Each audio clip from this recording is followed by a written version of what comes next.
All right, it is 4 o'clock on September 17th. I'll now open this Thompson Springs Special Service Fire District meeting. Present are Commissioners Kevin Walker, Evan Clapper, Bill Winfield, Tricia Dean, Mike McCurdy, Mary McGann, myself, Jacques Hadler, as well as County Clerk Gabriel Wojtek and County Administrator Gwen Hall. It looks like we have just been joined by our County Attorney, Stephen Stocks, on Zoom. Hi, Stephen. And sorry. We will now have our Citizens to be Heard session. And again, I want to remind everybody this is Citizens to be Heard for Thompson. So it's not our general Citizens to be Heard. If you are here to make a comment about the Thompson Springs Special Service Fire District, I'd invite you forward to make comment. We'll be having our regular Citizens to be Heard session shortly. Anyone here to make comment on Thompson? Anyone online? Looks like probably not. Okay. We will move on to our, we have no general reports today, so we'll move on to our consent agenda. The consent agenda today consists of approval of meeting minutes from our August 20th Thompson Springs Special Service Fire District meeting. Also our ratification of payment of bills, and those bills are total bills in the amount of $6,654.61. Total payroll in the amount of $1,984.48 for a combined bills and payroll of $8,639.09. So I'd entertain a motion. Mary? Make a motion to accept the consent agenda for the Thompson Springs Fire District. And I think that's a second from Mike. All those in favor of approving the consent agenda? Raise your hands, and that passes unanimously, 7-0. We will now move on to our fire chief's report. Our fire chief is actually at a fire today, so he's unable to make it, but Commissioner Dean will read the chief's report today. Yep, this is the Thompson Springs Special Service District Fire District Chief's report for September 17th. On 9-3, there's a vehicle rollover on Highway 191, mile marker 149. On 9-16, there was a vehicle accident on I-70, mile marker 213. As far as the equipment, on September 9th, Engine 41 had its annual service and inspection. Kuzmal charger, how do you say that? I don't know. Charger needs replacement on order, and facilities, loadout valve leaking, water to building turned off until it was dug out and replaced. Thompson Springs Water Master will be performing the work. That's it. All right. Thanks, Trish. That's the fire chief's report. It looks like we have no new or old business, future considerations. So I will now adjourn the Thompson Springs Special Service Fire District meeting at 4:03, and I will call to order our regular Grand County Commission meeting. All present are as were previously announced at the Thompson meeting. So all rise for a Pledge of Allegiance. Pledge allegiance to the flag of the United States of America and to the republic for which it stands, one nation under God, indivisible, with liberty and justice for all. All right, we've come to our regular Citizens to be Heard session. So if you're here to make a comment, I'll, as usual, go between the chambers here and folks on Zoom. I'll start with the chambers. Please raise your hand. When I call, I'll call you forward. Please have a seat at the table, announce your name, and you'll be given 3 minutes to make comment. So who is here for making a comment? Citizens to be Heard. Yes, in the back.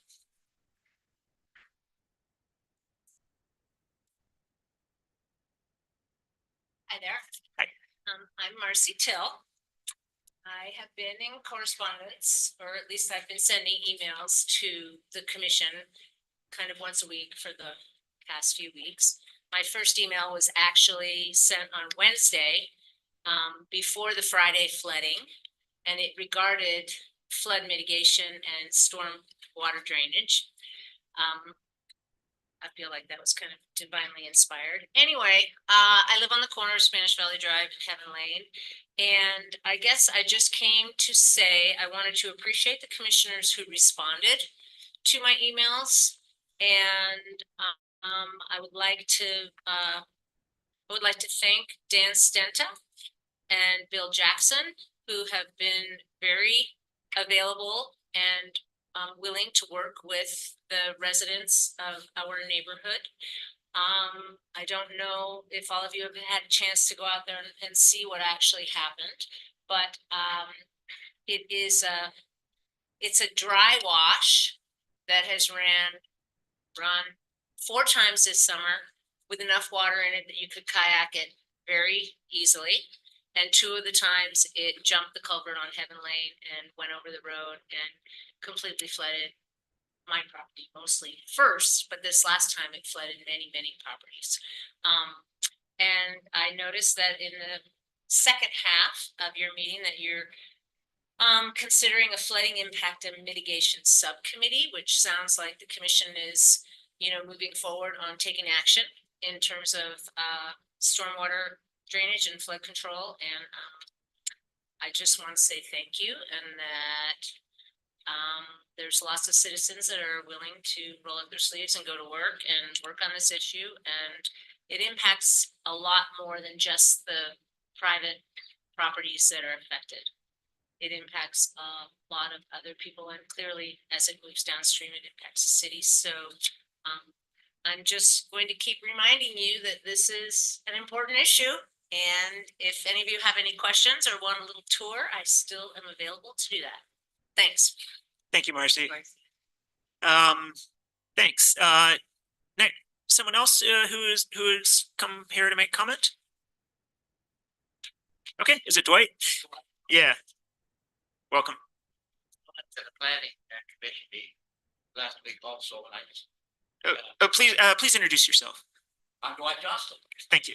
I went to the planning commission meeting last week, and they were spent a lot of time talking about limiting the size of acreage up Spanish Valley, like the park units down to 5 per acre. Something you guys are considering in the future, apparently. And I wanted to. It's the best bet we have for low-income housing. And not just for motels, but we're gonna need apartments. That's how most of the people are solving the low-income housing problem. And so that would be really devastating. And the other thing I wanted to remind the planning commission and the county commission is there's only 4.3% private land in all of Grand County. Only 9,600 people, almost all of them live right in this valley. We need to help people be able to not keep stopping them. They're very, very limited, and every new rule you make to limit them more hurts us, doesn't help us. So if we're really going to cure the low-income housing problem, we need to roll up our sleeves and ease regulations a little bit, and let developers solve that problem. They with a little encouragement, they'll do it really fast. So, thanks. Thanks, Dwight. Next person in the chambers who'd like to come forward, Josh. Oh, sorry. Yeah. Yeah, my name's Doug Carroll, and I own a property at 2850 South Highway. I've owned it for years.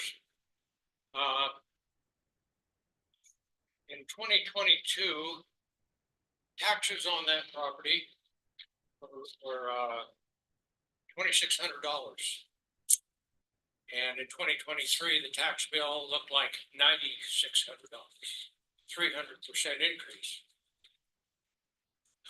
That's not easy to take. I'm sure I'm not the only one this has happened to. I did some research, and it happened all the way up that corridor.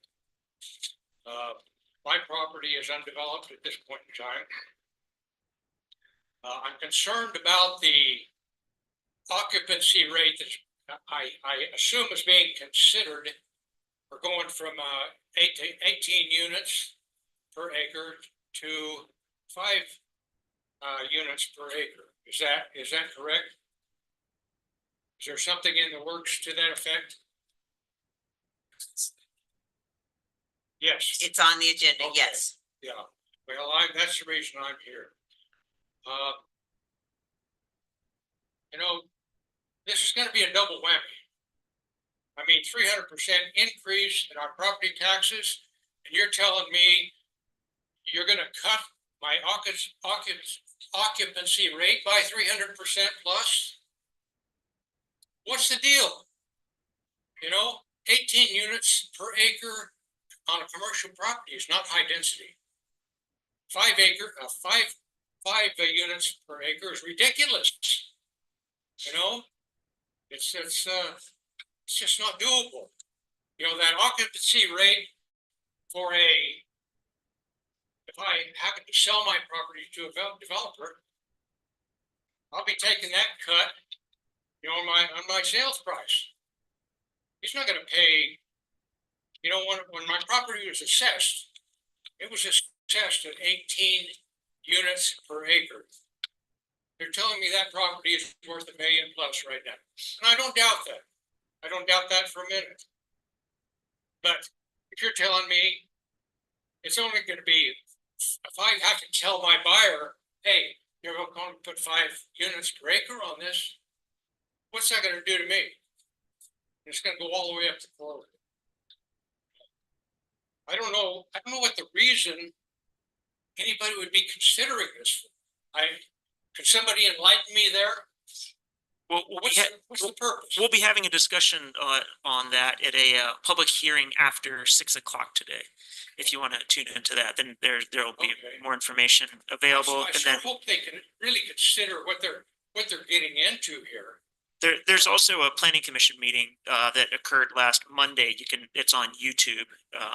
You could find that and watch that too, and they discuss It that. have a tremendous impact economically on all those property owners. I don't know how many there are on that corridor. I'm not the only one. I'm the only one here, I think. But I hope you really consider it. 18 is not high density. You know, if somebody wants to go in there, we got a college coming in.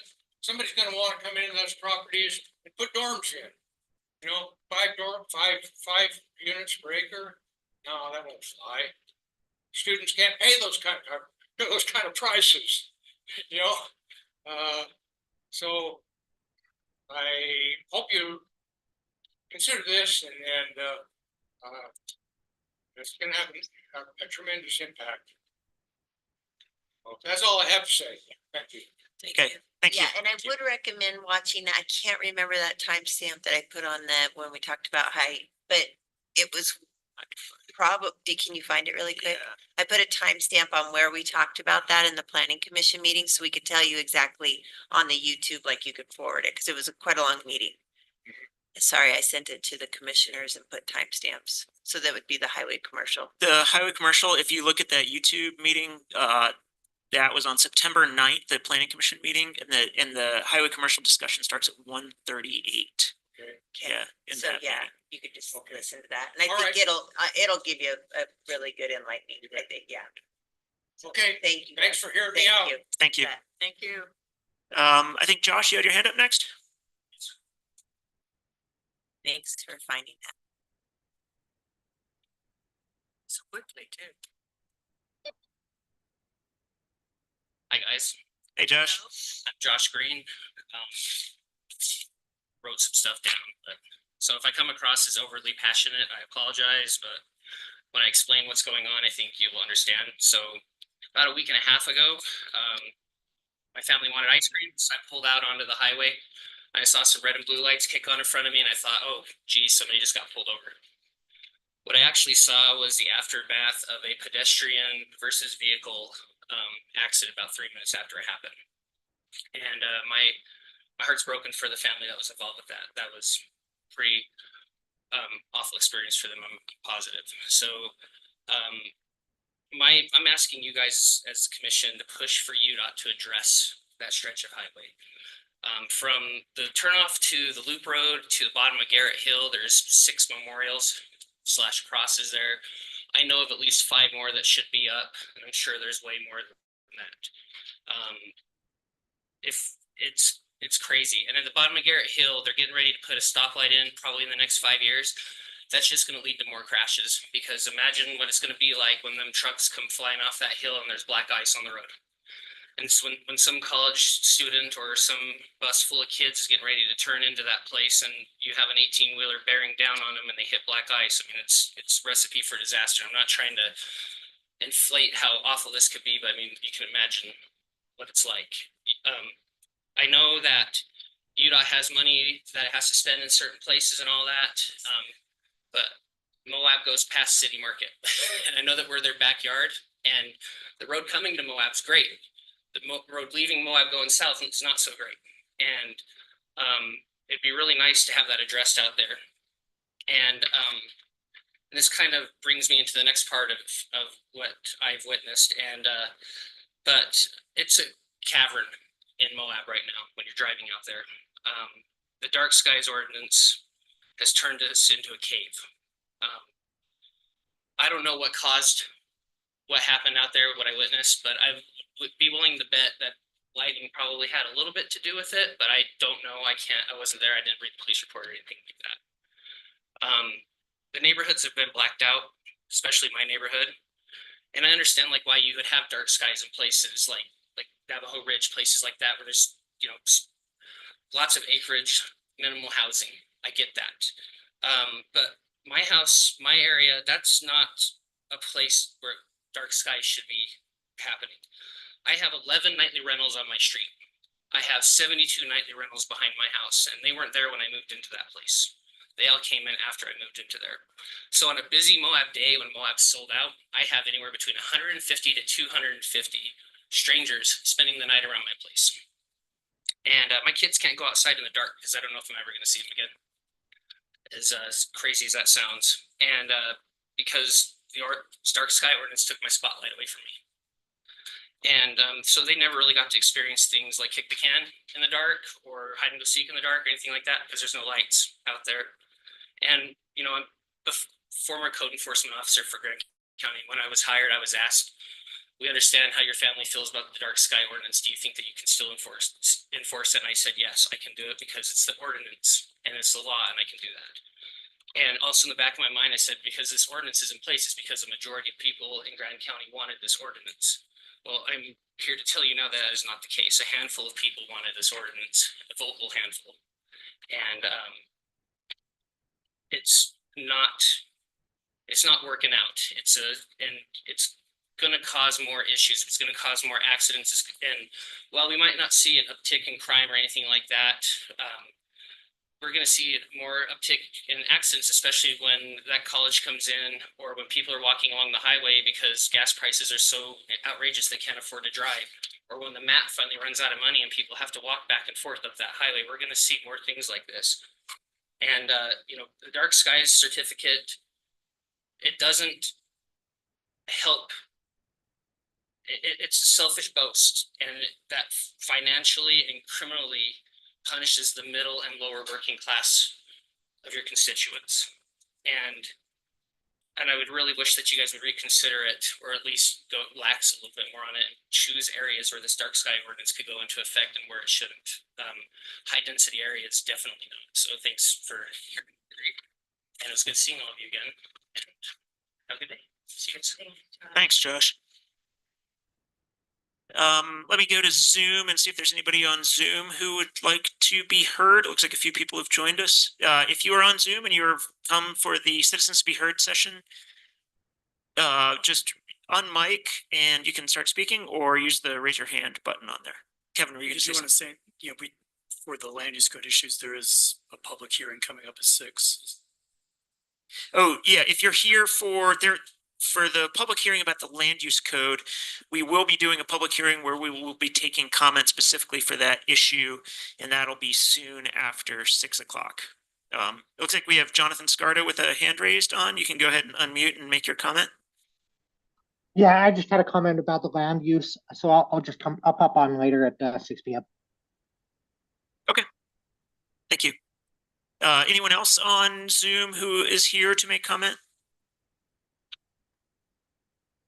Nope. Okay, I'll go back to the chambers. A few people have joined us. Is anyone else here to make public comment at this time? Please, if you are, raise your hand. All right, it looks like we don't have any other citizens to be heard. We will have another citizens to be heard session at 6 o'clock, and that'll be followed shortly by our public hearing. So again, if you are here to make comment about the land use code update, then that'll be the time to make that comment. Okay, we are now we have no presentations today, so we're on to our department reports. And our first department report is our library report. And I'd welcome Carrie Valdez, our library director. Hi, Carrie. How's it going? As mentioned, Carrie Valdez, Library Director. I'm setting a timer. I will keep this brief, I promise. I'm a little bit concerned that I'm going to come off as if I'm complaining. I just want you to know I am informing and educating about what is happening at the library. This is not a complaint session, I promise. However, there's a lot of issues happening at the library right now related to capital facilities. As you probably all remember, the building was built in 2005. We moved in June of 2006. So we are creeping up on 20 years old. What I've learned is a lot of these systems have 15 to 20 end of life spans. So they're expected to last about 15 to 20 years. Particularly, the big issue that we're facing right now are the HVACs. We have 8 units in the library. There are 3 in the back room that do the staff area plus the north part of the library. So kind of where the boardroom is, the reference area, local interest, that section. Of those 3, 2 are completely dead. 1 moves air, but does not heat or cool. 1 is completely, totally toast. And the 3rd, which is the one that does the public area, is thankfully still functional. Of the 5 that are up in the mezzanine in the large meeting room, the 3 that do the main part of the library are all functioning well, or at least are functional, which is good. The one that's in the kids' room is working, but it has temperature control, so it often blows warm, which is interesting in August. And then the large meeting room front entryway, we had to actually complete, and we say we, I mean Sean, we completely disconnected that from the city system, and he had to put an internal thermostat on it because it was registering that it was like a negative 1,000 degrees or something. And so it was also blowing very hot air. So Sean, we've been doing the best we can with those systems. It was a pretty miserable July and August, to be honest, especially for the staff in those areas. So what Sean and I have discussed, we were looking at an emergency purchase for 1 unit, and we've decided to just wait until 2025 and do this in kind of sections. So we're looking at replacing the 3 in the staff room first, and then in 2026, the 5 in the mezzanine, which bring up other issues because the building was built kind of around these units. So accessibility to them is a huge issue. So the ones that we're going to do next year, we have to drop the ceiling. There's some light fixture issues that need to be dealt with, and then they need to be replaced, but they can be replaced. The 5 in the mezzanine are extremely complicated. There are steel beams that go throughout that space. The units are in between them. There is no easy way to get an old unit out and a new unit in. And so what we are discussing is in 2026, a pretty major kind of renovation, I guess, of the life. I don't know what word to use, but kind of a renovation type thing where unfortunately it looks like we'll probably have to shut the library down for about a month to 6 weeks and work on not just the HVAC systems that I've mentioned, but the roof is end of life in 2026. About 25% of it was replaced in 2019 when we had the damage and then the flooding that was happening inside the building. But the other 75% of that all needs replaced. And so doing the roof at the same time as you're doing the HVAC units might make some sense. Additionally, the light fixtures are 20 years old. The plastic pieces are brittle and they're snapping off, which means we can't just change light bulbs. We're having to redo the whole fixture, and Sean could possibly speak to this better than I can, but apparently they use old technology, 20-year-old technology, so they have ballast, which means that we can't use LED light fixtures, I think, or light bulbs. Again, I'm a librarian, not a facility supervisor, so I might be getting some of these phrases wrong, but the light fixtures are causing problems. So there are light fixtures that are out and have been out for a year or 2 years because it's it doesn't make sense to try to fix them right now. So during that time in 2026, when we shut down, we'll probably just do all of this. There's a few other things, the roof, the HVACs, the light systems, those are the light fixtures, these are all obviously the big issues. There's other issues. Our handicap front doors are starting to not work correctly when people press the button. Our public bathroom doors are not handicap accessible. They're heavy and they have to be pushed open. So that's a situation that needs to be addressed. There's small things, well, small in that they're not functional, but they are related to look, such as the carpet needs replaced. It is very, very worn in places. We've got some outside fascia and soffit issues where the birds have been nesting and making themselves comfortable. One of the other bigger issues is the solar panel systems. We do have the solar panels up on the top of the roof. And again, that's about 15-year-old technology. So if we're going to continue along that, I believe right now it's not functioning at all. I'm sure I might speak better to that, but yeah, so it's not working either. And so these are all repairs that need to happen. I'm giving you all of the heads up on this because it's of course a budget issue. So the budget for 2025, including the first phase of this HVAC system replacement, we have the money in the library capital projects account.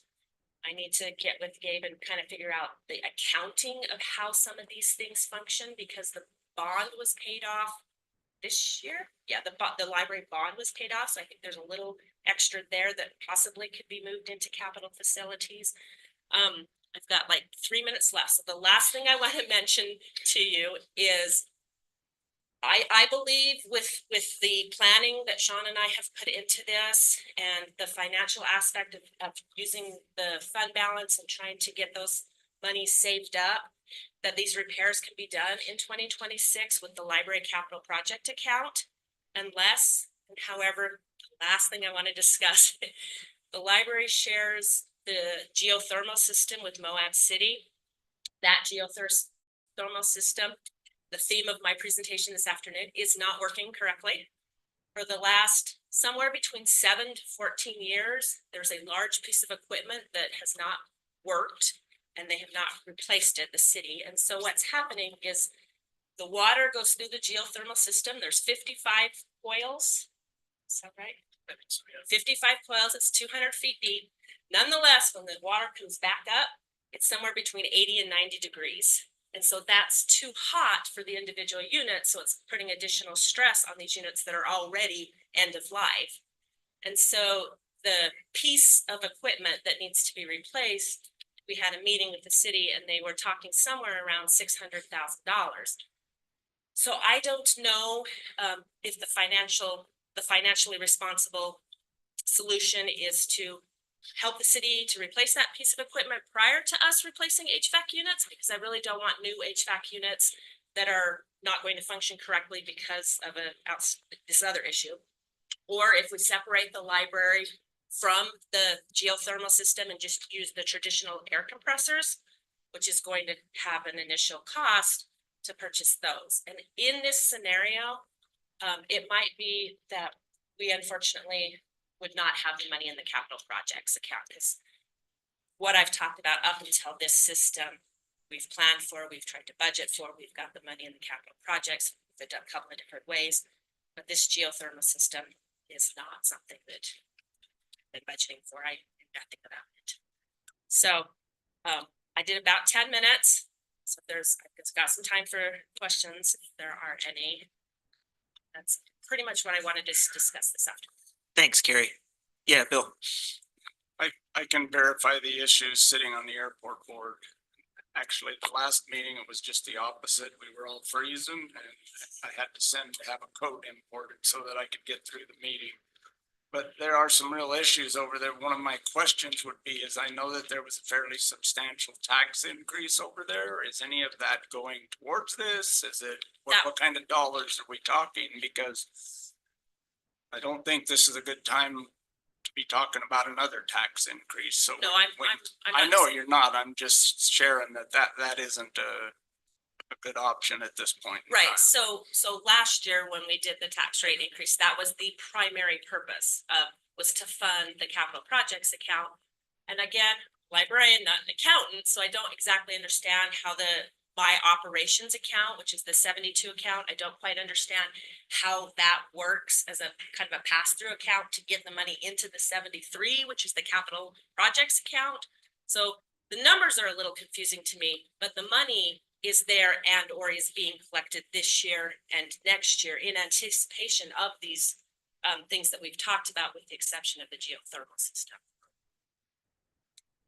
My thoughts would be is that to separate that completely, if there's any way to get away from their geothermal system, but it just doesn't make sense that we're sharing a heating system on two different buildings, but that's just my I think background. it was the idea of saving money and coordinating with the city, because geothermal, when it works properly, it provides some decent savings in power for sure. But if you decide to separate it, it requires putting condensers on the roof or condensers on the roof or on the side of the building, which means running copper wires throughout the building and cutting holes in walls. Either solution. Plus the purchase of those First, those condenser units.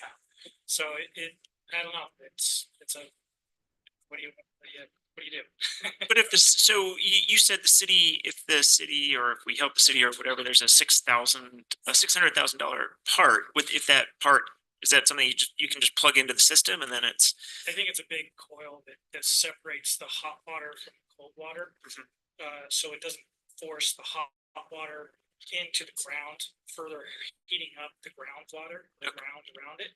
Is what Okay. is happening. So it's essentially the water just, hot water just going straight into the ground and heating up the ground, which is causing the overall temperature of that loop to stay hot. Right, okay.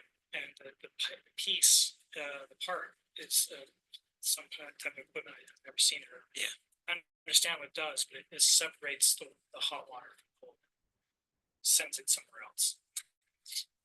But is the installation of that coil something that would disrupt the everyday library's function, or is that something that would go on the city side and it would? It's going to disrupt everybody. It would disrupt everybody. Yeah. The city and the library, because if they have to shut it down, then we'll either be without heating or cooling For some until they until you figure it out. Right. Mary? Which one of the two ideas that you've given us, from separating from the city to working on fixing it with the city, which one do you think is the most efficient, both cost wise and eventually in how it works? I'm going to start with one thing really quickly.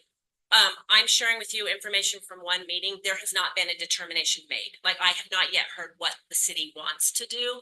So I'm not even sure what they're looking at as far as options. There was just talk about if this is replaced, then the library should pay part of it. When Sean and I talked about it, we decided that it would probably make more sense to pull away from that system and go to the more traditional air condensers rather than continuing with the shared system.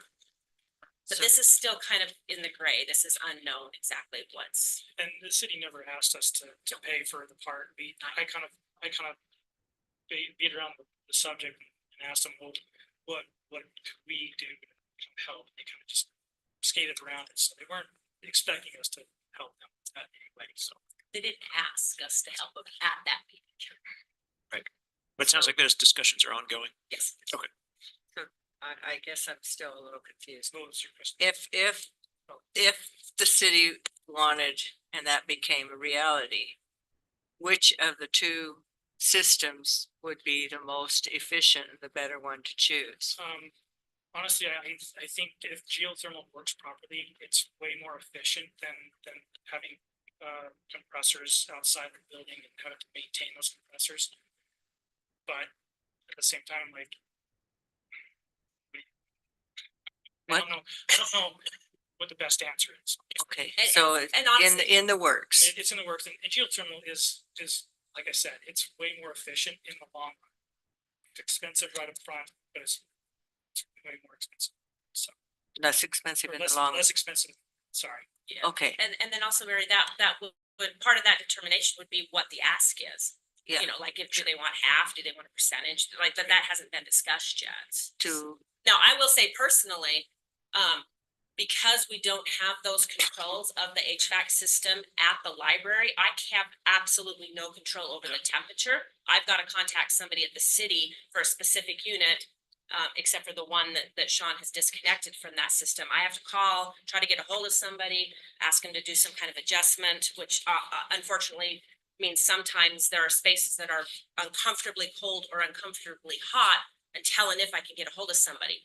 So from a selfish perspective, I would kind of prefer to have the traditional where we have control over it within the library, where I can make those adjustments as needed, easier. But that's not a cost benefit analysis. That's just me. So is this something that we could get our new financial guy, and I constantly look to him for help, to start putting some numbers together for these two systems and possibly help you guys? Or do we have a board that oversees the library that could help facilitate hard numbers on what this looks like? Yes, so I do have a library board. And actually part of the budget, I have a meeting tomorrow morning with the budget advisory board. And so I was kind of wanting to give the commission, the entire commission, the update on what's happening at the library, but those more specific detailed numbers we'll talk about at the budget advisory board tomorrow morning. If I could just make one comment, Stephen Bell's finance officer, they were talking about, we have talked together about doing a facilities needs assessment. Yeah. And, you know, we're kind of working on that and within the budget year. It's definitely something that's on our radar, and this is a perfect example of needs. Perfect. Thank you, Steve. And I'll just add to, like, we do have a separate capital facilities fund for the library, and the way that that's tracked as far as transfers of excess on the operations budget for the library, put into the capital facilities, as was suggested by Carrie, you know, that's all clear and cut and dry. And the way that we have those funds set up, it's quite easy to determine how much funds are available for this process. So we're good there. Evan. Thank you for the update on the capital side, but just can we switch gears for a second? Can you do like a 30-second lightning round about exciting things, programming and offerings that have happened in the last year and are coming up in the future? I can talk about the library for hours, as you know, but I did promise you guys I'd keep it short. We have some really great adult events coming up. We're partnering with the museum. We've got a Heidi Red author talk that's coming up. That's Dugout Ranch, I believe. Jesse's doing some phenomenal things with the Festival of Science. We've got some partnerships with the Utah Humanities, where we've got some different authors coming up. If you check our website, moablibrary.org, we have a whole calendar of events where we keep it updated a couple of months out. We had a very, very successful summer reading program. Things are going really, really well. Our walk-in numbers are starting to creep back up, where we're get back to those pre-COVID numbers. We're averaging about 420 a day right now, walk-ins. 420 walk-ins every day. Yes, sir. Average. Yeah, Mondays are more, Saturdays are less. Thanks. Sure. All right. Absolutely. Awesome. that's great. Thanks, Carrie. That was moablibrary.org, right? Yeah, it's moablibrary.org. Awesome. Highly encourage you to check it out. All right, fantastic. Thank And you. Sean is teed up for the next department report with our, Sean is our facilities maintenance supervisor. So go ahead and take it away, Sean. Well, you already introduced me, so I'm Sean Fugit. As you know, I run the maintenance department for the county. My guys keep the bathrooms clean, the garbage is empty, the grass mowed, and the snow off the walks. As well as performing repairs as needed to 13 county facilities, technically 14 bathrooms, and maintaining 13 miles of paved path north of town. Last year, the county commission approved another position in my department, which has helped out tremendously in keeping up with those tasks. Most notably, maintenance on the paved path, especially in light of the recent flood and runoff damage caused by the storms as of late. I appreciate it. Thank you very much for that position. Yes. Forgot I had a slideshow.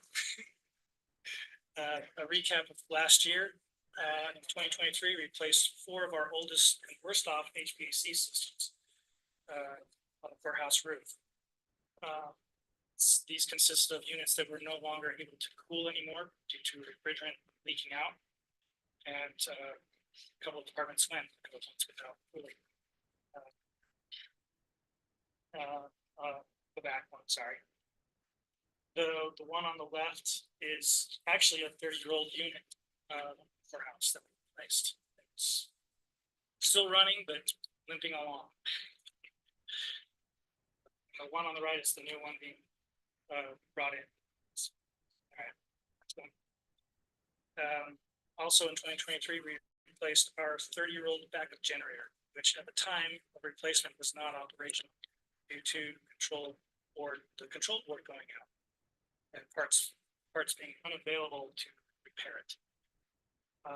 This project, I had budgeted to replace the generator prior to that unit going out. However, it decided to die before I could get to it. So it wasn't necessarily an emergency purchase because we had funds in it, but still ended up being an emergency. So last project of that year that I want to talk about. Slow down a bit, sorry guys.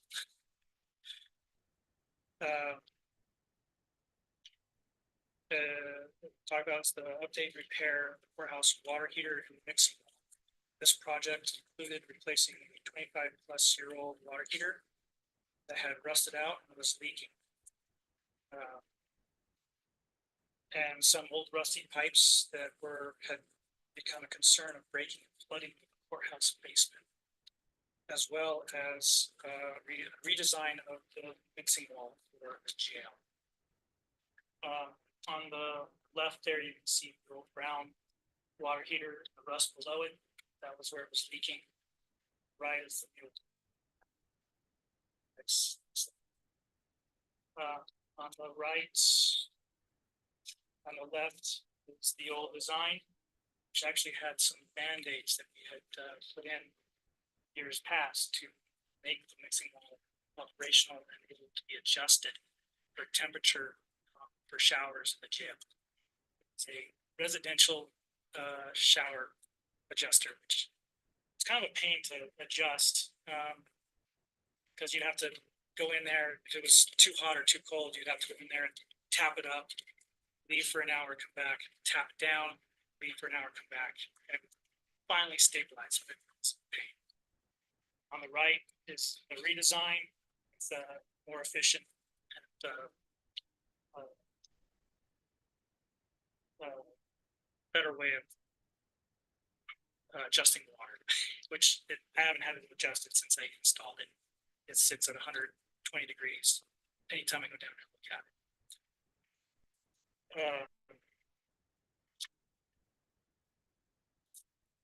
24 projects.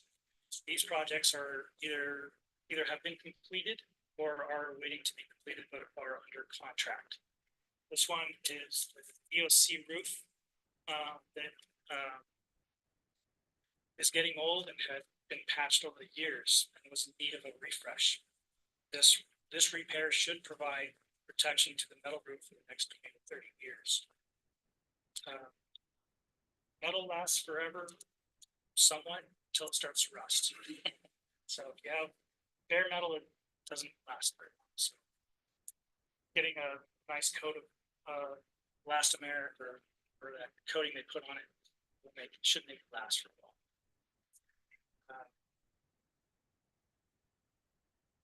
Let's see, next up, the switch, like the generator, is 30 years old. Replacement parts are no longer manufactured and would have to be obtained by third-party sources if even possible. In the event of a failure of this unit, the county would be unable to provide automated power transfer to critical 911 services during power outages. We do have procedures and equipment in place to provide other means of power to those areas, however, they are not automated. and would require county staff interaction. And more times than not, that's in bad weather. Thunder and lightning, cats and dogs. It's not fun, I've done it. Running down here, power bumps, when power goes out, running down here in the middle of the rainstorm, it's not fun.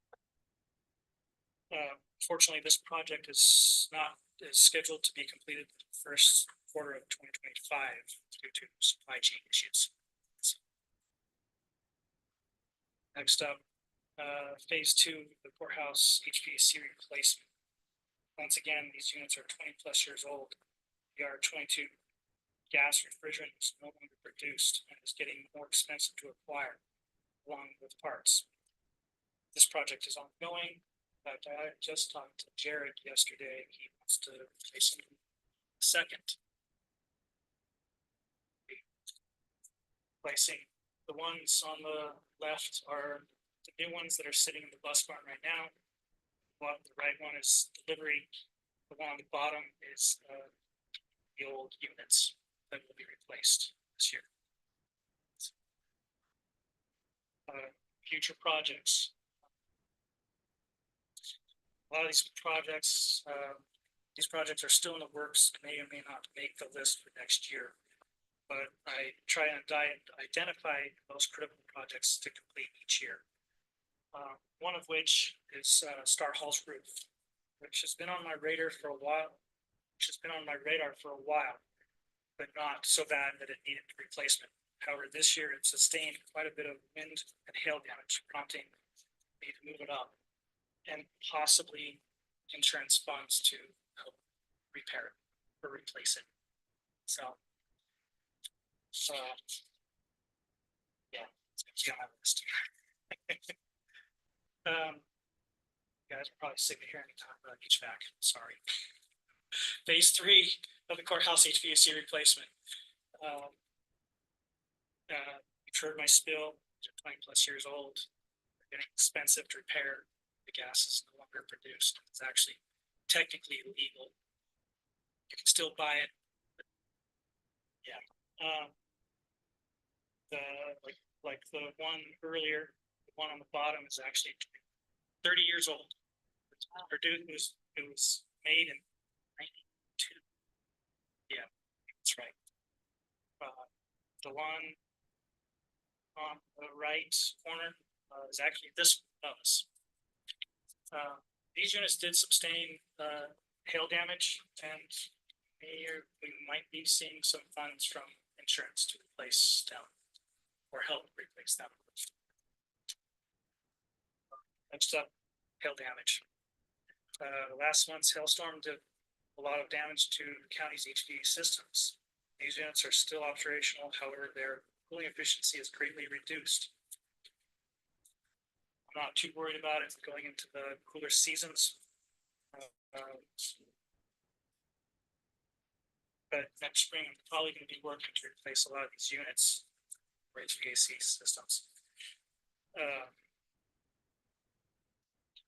The one on the left is the information center HVAC unit.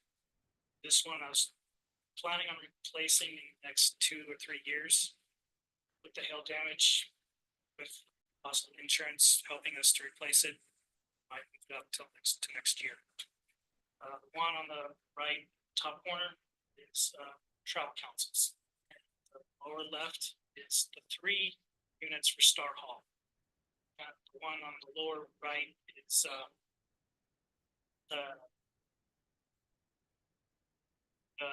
the Grand Centers units.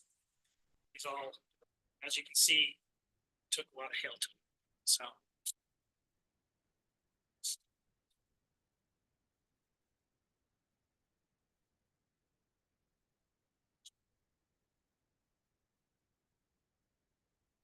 Okay, so a little bit more. These are units on the courthouse. They're not supposed to look shiny like that.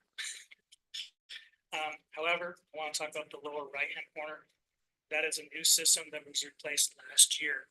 Those units come installed with coil covers. They don't you have to ask them for them from the company. Don't come stock. It's an extra cost, but after, in light of the recent storms, I think it's well worth it. So all my new units are gonna have full covers. So, yeah. A path. The storm on August 25th decided to do quite a bit of damage to the paved path. Washing out part of the asphalt just after this bridge.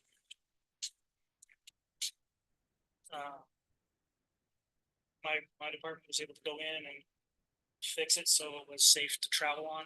Didn't have a huge ravine going through it. You can see on the bottom, it's a little more acceptable to ride on. Still not truly fixed. Not sure what it's going to take to repair it or how much it's going to cost. I've never seen anything like that where it looks like the asphalt was just literally floated off of the roadbed and Yes. dropped somewhere. Yeah. I was gonna call it the water treated like sheets of paper, just. Yeah. floated It was crazy to see. I was up there like 2 days later. I think the most recent number that we have from Bill and Dan is about 35,000. Partially for the repair and then partially for the removal of the old asphalt, disposal of it. Yeah. That's the other thing, it's going to ready for asphalt. And you've done a nice job of making it safe for people traveling on that path. I need to go up and check it. I was gonna check it the other day, but I got busy, so. So sometimes I intend to do something, but it just it's scrolled away, so. Okay, I would like to take this opportunity to thank Bill Jackson at the road department for loaning us his equipment. The backhoe is not the maintenance departments, that is the road departments, along with the truck and the back truck, the back trailer. They've become quite useful in maintaining that paved path. And Bill has been a huge help to me, to helping me maintain this path. And you all know he does the bidding for the seal coat painting lines. They're great. Yeah, 4 or 5 years, I think.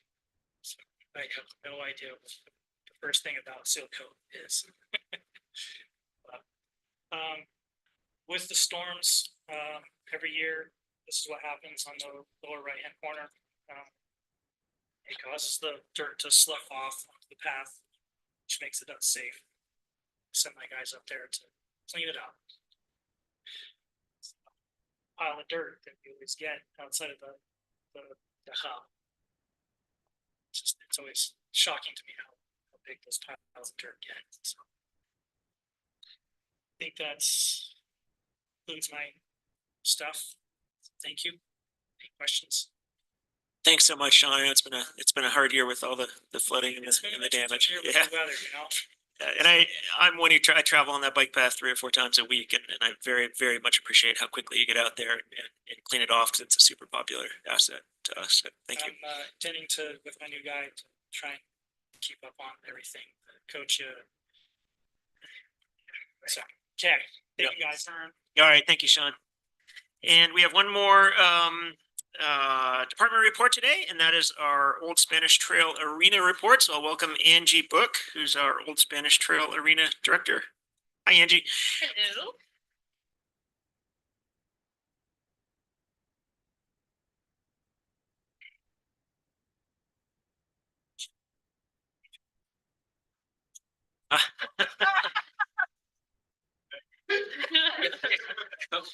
I actually didn't put that in my report. But I do have all kinds of other stuff, so.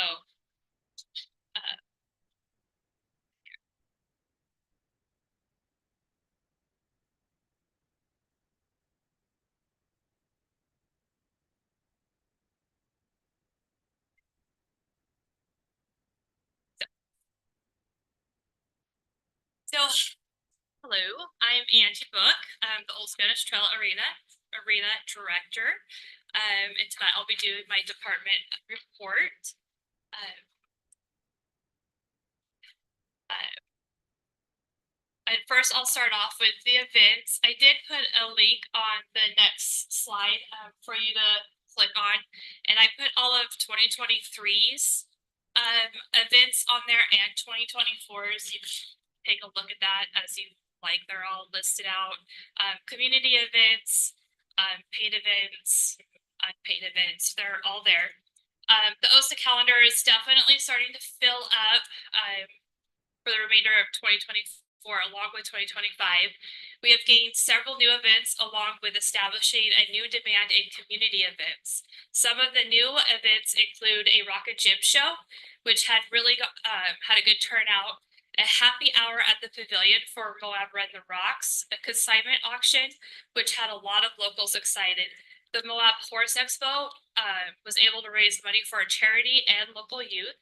And OSTA has begun to rent out the concession area for local caterers to prep for the larger catering events. Next one is the Canyonlands PRCA Rodeo had its largest rodeo to date. They even bring in a second stock contractor to cover all the entries. We are pulling panels to make room for all of the stock. Family Support Center held their annual trunk or treat on Halloween with Come Fly Kite in May. Barrels for Bucks holds 3 annual races a year, with their first kicking off Memorial Weekend, the second race in September, and their final race over Halloween in October.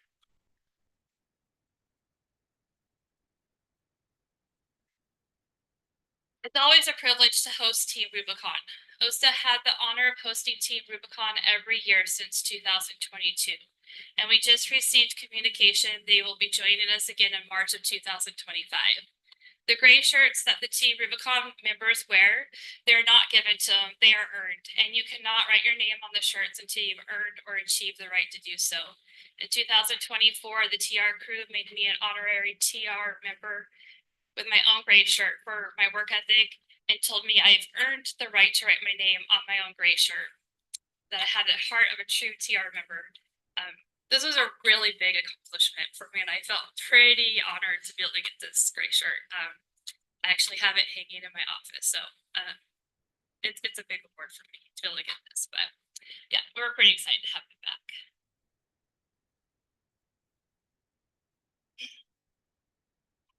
(2024) was another successful year for the annual Easter Jeep Safari. The Red Rock four-wheelers are huge supporters of the Old Spanish Trail Arena. In 2024, Red Rock four-wheelers donated $24,000 to OSTA to purchase portable bleachers and portable speakers. I was able to purchase portable bleachers, which provided an additional 120 seats to the Canyonlands PRCA Rodeo, and we'll be able to place these bleachers on the soccer fields for the Red Canyon Powwow in October. 2 portable JBL Ultimate Party boxes with wireless microphones were also purchased with the donation funds. These speakers can be used as a single unit or can be linked together for additional volume and coverage. They can also be linked to our portable sound system that we previously owned that's not wireless. This provides additional coverage for events using our inflatable movie screen. The new speakers have been useful for community events and providing additional coverage at the Grand County Fair. Community events are filling up the OSTA calendar, and the community is starting to put in requests for additional community activities. The Grand County citizens are really enjoying these activities and utilizing the facility. We have kept open ride for the equestrian user and with scheduled nights for barrels and poles with timers and horse obstacles. These activities include music, which help train the horse and the rider for the full effect of the arena noise if they were at a competition. Indoor soccer happens weekly, November through March. We recently have added line dancing to OSTA's schedule as a community night. This activity has been a huge success and has seen the largest turnout with roughly over 100 participants. All of these community events are free to the public. OSTA currently is the home for the girls' youth traveling softball teams and the co-ed youth traveling soccer teams. We also have a great interagency relationship with the city of Moab. Our fields are full in the late spring and early summer months with city rec activities, along with OSA hosting all the softball league, adult softball league in the evenings during the fall seasons.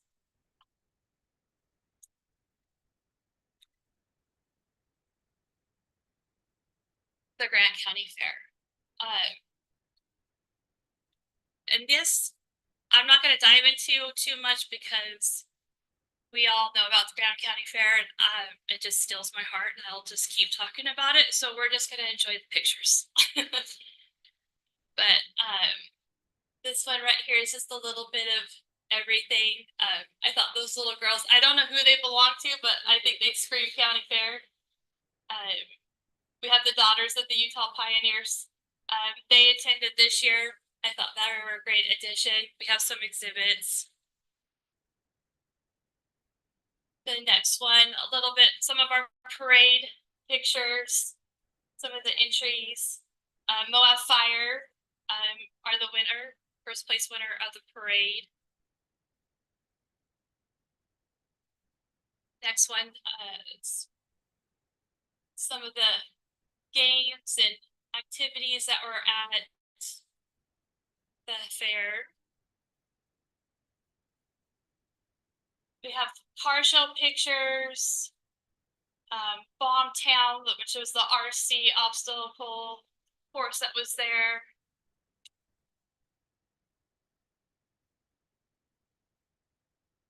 We have field day games there.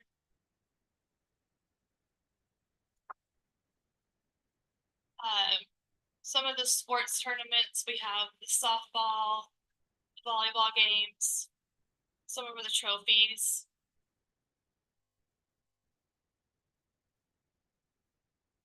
Some of the rodeo pictures there, the drill team, a lot of the youth pictures I put on there. A lot of the local youth got to participate in the mini bulls and the mini broncs.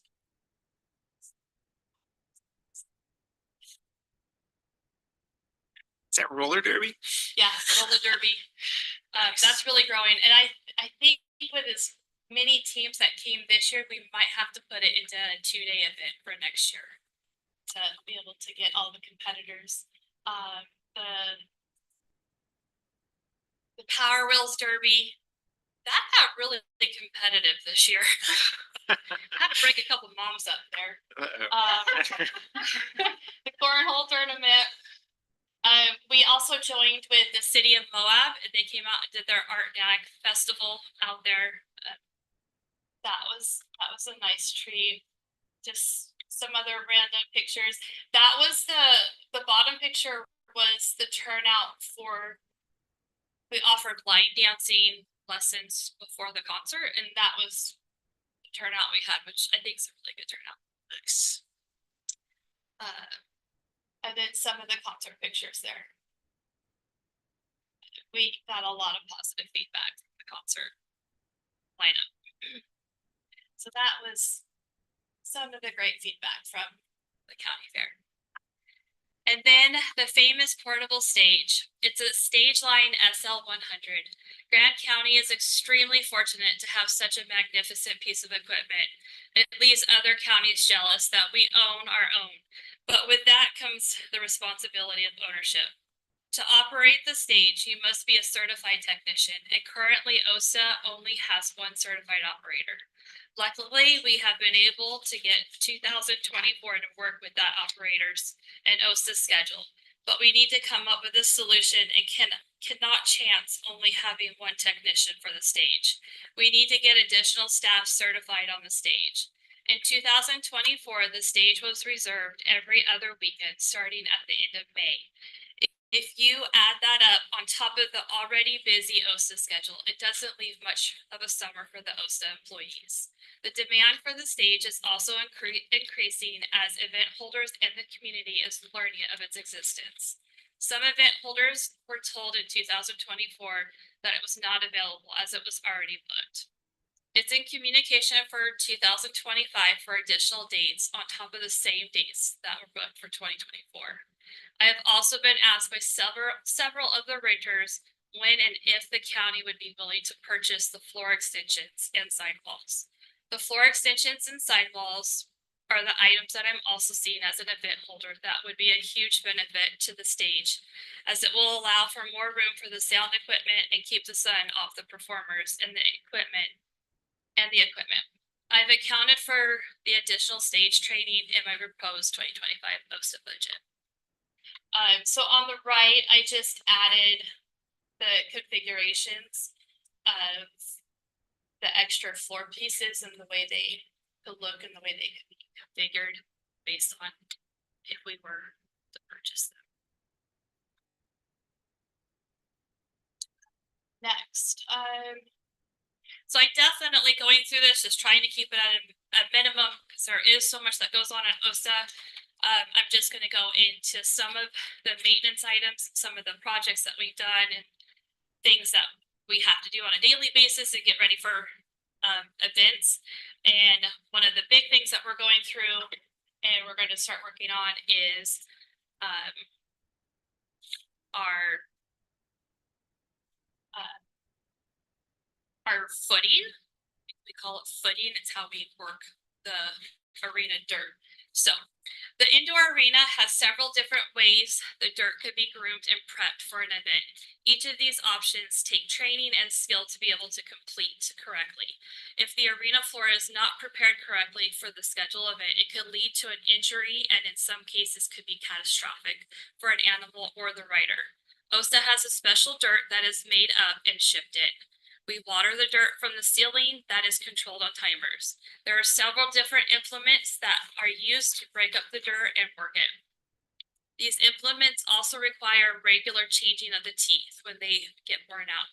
The technician that is working the arena isn't just driving in circles. They are watching their angles in multiple areas along with their depth. To hard compact the arena, a double drum roller is rented and similar steps are taken, but where the goal is to make the dirt hard, not fluffy. There are a few other options like soft compacting and different levels based on if the event is being worked for a rodeo versus a barrel race or for bull riders only. All of these events require different depths. Later in the year, myself, the assistant director, and one technician will be attending a certified footing academy course that will allow for advancement into higher levels with accreditation, not only for the individual employee, but for the arena itself. The list of the arenas that hold this accreditation in Utah is low.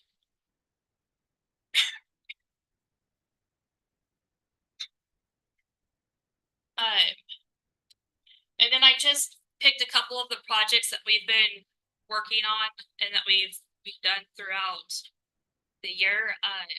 OSA has 2 loading ramps on the property. One is located at the pins behind the main arena and the other is at the outdoor arena pins. Loading ramps are a required piece of equipment to load and offload stock. These ramps get used and abused with 1,200-pound animals running and jumping in and out of trailers onto these ramps. If not properly taken care of, these animals can end up with injuries or end up getting loose, and nobody wants a 1,200-pound bull running around free.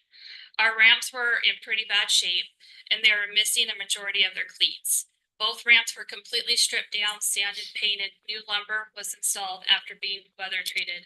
New cleats were installed with new hardware. And then the main arena sound room had a small uplift remodel earlier this year. On the outside of the wall, we would have to do drywall repairs multiple times a year for people kicking holes in the walls. For some reason, people need to lean on the wall with their feet, which causes a hole to form. This hole will collect water from spilled drinks and mopping, which then causes mold. I was trying to figure out what to do with this wall that would add a little bit of strength and would clean nicely. I came up with an idea of doing a chair rail with vinyl flooring.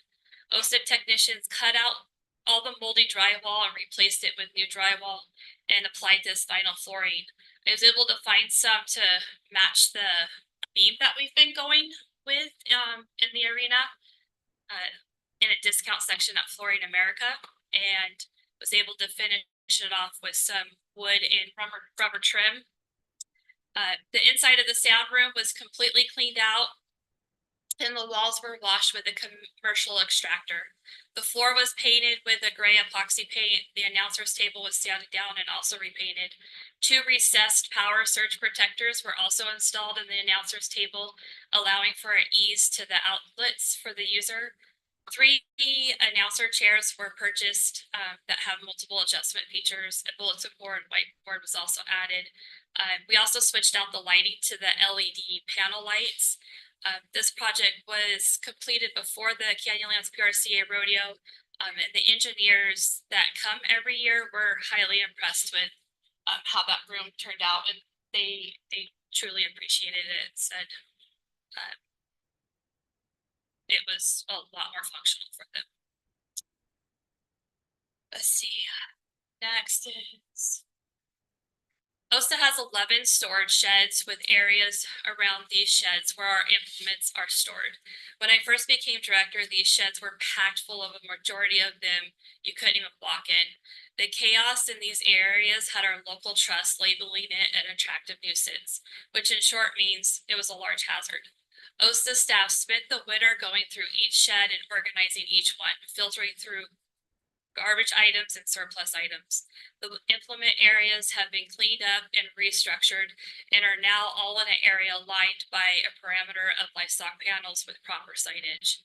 One of the sheds was turned into a welding workshop, and with each shed having its own purpose with maintenance and being organized inside each unit for its use. The rule of thumb that we have used is a place for everything and everything in its place. We have seen the rewards to this large project pay off as we begin to work on other projects and knowing what tools are available and where they're located. So obviously, hopefully you can tell which ones are the before and after pictures. And then can you go back? The picnic tables in the middle, they were gonna throw those away, but we stripped them down and rebuilt them. They're really nice picnic tables, and now we keep them inside the arena, and we get a lot of compliments on it. So I'm pretty excited about They are picnic beautiful. tables. Then next, so after we did this, we had a ton of surplus stuff, and we were actually overwhelmed with surplus stuff. So we extended an invitation to all the county entities to bring all their surplus stuff out to OSTA, and we had a huge Department Grand County surplus sale right before the holidays, and just opened it up, and we made about it was a little over $1,000. And then we were able to donate to all the thrift stores in town. And then we did have like a day and a half of just free stuff to where the public was able to come in and just take stuff. And then Thank you for my dump runs. 1970s projector screen. You scored one of those. Nice. There was a lot of stuff. She happy for her. Yeah. Let's see. This was a big project. At the end of fall, beginning of winter, we received a phone call from Grant Water and Sewer letting us know that we might have a water leak somewhere on the property because our readings were off. These are never phone calls that you want to receive, especially when the leak does not show itself. We looked all over for water, but couldn't find water present, which then led us to our next step, start digging.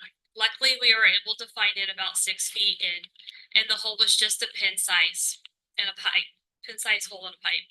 The bad news was we discovered that the pipe was originally done with pipe that was supposed to be used for irrigation, and it was a culinary line. The pipe that was used was a SDR 41 PVC, which is NSF approved for drinking water, but with its age and pressure rating, it was recommended that we needed to replace the pipe as soon as possible. Or we would continue to experience more water line breaks. This pipe is also hard to repair as the walls are thin. In September of 2023, we replaced almost 1,000 feet of culinary line with poly pipe, We also added additional frost-free water hydrants to the barns with vacuum breakers on all 14 hydrants. A new backflow preventer was also installed with new ball valves. The benefit to replacing this culinary line was we were able to also install tracer wire with the water line, so if we ever need to dig around it again, we'll know exactly where the water line is. OSA staff was able to do this whole project in-house, no additional contractors were sourced.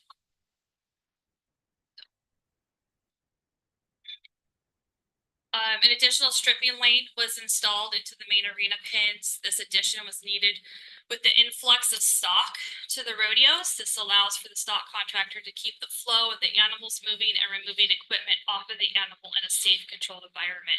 OSA had some extremely old trees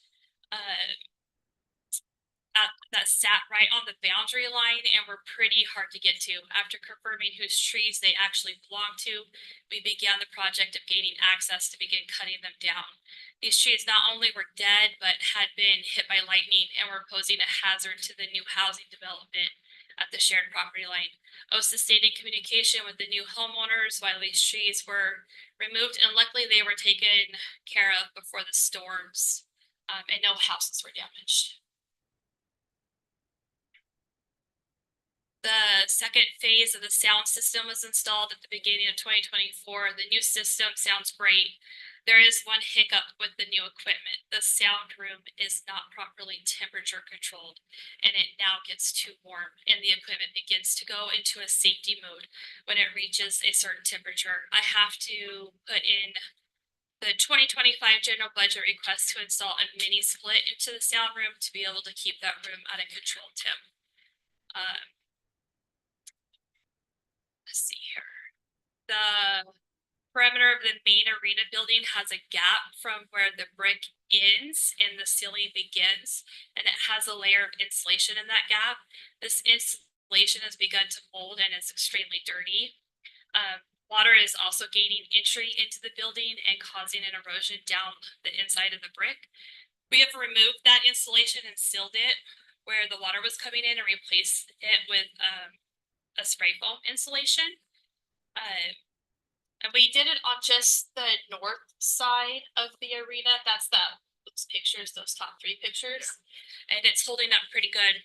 And we didn't have any water leaks. So I've already went ahead and budgeted it in our 2024 budget to finish the building and complete it throughout the rest of the building. And then let's see.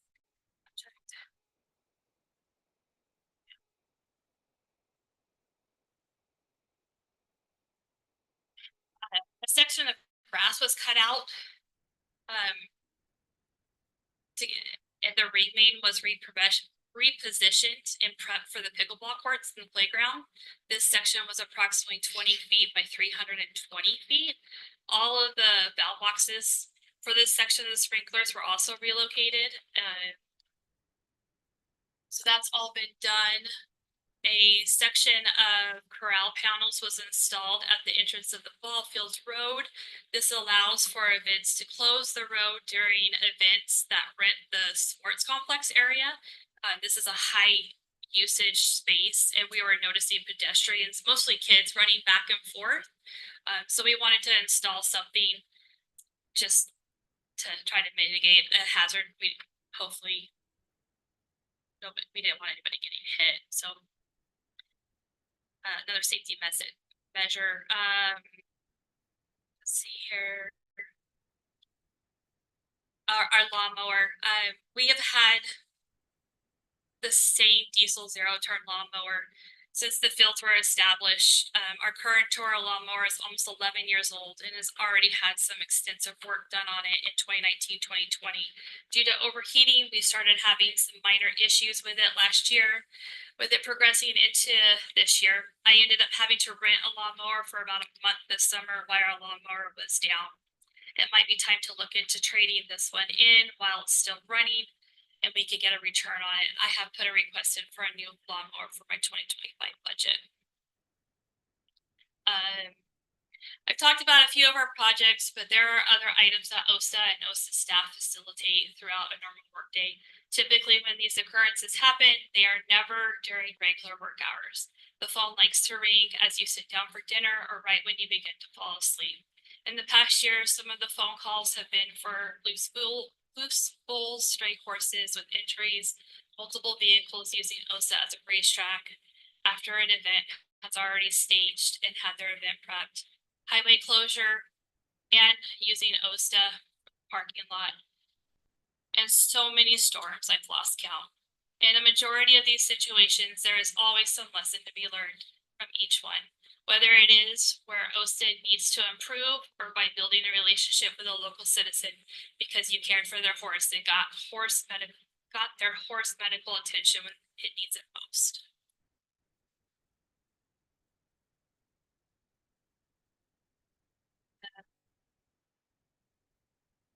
The 20, so that's the, I just did the 2023 revenue. The overnight force boarding, that's what came in for 2023, and I went ahead and put the 2021, 22 in there so you can see that for reference. So we had 4 events. In 2022, we did have some events that rebooked for this year. And then the next one is OSTA's current budget. The rec board does pay a portion of the arena's M&O monthly. And then the capital works budget. 50,000 was allocated for the phase. Yeah, phase 1 of the sound system, and 15,000 for a panel order, which was split between 2 different companies. And then the Special Recreation Board gave 25,000 towards half of the sound system, and then they also purchased a rotary cutter, which is it. And then future projects, this is what I'm looking. This would be for 2024, just the fire suppression. I'm sure if that's happening this year or next year, but it's on both. It's up to you guys. Outdoor arena pin and bucking shoots. That's actually being proposed for next year, 2025. We did have an incident where 2 bulls broke through the outdoor arena pins through a weld, got loose. And they're old, they're original, they're from 1960, and you can only weld so much before there's no more metal, and they are not big enough. They don't meet the needs anymore. We're outgrowing them. The bucking chutes that are out there are not usable. They don't open. It's just, I could keep. Panel order is something that we rely on heavily every year to maintain and just to keep up with everything. And in the front entrance marquee sign, this is something that I've asked about for a while. It's definitely a cosmetic ask, but I feel as though it's something I just gotta keep asking for because it's right there out on the highway, and at some point it's gonna fall off. But the next one is the South Main Arena South roll-up door. I know I had an emergency replacement on the North Arena, the north side roll-up door. And I'm putting the request in for the other side. It's in the same shape. Yes, it's working, but it's in the same shape, so I would like to fix it when it's not an emergency and it's not 2 weeks before the rodeo or an event, and I can get it fixed. It's at a convenient time and we're not rushing around. The archery range, we received grants for the archery range, and we do have a majority of those funds already pre-allocated out, but we still are short on funds. We need to find funding for the fencing and the gravel. Those funds that you see there, those amounts are quoted out for contractors to do. I know we could get it done at a lower price, because we have local contractors that are willing to help. I had to put a price in, so I know we are looking for some funding just to be able to finish that project. And we have to use the grant money by, it's like spring. Yeah, it's late spring. And then the implement shed is something that we've been asking for a while. It's just to be able to get those implements covered. They're expensive and they're just sitting out in the sun, rotting, so it will help with the longevity of them and protect them. And help with safety overall. Okay, and then last. The future is bright with OSTA, with the playground and pickleball courts on the horizon and the archery range right around the corner. OSTA truly is on its way to being Grand County's event complex. The goal would be to maintain the momentum with the future discussions and planning for development on a convention hall, with the purpose intended for multi-use activities such as volleyball, basketball, pickleball, expos, and stock shows. All right. That was thorough. Yeah, I tried to cut it down. There's so much more, because really, like, OSTA's, it's old. I mean, we're 35, 40, we're pushing. It's an old building and we're struggling, and I could keep telling you all the nitty gritty of everything that I've been. I think we need a special session for that. Right, but there's a lot. So I just, yeah, there it is. All right, thanks, Angie. Appreciate it. Thank you. All right, let's see, where are we? That's it for our department reports. It looks like we don't have any agency reports today, so we will get up to our commissioner general reports. And we always start out that off with commission member disclosures. Anybody in the commission have anything they potentially need to disclose concerning today's agenda? Mike? I got a list today. Oh, all right. Topic 1, public land hearing, land use code. I'm part of the ADO overlay project. Number 6 is insurance renewal rate increase. My wife is the county employee who insures my family. Number 7, resolution amending Grand County handbook. Again, both my wife and myself are county employees. Number 8 is independent contract agreement with IAC with Metro Title. Metro Title employs family members of mine. Okay. It's going all across the board there. All right. Mary? My son, Brendan, works for the Sandflats. For the county, yeah. Yeah, for the county. Great. Anybody else? All right, then we will start with our commissioner reports. Evan. Mix it up a little bit. Yeah, I'll try to keep it brief. Cemetery, we met, no news, good news there. The October meeting for the cemetery will be, moved to the November meeting for the budget and that sort of stuff. So November and December will both be happening. We've been on a every other month kind of routine, but November and December will both meet. Sandflats, we had a presentation on the proposed 2025 budget. So obviously the biggest kind of question mark for them in there was stuff from this body regarding they meet our pay changes, obviously. So question mark whether there would be a COLA, what that amount might be, changes to benefits and insurance, etc. So their budget's all ready to go, just waiting on some numbers to plug in there. Let's see what else I intended.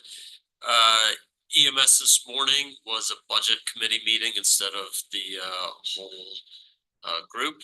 There's gonna be some added meetings in November, and December for public hearings for EMS and approving their budget. So that is all I got.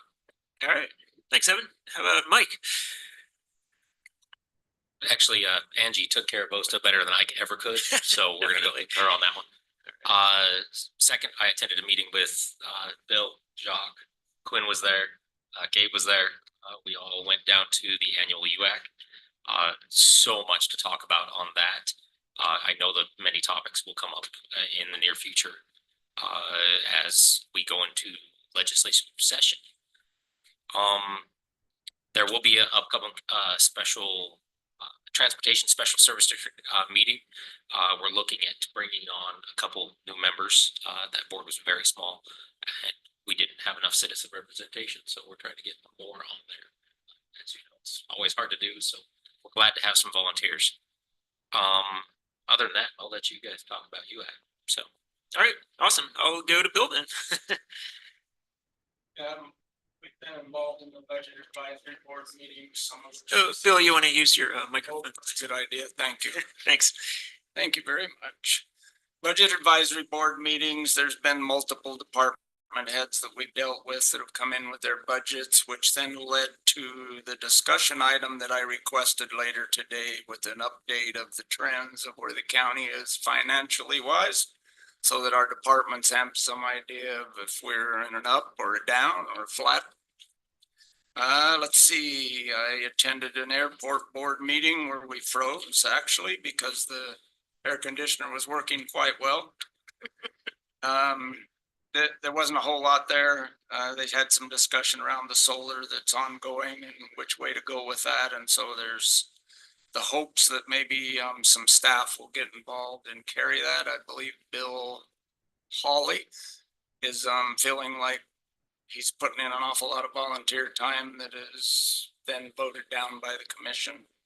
I was also at the UAC convention. There was a lot of discussion around public lands. There was also a UAC board meeting later that day that I attended.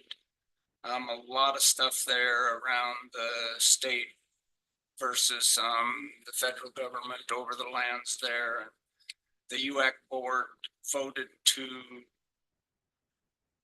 I guess, I don't know if instill or to put out an amicus brief on that court case. So that was voted on at that meeting and approved by a majority, with myself abstaining, considering that I didn't think Grant County would want to participate. Let's see, what else do we have? There was a pretty good discussion around centrally assessed at the UAC meeting with Senator McKay, and then I had a personal conversation with him after that was over with the issues that we're faced with here. So there is legislation that's going to happen in this next year that I believe we've got some options to try and resolve some of those issues. And it really is the state is going to try and take on some of the liability, because right now they basically, I don't know if dictate's the right word, but they legislate what happens and they go in and they make decisions based off of how we are constantly litigated to reduce the amount of money that these companies feel that they have to pay tax on. And so without the state having anything in the game themselves, well, it makes it pretty hard. And so they're looking at a way to involve the state a little more there. I was also involved in the Moab Valley Fire meeting with Commissioners Dean and Walker, and really feel like there's some movement there that's going to help keep this moving along. Quinn was there, can update as well. And then what else have I got? I had a meeting for virtual on phone with the brownfields, and that is the people that did the brownfield study up by the dump. And they are considering doing one in Thompson Springs on the old schoolhouse. And so that's in the works currently. And that might be all for me. I believe it is. There we go. Great, thanks, Bill. Let's go to Mary. Okay, on Wednesday, August 21st, because I wasn't at the last meeting, I wasn't able to report on. We had a solid waste special service district meeting, and we had an operational plan for the Canyonlands transfer station. It was generated through an engineering firm. It was reviewed and approved, and now it has been moved into, sent to the forwarded to the Department of Environmental Quality.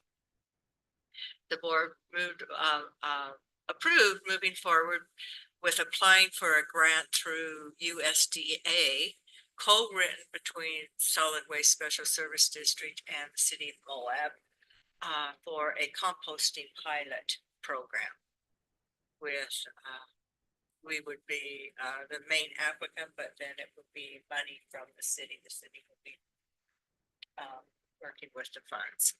So it seems it's something we've had a lot of requests from citizens throughout the years to try to do something about the amount of compost, you know, food waste, especially with all of our restaurants in town, that we could turn it into a product that people would be able to use. Our land cover has been very successful. On just yesterday, I met with Senator Hinkins. We discussed the possibility of having the county, the state put a line item budget so that rural counties, when they face natural disasters, the state will have a fund to take money out to help us.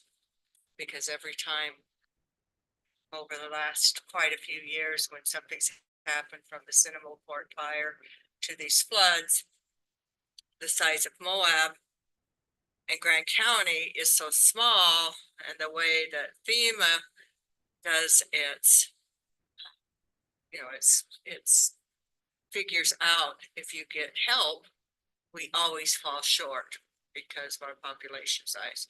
It's, you know, so I don't think it's a good formula myself, because I think the smaller towns are more impacted per person. You know, when you look at the number of people here, probably a larger percent of people are affected, but because it's based on the number of people and the amount of damage, we never get help. So I think it would be great if the state could have some way of filling in that gap for rural counties, not for the urban counties, but because they can qualify quite easily for FEMA. And the rural counties don't. So we discussed that. I let them know about the celebration for the 15th million tons of uranium tailings removal will be on December 13th. And we discussed the audit that the county is facing, has been dealing with, and what the county's response has been. It was a very successful meeting. And I was gone on vacation, so a few of the meetings that I normally attend, I was not there. So that's my report. All right, thanks. Trish, go ahead. Looks like you're ready. I went to a planning commission meeting, but most of that's going to be covered by one of the agenda items. I went to the mosquito abatement meeting. They got their new drone that can actually, you know, they use to abate. It's really cool. It's, I don't even know how large, it's probably this high, about as hot, and you know, it's huge. It's pretty crazy. He has to get a pilot's license. He has to be certified, which would make sense, right? If you're flying something that large, it's pretty cool. So yeah, hopefully he'll do well. The monsoonal rains, they did have a small blip in mosquito infestation, most in the northern part of the wetlands. West Nile, there is some West Nile activity in Utah, but none here. And then they were just working on their budget. I went to the conservation district meeting, just a couple things. They now have a couple of items that people, you know, citizens can rent. One is a wood chipper. The other one is a no-till drill. So if you're planting, it's not very large. I want to say it's like 5 feet across, 6 feet across. So it's, something that can be used on a small parcel, $75 per day. So that's all through the conservation district. And then, oh, what did they say? The couple things, Corey Farnsworth has done some evaluation of forage on the mountain and where that Dory burn, Brumley burn, that he said the forage values just exploded, both for wildlife and livestock.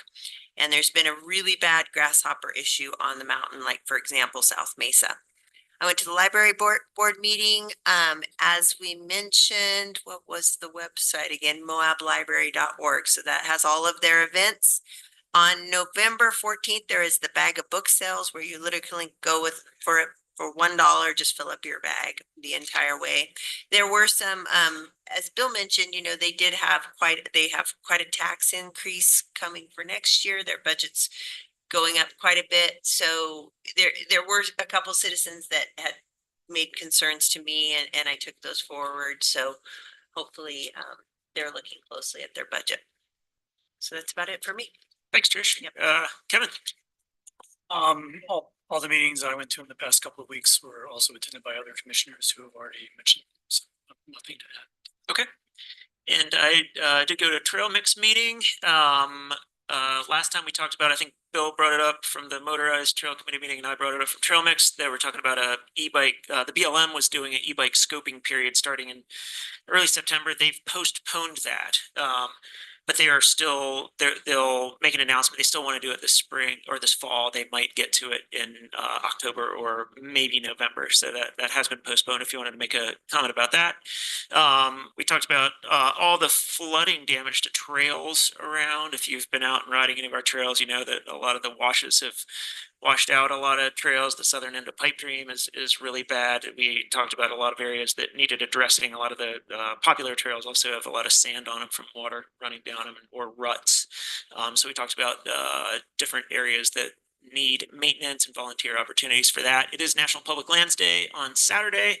Trail Mix is doing a big volunteer push, and that will be Pipe Dream meeting at 9 o'clock at the Jackson Street entrance, the end of Jackson Street there, which is basically 4th East extended, to work on that. And I think there's other National Public Lands Day projects going on around, so you can look at those.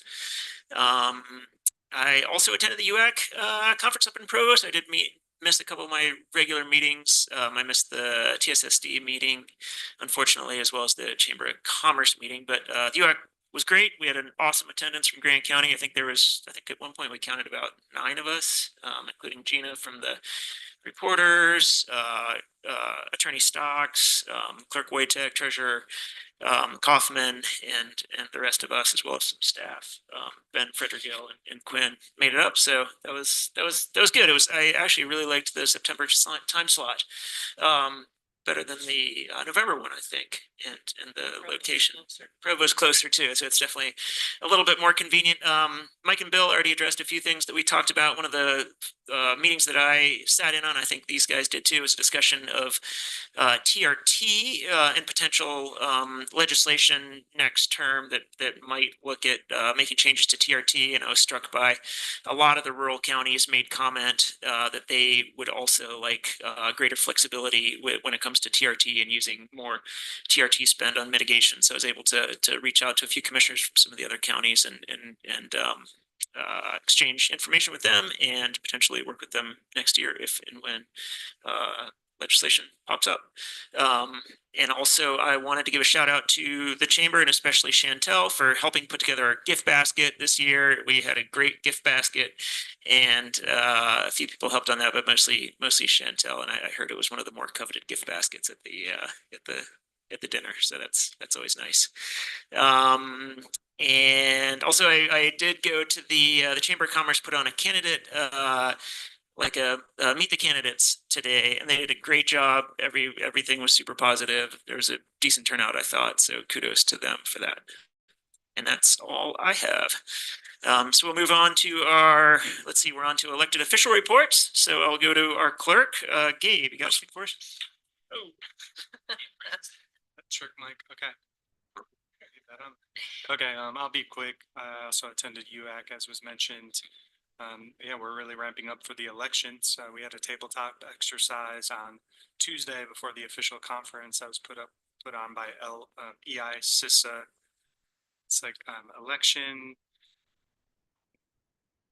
infrastructure and security. It's a federal agency. They have some agents in Salt Lake, and they put on this sort of scenario planning. So we're really, they're really trying to get everyone with their eyes open and aware of anything that might happen on election day or leading up to it, and just making sure that we're ready to respond and react and make sure that the show will go on. And other than that, obviously the election and the presidential year, amongst all the clerks getting together in September, is, you can imagine how exciting that was. We had a nice breakout about de-escalation techniques and all these important elements to running a smooth election. Other than that, I've just been really busy ramping that up. Running support as needed on budget. And I think you might have seen some stuff come out in the paper. There's more to come. You got the I voted sticker feature coming out, I think. And let's see, that it should be it. Oh, yeah, I think I'll have Dana maybe come for the next meeting, for that first meeting in October. We could just kind of do a roundup of any election related items to present. But that'll be the plan. Thanks. Thanks, Gabe. And let's see, we have Stephen with us on Zoom. Stephen, do you have something to report today? Yes, quite a bit. Can you hear me okay? I can hear you just great. Thanks. Perfect. A couple notes for the public and commissioners to be aware. We have two exciting dates coming up. Tomorrow at 10 a.m., mark your calendars for the Cane Springs CUP appeal argument that will be in chambers at 10 a.m. tomorrow. We'll provide a live link as well. Oral arguments will be provided by Mr. Coons for the county. I'll be present as well. And then Mr. Baird will likely present something. We've circulated the documents to the commissioners earlier today. The Times Independent requested a link to the documents. And so we provided a copy of the record to them, and they should have a copy of our arguments. If you have any questions on any of the documents, please do not hesitate to reach out to my office, but it will be tomorrow at 10 a.m. Chrissy Hoffline will be in chambers, but most people will be virtual. Second, the BRC oral arguments will be on September 27th at 9 a.m. The links will be provided for that as well. It'll be next Friday at 9 a.m. I'll be doing the oral arguments.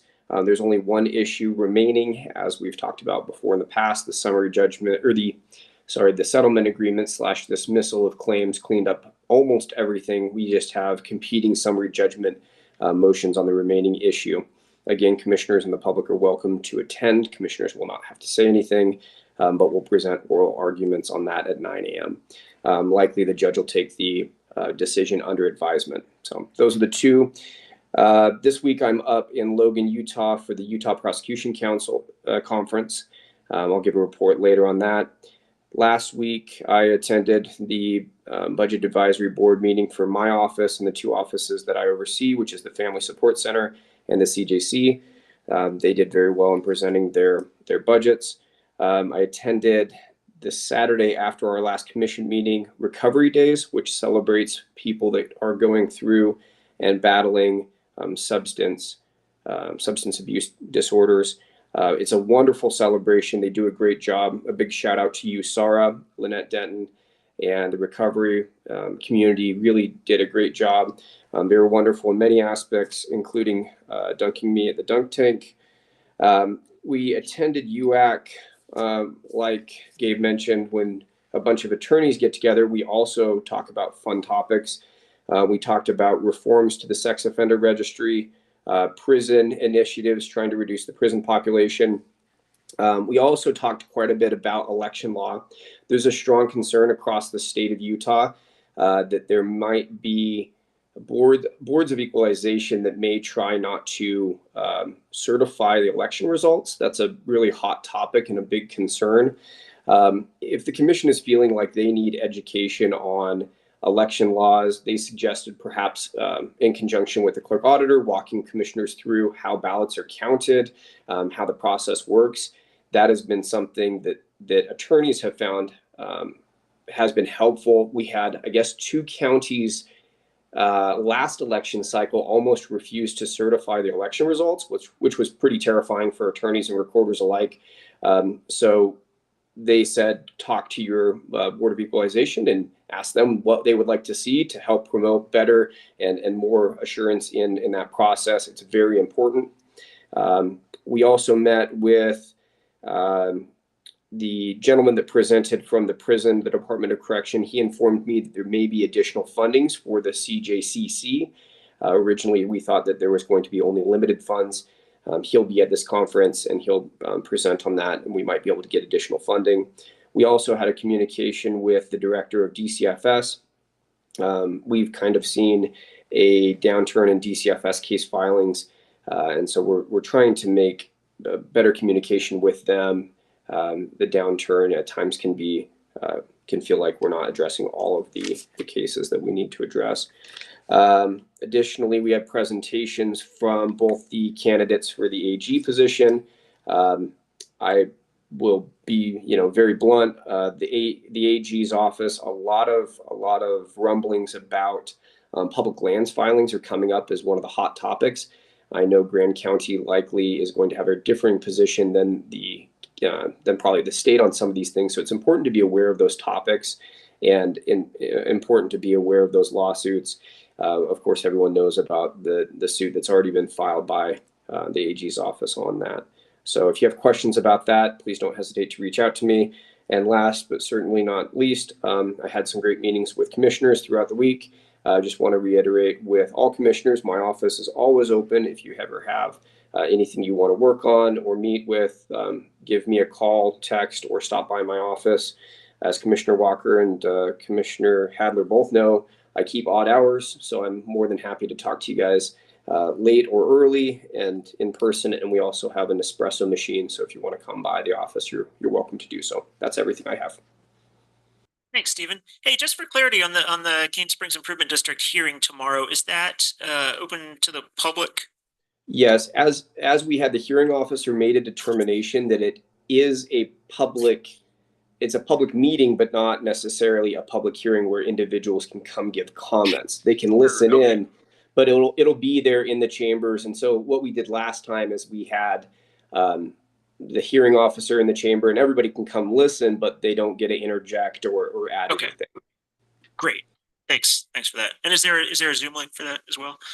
Yes, there should be a Zoom link, and I think Alicia. Was that in the okay. Yeah, I think they've circulated that, and you're welcome to come in person or virtually. And if you don't have the link, I'll make sure to recirculate it. Fantastic. Thank you, Stephen. Kevin, do you have something for Stephen? And Stephen, for that hearing, the hearing officer and the presenting attorneys for both sides will all be virtual? Correct. So all the attorneys are going to be virtual. No one will be in the room, but we wanted to make sure the room was there because I think there's some folks in the community that might be tech challenged, and we want to make sure that there's a venue where they can come view the proceedings.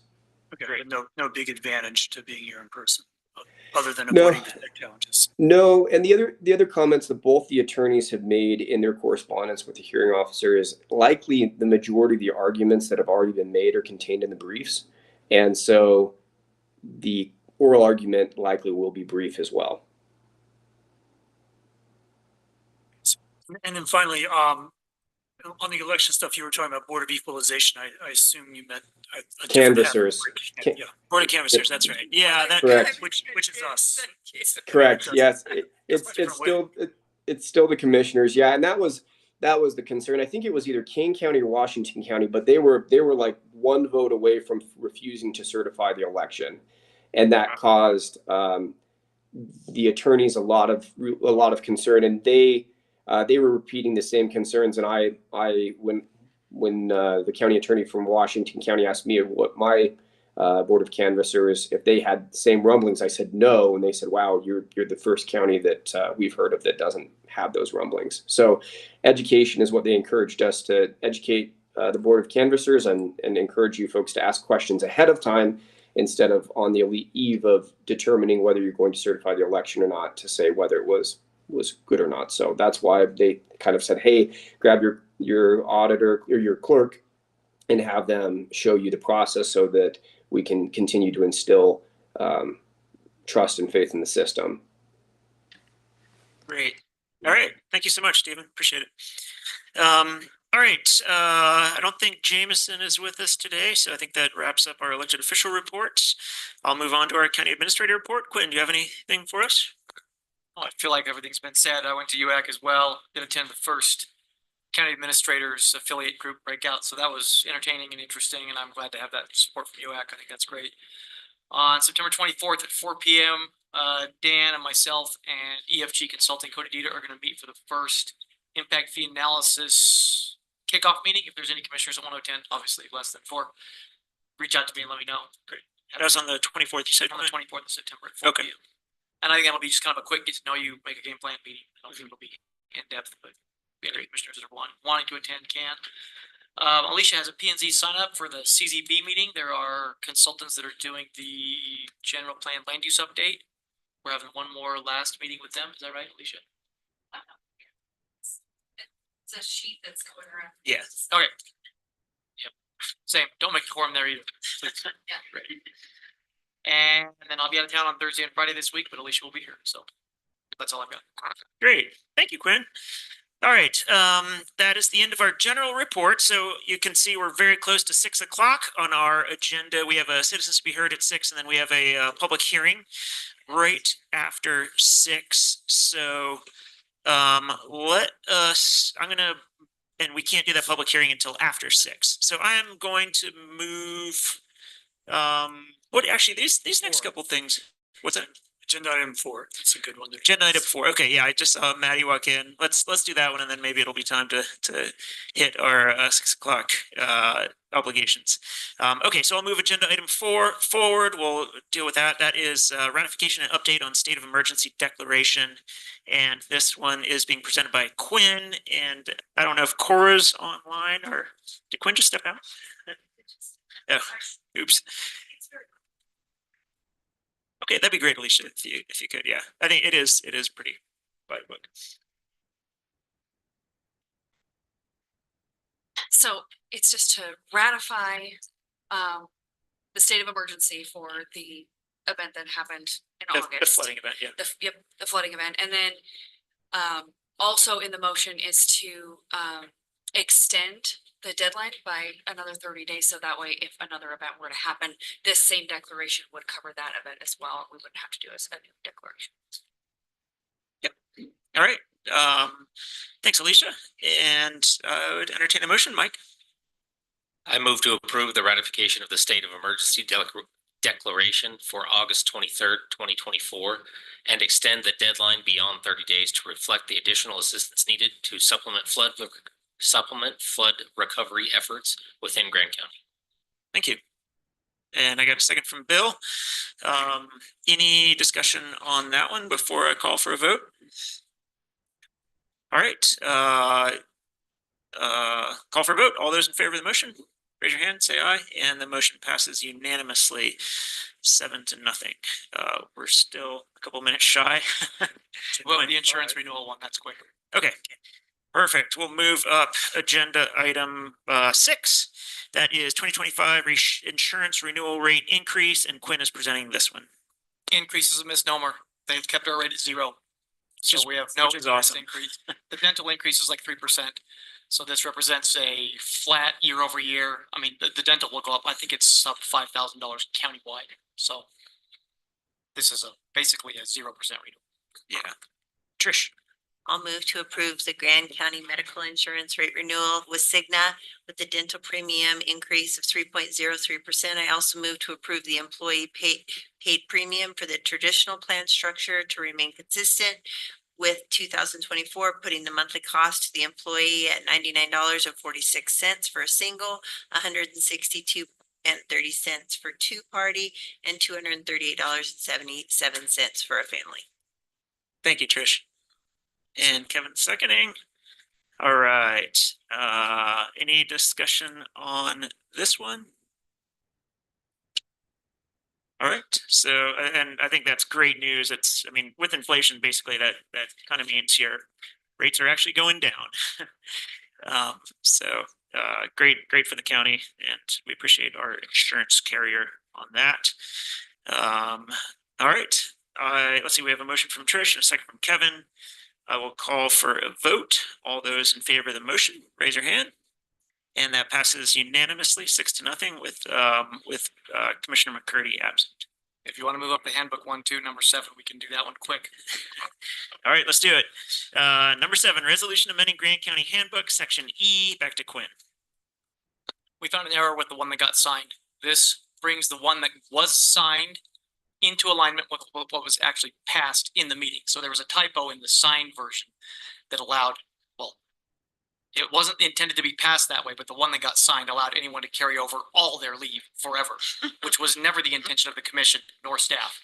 So this just resolves that typo basically by replacing that one. Thank you, Quinn. Kevin? I move to approve the resolution amending Grand County Handbook, Section E. And Trish is seconding. All right. And I'll say we went back and watched the video on this to double check and to make sure that what we were amending this to was the intent of the commission at the time and all the discussion. It was just a problem with the packet. The one that got uploaded was like an old version or a draft version, and that's the one that got signed. So the intent of the commission was always to cap the carryover. Bill? Yeah, I guess my question is here with your verbiage. If a employee or elected official will not be eligible for mileage, that isn't the way that discussion went. It was termed that it would be eligible one way. This is No, you're right. That should be the one that gets fixed as well, right? Sorry. Let me look. We took the original red line and uploaded that, but it's, yeah, it was weird. Yeah, and that's how I remember it also, Bill. So do we need to amend the motion? I think we need to correct that, your motion for sure. Okay. Yes, because you're right, Bill. That was the intent of the commission was to make them take the mileage back to the original thing. Yes, you're right. So how should I word that? Take mileage back? Try to only be in one way. One way. It was one way, right? Okay, so I move to amend the motion to add that we are taking the mileage reimbursement for employees and the elected officials to one way for personal vehicles. Okay, do we need a second for the amendment or? Second. Okay, and then, so we will vote on the amendment first and then the original motion. Okay, so call for a vote on the amended motion to clarify the mileage reimbursement. All in favor, raise your hands. And that passes 7-0. Then we'll get back to our original motion, which includes the amended motion that was made by Kevin and seconded by Trish. All in favor of the motion, raise your hands. And that passes unanimously as well. All right, that was quick. Who seconded the amendment? Trish. Yeah, Trish, both were, the amendment and the original were Kevin and Trish. Okay, it is now 6 o'clock or just after, so we will get to our second Citizens to be Heard session. I know there's quite a few people here, and I think a lot of you are here to make comment for our public hearing on the Land Use Code Amendment. You may make comment for that during the public hearing. I'll open a public hearing and then you can speak to that specifically. So this Citizens to be Heard right now is if you're here to be heard for any other reason, you may raise your hand and come forward and I will give you the floor. Start by introducing yourself and then you'll have 3 minutes to speak.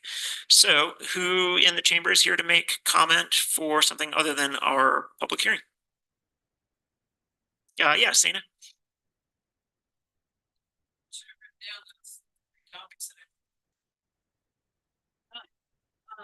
First of all. Would you introduce yourself first? My name is Sana Carey. Thank you.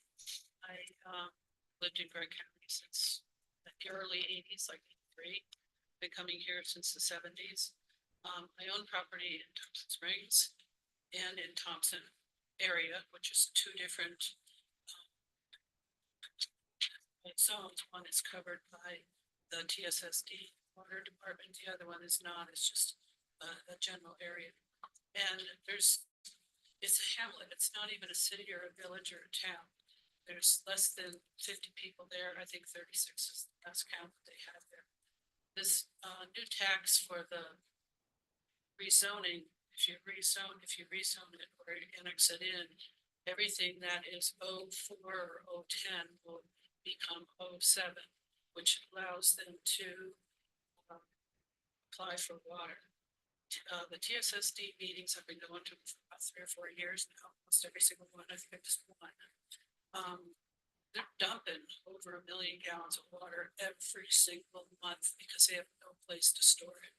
So the papers are always saying, you know, we're in a water crisis or whatever, and you know, you go to the meetings too. So I'm not saying anything that isn't written down in the minutes or whatever, but they do have, but they don't have it documented. So they're trying to, I guess, document it to the state. And they just installed a new metering system that'll help them do that. That scanning kind of thing, but they don't have that in place yet. Anyway, so this new, I guess, fire annexation will put a burden, financial burden on a lot of people that live in Thompson Springs that don't make an awful lot of money. They either work at the 7-Eleven or they go to Green River or they go to Moab, which is a lot of money in transportation every single time. I'm working on a STAR grant and I've hit all kinds of blocks. First of all, we've had 3 or 4 different directors for the Economic development. Yeah, for planning and zoning since I applied to it. Same thing with the person that is supposed to be monitoring mine. I think there's been 4 or 5 different people. I've had 5 different architects. Each one of them said, oh yeah, well, you know, work on your plans. I learned architect in college, but I graduated in the 70s. Our college did not have a computer system. It's not on a computer system. I learned how to hand draw everything. So I hand drew everything, handed it over to the architect. Oh yeah, I can do it. Hand me some money, which is great. And then, oh, by the way, now I got a job in Salt Lake City, or I'm in New York City, or I just lost 2 employees, and so I have bigger jobs I can't do it. So I've been running into a lot of block holes. Now I'm working on, I paid my fee for the permit. Then it was, we're not going to fund you any money until you get your water turned on. At closing, when I bought the property, the bill was paid in full, and TSSD was turning on water for people that had back fees that had a water system in place. I had a water system in place, but they wouldn't turn. My fees were paid. And so there was definitely some prejudice there. So I didn't even receive the funds for a couple of years for the STAR grant. So, you know, and I know you're real anxious about getting moving forward and that type of thing. Right now, the next block that I'm having is trying to get a contractor out there to finish up the projects. What I've been doing in the last couple of years is painting. You don't need a permit for that.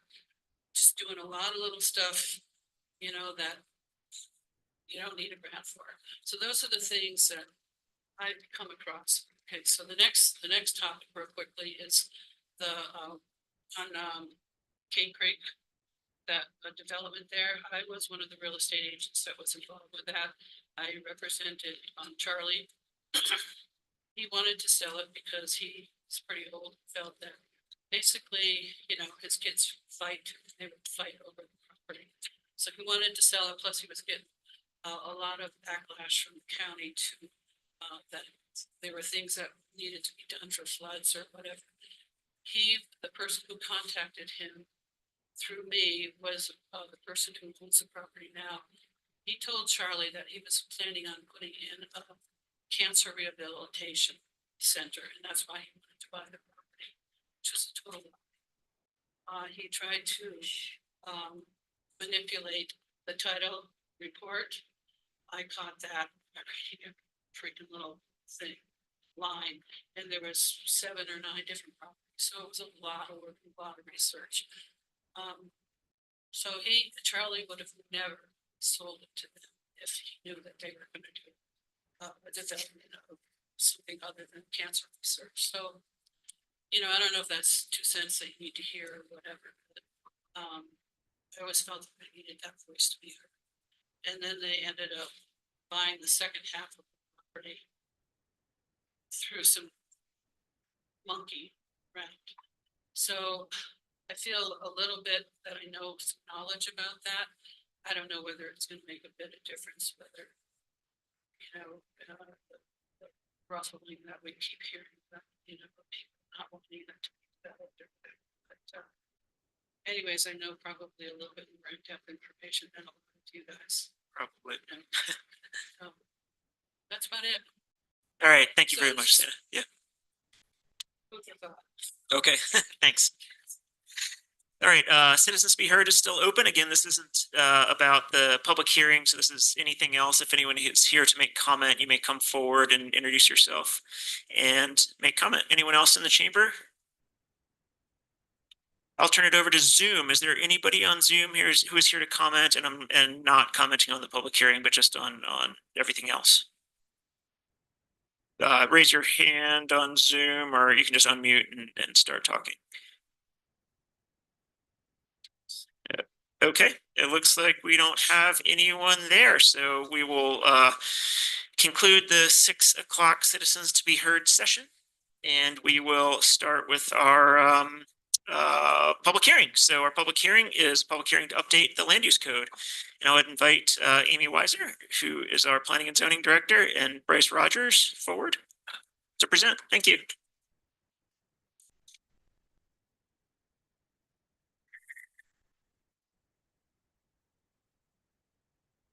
Right, thank you. Good evening.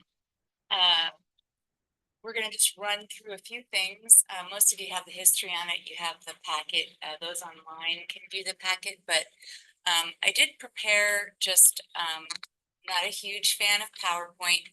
I prepared it as a little PowerPoint document that shows the timeline of how we got here tonight. In case anybody has questions, if the public wants to ask about that, we have that to look at. I just kind of condensed it all into one document. So Bryce is gonna pull that up, and if anybody has any questions, we can refer to that. I'm not gonna sit here and read it and go through it. So, but one thing I do want to share with that is just, one thing to share is that this did go before the planning commission originally on July 22nd. And I do want to say that the LUC revisions that are kind of coming before you this evening, they are meant to reflect the updated land use element. So, and there was a number of public workshops that happened on the land use element and the future land use map. And so I believe that a lot of these changes came from those workshops and came from discussions with the commissioners. Y'all can correct me if I'm wrong, but I just wanted to point that out as far as when people ask, where did these come from, or who came up with these? To the best of my knowledge, they came out of those public workshops and it came to the commission to discuss those. And the PC and the CC came up with these land use code revisions in concert with staff. So, but what I want to point out is that those land use code revisions should wait until the land use element and the future land use map are actually adopted. They're reflecting what has yet to be adopted. And that's what's causing some of the confusion and some of the concerns, in my opinion. So just to get to the staff report really fast. As you know, this went to the Planning Commission on September 9th, and they were directed by the County Commission to provide a recommendation on 4 proposed code revisions specifically. So they, I'll run through those, and then they also made some motions on the remaining proposed land use code revisions. So I'm just going to run through those really quick. So they did make 4 separate motions on the 4 code revision sections that the county commission directed them to address. So I'm just going to run through those really quick, and Bryce has them up on the screen. So for the proposed new zone of RAR 20 Range and Resource District, their motion was to forward an unfavorable recommendation to the county commission. And I do want to run through, I thought the planning commission, I'm going to give them a little shout out. I thought they did a great job of providing their reasonings behind the motion, and I know Commissioner Keaton passed that on to all of you to take a look at, so I'm just gonna hit the highlights on each one of those. So the reasons behind the unfavorable recommendation for the RAR 20 was the following. One, a map of the areas proposed for the zone should be included with the ordinance adopting the creation of the zone. As it stands, the current proposed revision does not affect any parcels, so it should wait until after the future land use element of the general plan is adopted with the new future land use map in order to determine where this new zone should be in the county. Property owners do not know if this proposed revision will impact their property or not. So that was number one. Number two, there should be a new zone created and adopted at the same time that has a 5-acre minimum lot size. And number three, why not change the minimum lot size in the existing range and grazing district rather than create a whole new zone? Number four, the PC is in favor of a larger minimum lot size if the purpose, as they understand it, is to preserve areas in the county for resource use rather than development. A 40-acre minimum lot size seems more appropriate. 5, there are a number of uses proposed in the 3.1 use table that were not appropriate for a zoning district meant to preserve land for resource use, such as a hospital is proposed to be permitted. Number 6, all agreed that one dwelling unit per 40-acre parcel is warranted and perhaps a caretaker's dwelling, but nothing beyond this. Single-family dwellings, to include manufactured homes, are the only dwelling type the PC felt was appropriate. So that was their comments on the unfavorable recommendation for the RAR 20. For the major utility overlay, they forwarded an unfavorable recommendation to the county commission. Reasons for the recommendation are: number 1, the current use table lists all other major utilities as a conditional use in certain zones, but does not provide any use-specific standards section for both all other major utilities uses and all minor utilities uses. The PC felt that if a use-specific standards section were created for both of these, most concerns could be addressed, from citing standards such as distance to roads, existing utilities, etc., to mitigation measures such as screening or landscaping. 2, the county needs to remain competitive for future utilities to be developed in the county. Requiring a zone change is too restrictive. PC felt that the county should seek a professional in the field of utilities to better define major and minor utilities.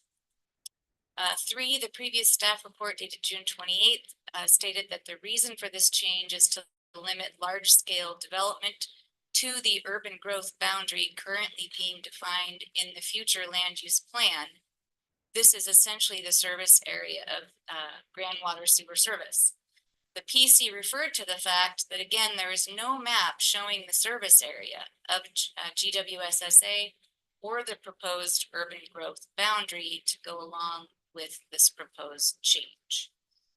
4, the PC wanted to know if GWSA had been given a chance to review this proposed overlay as it relates to their boundaries. They certainly have not had a chance to review the proposed future land use map that would show the urban growth boundary. The PC felt that if we limit large-scale development to the GWSA service area, we are creating a situation where the county is not in control of the boundary or the map should the GWSA service area change.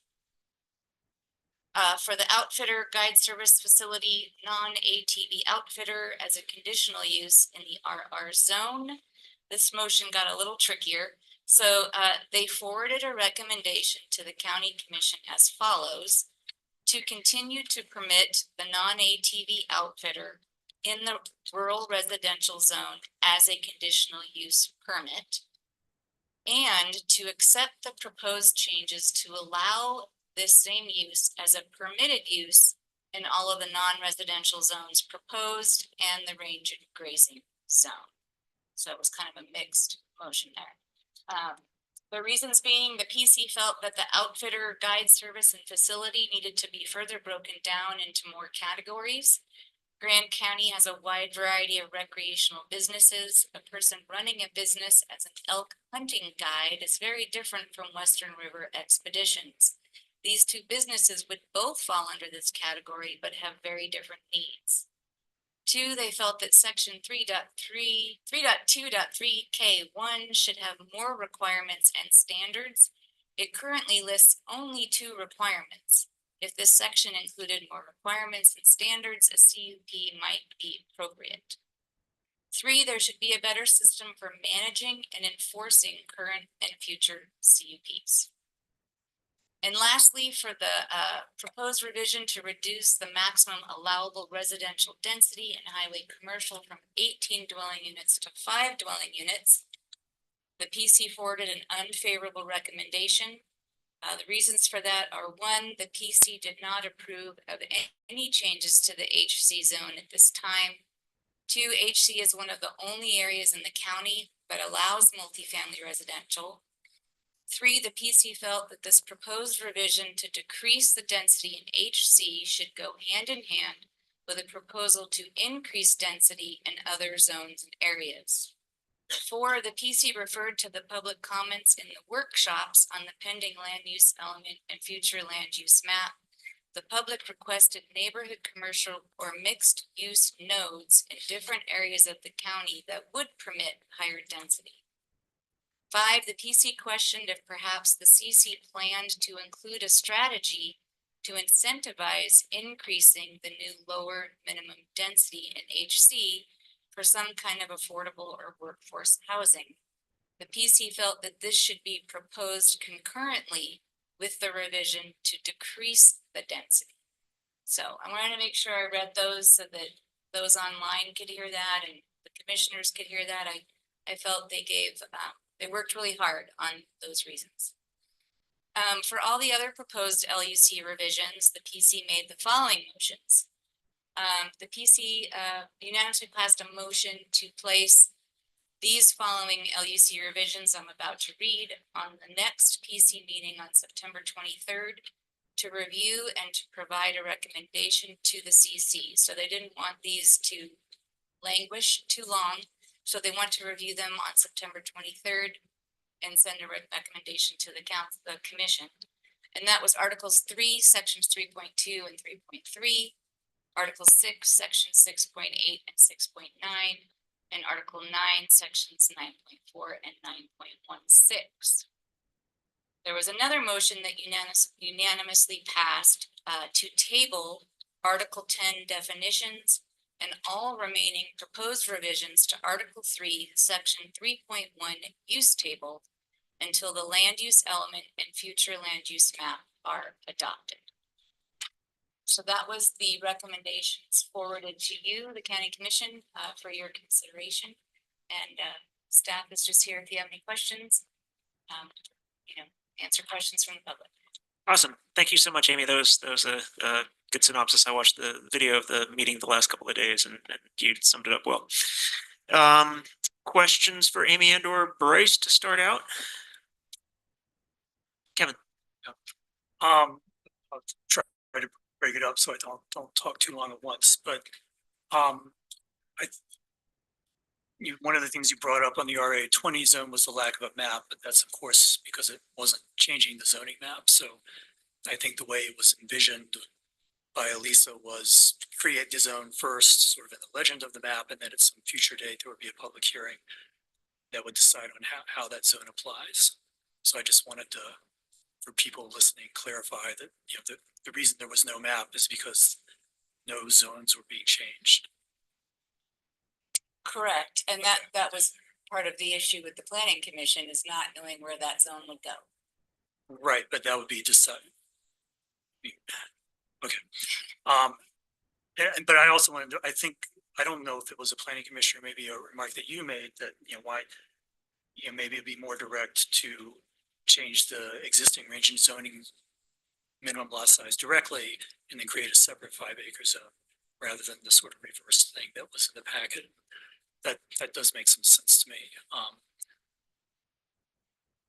So, I think another, you mentioned at the end some, various things that were like in sections 9 and 10. Those are not in the packet right now. Correct.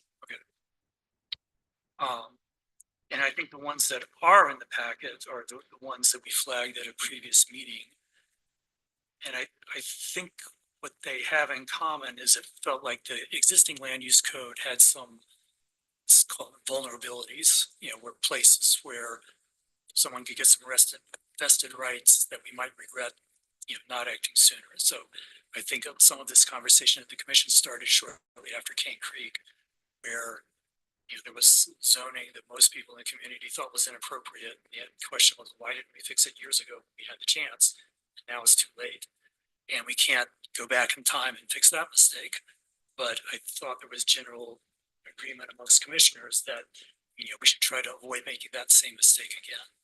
And I think these 4 elements, what they have in common is they have the potential for that kind of repeat of a project vesting under rules that I think might not be quite appropriate. And so I guess the reason I'm bringing that up is when looking at proposed revisions, there is a cost to waiting. I think some of the remarks at the PC meeting were, well, why not wait and do this right? And the answer is because in the meantime, an application could vest. So these are the ones that pretty particular to that, as opposed to the ones you mentioned at the end where waiting doesn't cost as much. So I'll stop there for now. Sure.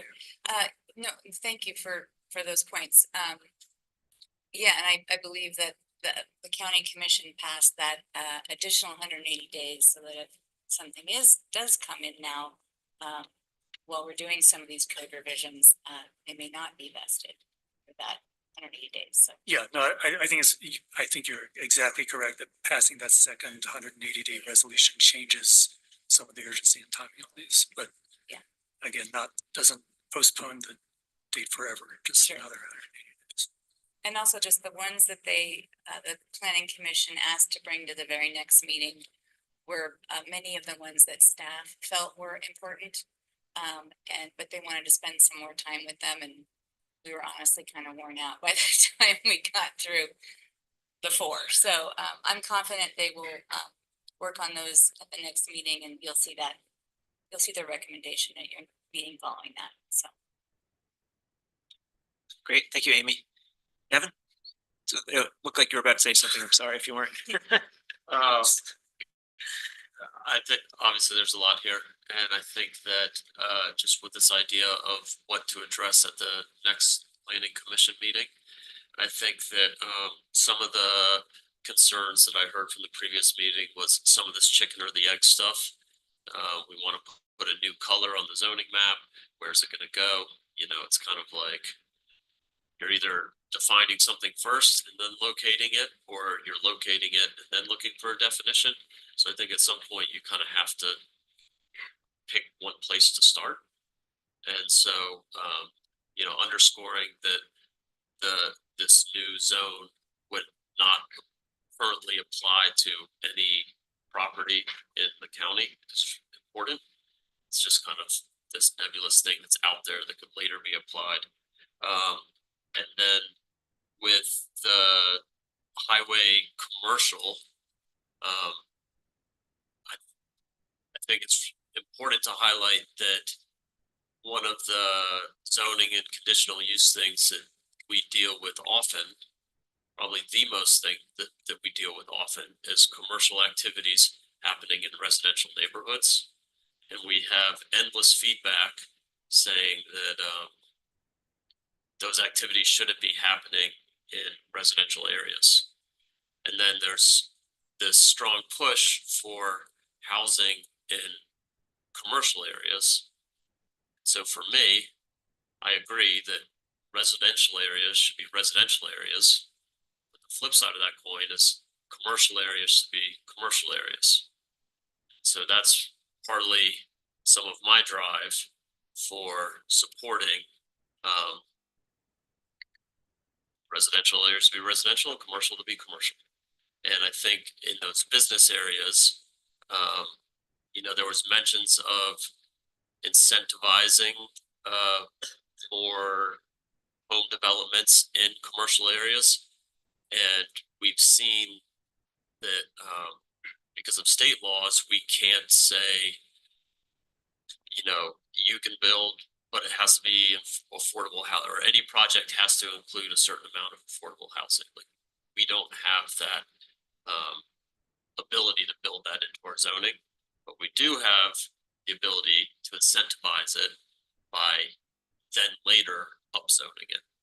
And so that's or not upzoning, that's the wrong word, but allowing higher densities in certain areas. And so that really is a two-part step. And so I think, if the planning commission is eager to work on other things, I think what would be helpful for a lot of property owners is, what is that second step? So imagining that the density is reduced to a lower level, what is that bargaining chip? What is that carrot? What is that incentive that's gonna be on the table to develop the kind of housing that the community wants and needs, and not just housing for folks outside the community that's gonna gobble up our precious 4% of private land. So those are just a few things for where I'm at. I'll also try to keep it short, bite size. Great, thank you, Evan. Who else would like to make a comment or ask a question? Sure, wait. When have you seen government take away something and then give it back in greater numbers later? Ever. Be it prohibition. That's the one I know. Doesn't happen, and it doesn't happen fast, even if it does. The other part of the question to you guys, do we have an estimate on future land use plan? Do we have a rough timeline? I'm not saying for exacts. It's been years, and I'm pumped to see it. So I think we talked about this at the last commission meeting or the workshop, but our consultant CBZ will be here next week, and they will be meeting with all of you for that sign-up sheet. They're having an open house on the 24th that the public is invited to. It'll be from 4 to 6 here in the commission chambers, and that is to give the public and the commissioners another look at this draft future land use map. And then the goal, they've stayed with their timeline, and their goal is to get us a draft of the entire future land use plan with the map. By shortly after that open house, they'll probably tweak some things and then get us the full draft. And then the idea is that would come to the county commission in November. I like to hear that. Thank you. Yeah, one thing I asked Amy is that maybe down the line, you guys could break down like what you think a rough, maybe working with the planning commission, what you think a rough idea is, a timeline, like, okay, and we're not holding you to it, but it would give, it might alleviate some concerns, right? For the county commission. Absolutely. Thank you. And I do want to remind everyone, this is a public hearing. We're not taking any action tonight, and I'm eager to get to the public. So we'll just do a couple more questions and then do that. Bill. Yeah, you lost me over here. You're gonna take away somebody's rights, and then you're gonna give it back to them if they behave the way you want. And I don't know who's gonna sign up for that. Nobody would do that. And to take away density and then give it back to somebody if they perform, as you say, when it's already a right of theirs when they own the property currently, makes no sense to me. Now, I would like to go back to the fact that I think it's important that we listen to our experts here and slow down on this. We put the 180 days in. Let's slow down here and get this fixed correctly and involve people that you want to take away their rights, because that amazes me that we would even suggest that, and I'm amazed with it. But let's listen to these people. Let's listen to planning commission here and allow them to make these decisions that we have. We're just adding to one more board here, really, that we don't want to listen to. We don't listen to the water board. We don't listen to TCAP. We pick and choose what we want from these people that we expect to volunteer vast amounts of time. I commend them for what they do, but I couldn't do what Mr. O'Brien does, what Mr. Mancuso and the rest of them. I don't have all their names in front of me, but they put a huge amount of time and effort into this. And I think it's important that we listen to them. And honestly, I think that we're not following proper process here when we get this out of whack. We're really stretching the imagination of how this should happen if we're going to jump and put the cart in front of the horse here. That this isn't proper process at all, and we shouldn't even be really having this discussion right now. And I'm almost done, Mary, but let me finish. Thank you. But I'm not done yet. And so downgrading density on highway commercial, this does nothing to alleviate the housing issue that we have here. We need increased density, and you cannot force a developer to lose money. You can ask him for different things. You can incentivize him. You can subsidize him, but you don't have any developers giving you advice on how to get more housing. You have people coming up with ways of restricting building further and further. And that doesn't solve our housing problem. We have a huge housing problem here, and the only solution is more housing. So let's get some housing.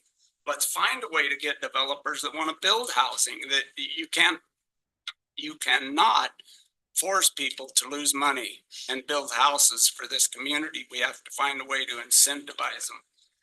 I don't understand this. I don't understand it at all. This is trying to push this through before an election is my personal feelings, that we're trying to push this down landowners and homeowners' throats ahead of an election. And I think that we've got to be real careful here. This is bad process and policy.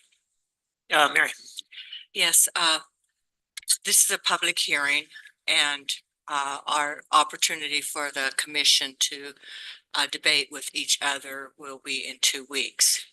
I think this is the opportunity for us to listen to what the planning board has to say and ask them questions, and a time for us to listen to what our people say. And then in 2 weeks, that is our opportunity as commissions to discuss what our thoughts are and why we think they are the way they are. So I guess that's what I'm requesting, is if the commission could hold off discussing with each other and take this time to ask questions and listen to the public. Yeah, and we'll open that public hearing in just a sec. Thank you, Mary. That's a good point. Trish. Just real quick, I want to reiterate just to the general public. I did send out an email to the entire planning commission. I'm the planning commission liaison and the county commission. And just for the general public, that meeting was September 9th. I would highly recommend you go back and watch that meeting. I asked the county commission to watch that meeting, and I timestamped it as per one of the planning commission's recommendations. And the meeting kind of starts about 27 minutes for the general public. And so I would recommend you do that. I very much respect our planning commission, and that's why I sent that out for everybody to watch it and listen to their comments. So I think that we all respect the planning commission, and we will do that. All right, Mike, real quick, and then I'm going to open the public. I'm sorry about that. In your little graph that lists the red line items, it says 518. It's a strike. Just put a space between So- those. Yeah. Literally Like one 18 is space mark. structure, Yeah, I was but- like, Yeah. I saw that. Yeah. Chair Hadler. Yes, Stephen. Just wanted to make a reminder to the commission on the same topic. I know we're looking at changes. I've really encouraged the commission to look at CUPs and identify the CUPs that the commission wants to consider holding over or consider adjusting. I know it's going to be an important important piece to decide on, because we're looking at how we create annual compliance and cross-referencing that with business licenses. And so if your discussions, when you consider going to the open house and talking with your planning and zoning commissioners, it would be good to remember that conversation. I know it's not a particularly entertaining one, but how you want to utilize CUPs, where you want them in the land use table, what particular items. It's really important to be thinking of those things, as we've seen multiple times. Whether we like them or not, they can create some difficult legal obligations. Thank you, Stephen. Yeah, appreciate that comment. You have a question, Kevin? Then I'm going to open up the public hearing. I just wanted to continue the discussion a little bit more, which I do think, I mean, the public has to comment on what they need a well-rounded view of what's being proposed. So I think that helps. So I think that another reason that I don't think was discussed at the planning commission meeting that we've talked about before for the change in highway commercial, Evan alluded to it, is that we also have commercial real estate shortage, and it might make sense that, Evan mentioned not allowing residences in highway that might be better used as commercial. But a second option is some of the lots are deep, and we could have rules that the residential area has to be confined to the back of the lot.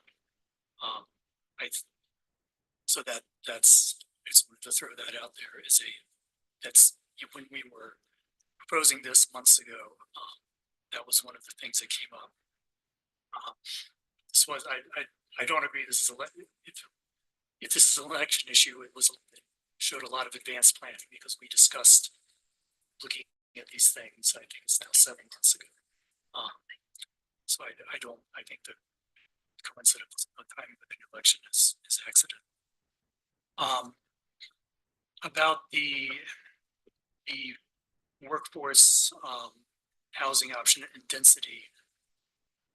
And again, this is echoing things Evan said. What we might want to do is to say, yes, build dense housing here, but a certain percentage has to be workforce housing. That's what we do with HDHO and things like that. But the state doesn't allow us to do that directly. It has to be done via an opt-in program. So, so the end result would be as if we were imposing a workforce housing requirement, which I think some people might disagree with, but I don't think that would be super controversial. I think we have noticed in the community that if we have unrestricted high density housing, it tends to be high end. And I think we're suffering from a lack of lower end housing. And the way for us to get to requiring developments to have a certain percentage of workforce housing is to turn it into opt-in, and that's what this would do, in conjunction with other zones. I think if the flub is happening quickly enough, we could imagine postponing it so we could do both steps at the same time instead of one and the other. I think that's worth discussing if that it can happen comfortably within the next 180 days, because I think that just requires less explaining.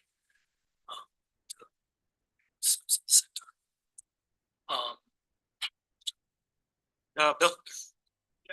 I want to take Mary's point here, and really I'd like to apologize to the public, because I do believe that that's what this was for, and apologize for taking up their time and allow them to have some time here. So just on my part, I apologize. Thanks. All right, I would like to open up the public hearing and get some comment at this point. So, so I will now open this public hearing to update the land use code. The public hearing will remain open until Wednesday, the 25th at 5 o'clock. Anyone can make comment to the commission at grandcountyutah.net by email if you like, and you may also come forward at this point. I'll treat this like I do the citizens to be heard. If you're in the room to make comment, I will have you raise your hand and I will call on you. You may come forward and give your name and speak for 3 minutes. And your comment will be entered into the record. I'll also go back and forth with Zoom a little bit. So I will start. I'll give you an idea of how much time you have left so that you know when to wrap it up. Thank you, Mary. And so let's see, Bob in the front row had his hand up, so I'll start with him and then we'll continue. Thanks. Well, first, of course, I'm here as just a regular citizen. I am on the planning commission, but this really is just to give my opinion, and it's on the RER 20 zone. I think the density limitation of 1 unit per 10 acres gives too much density for the proposed range and resource zone, which is designed to protect resources such as agriculture, grazing, wildlife, and land conservation. I'm going to read very briefly from the purpose of that zone. So I'm going to actually say 1 unit per 20 acres, maybe less in certain circumstances. So here's the purpose of the RER. The RER Range and Grazing Resource 20 District is located in outlay areas of the county where uses such as agriculture, grazing, wildlife preserves, land conservation, wildlands recreation, natural resource extraction uses may be allowed. The purpose of this designation is to preserve resource lands and accommodate agriculture and agricultural-related uses while allowing for a very low density ranch-style residential development on the land that will primarily remain in a natural state. I believe the proposed density is too great. That is 1 unit per 10 acre. It's not low enough to sufficiently protect agricultural lands, wildlands, wildlife, or even enough to discourage residential development.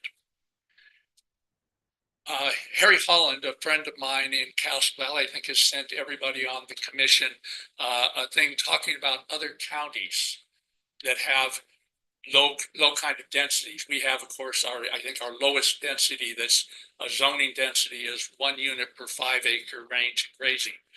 Here's some examples. Emery County has a mountain zone, which 1 unit per 80 acres. Morgan County has a designated multiple use zone with 1 unit per 160 acres, and that dwelling is a conditional use. Summit County has a designed mountain remote zone, 1 unit per 120 acres. Sevier County has 2 zones with 1 unit for 20 acres. Here's my bottom line. I urge you to have a maximum allowable density on the RER zone of no more than 1 unit per 20 acres.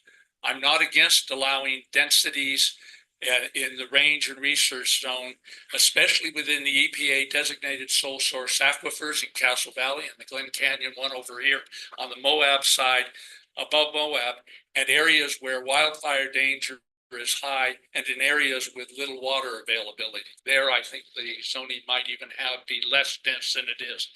Thank you for your consideration of this request and, of course, for your service on the county commission. Thanks, Bob. Thank you. Thank you. All right, Dwight. Dwight Johnston again, and I appreciate you giving me some time.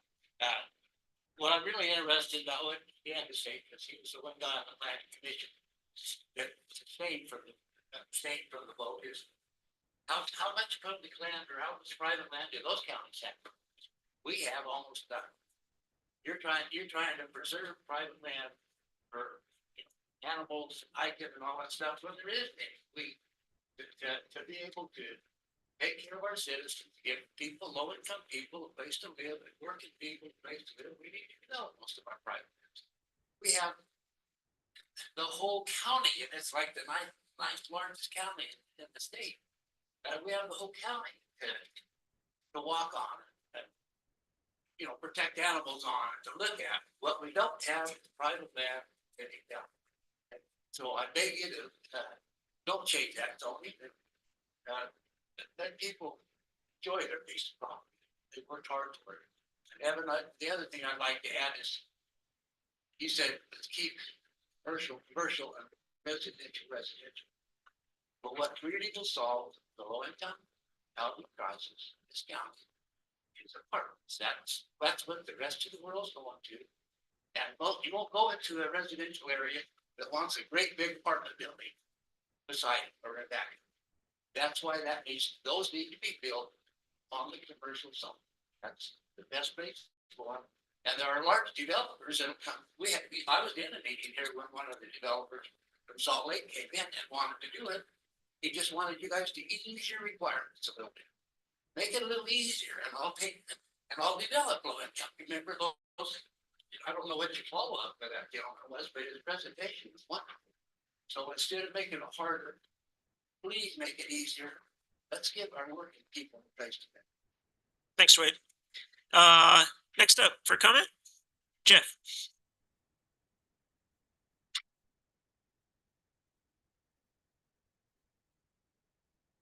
Good evening, my name is Jeff Cornez. I am a resident of Grant County and have been for 18 years. I do own highway commercial property and I'm here to address the potential change in moving from 18 units to 5 units. I've lived in this county for a really long time. And every single year we talk about affordable housing. Every single year. A move to change highway density from 18 to 5 is not helpful in making affordable housing.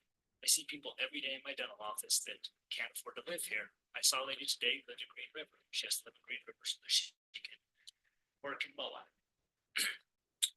Also, in doing so, it would be bad for businesses. Businesses of all kinds need employees. And I feel like it would be a mistake. As far as addressing some of the things that you guys spoke to tonight, one thing Commissioner Clapper mentioned was getting commercial businesses out of residential. I've lived here for 18 years. That's not the issue. The issue is people have no place to live, right? If you line 100 residents in Grand County up and you ask them, what is the biggest issue facing Grand County residents? Every single one of them, all 100 of them will say housing because it's not affordable and there's not enough of it. If you were going to build an apartment complex, no one in residential wants to have an apartment complex built in their neighborhood. It belongs in highway commercial. If you look at the property that I own, I'm surrounded by a hotel. I'm surrounded by Airbnbs. It only makes sense that an apartment complex would fit very nicely and would actually be appropriate for the highway commercial property. I'm here just to encourage you to vote against it. I think that it should stay the same. Allow us to have the density so that we can do it. The other problem is that if I wanted to create housing for employees, which I might need to do in order to keep my dental office running, right? Because this is something that we all face. Only being allowed to have 5 units on the acre that I own would not allow me to be able to do that because I would have to subsidize the housing for my employees. And I would need to build additional units so that I could afford to subsidize my employees and pay for that type of housing. But anyways, once again, just wanted to encourage you to vote against it. Thanks, Jeff. Danette.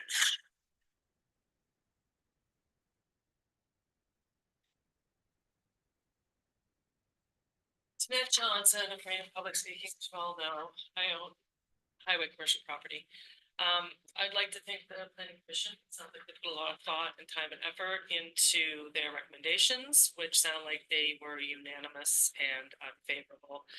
I'm with Jeff. I think highway commercial zone is the exact zone where you would want high, if not even higher than 18 unit density. For those in favor of affordable, assured, essential housing, where else would you put it? What other zone would you recommend putting it in? I'd also like to share why advisory boards exist. Why would anyone, myself included, want to volunteer their time and efforts when the commission rarely votes in line with their recommendations? I've considered joining the planning commission, but I don't feel it's worth the time and effort.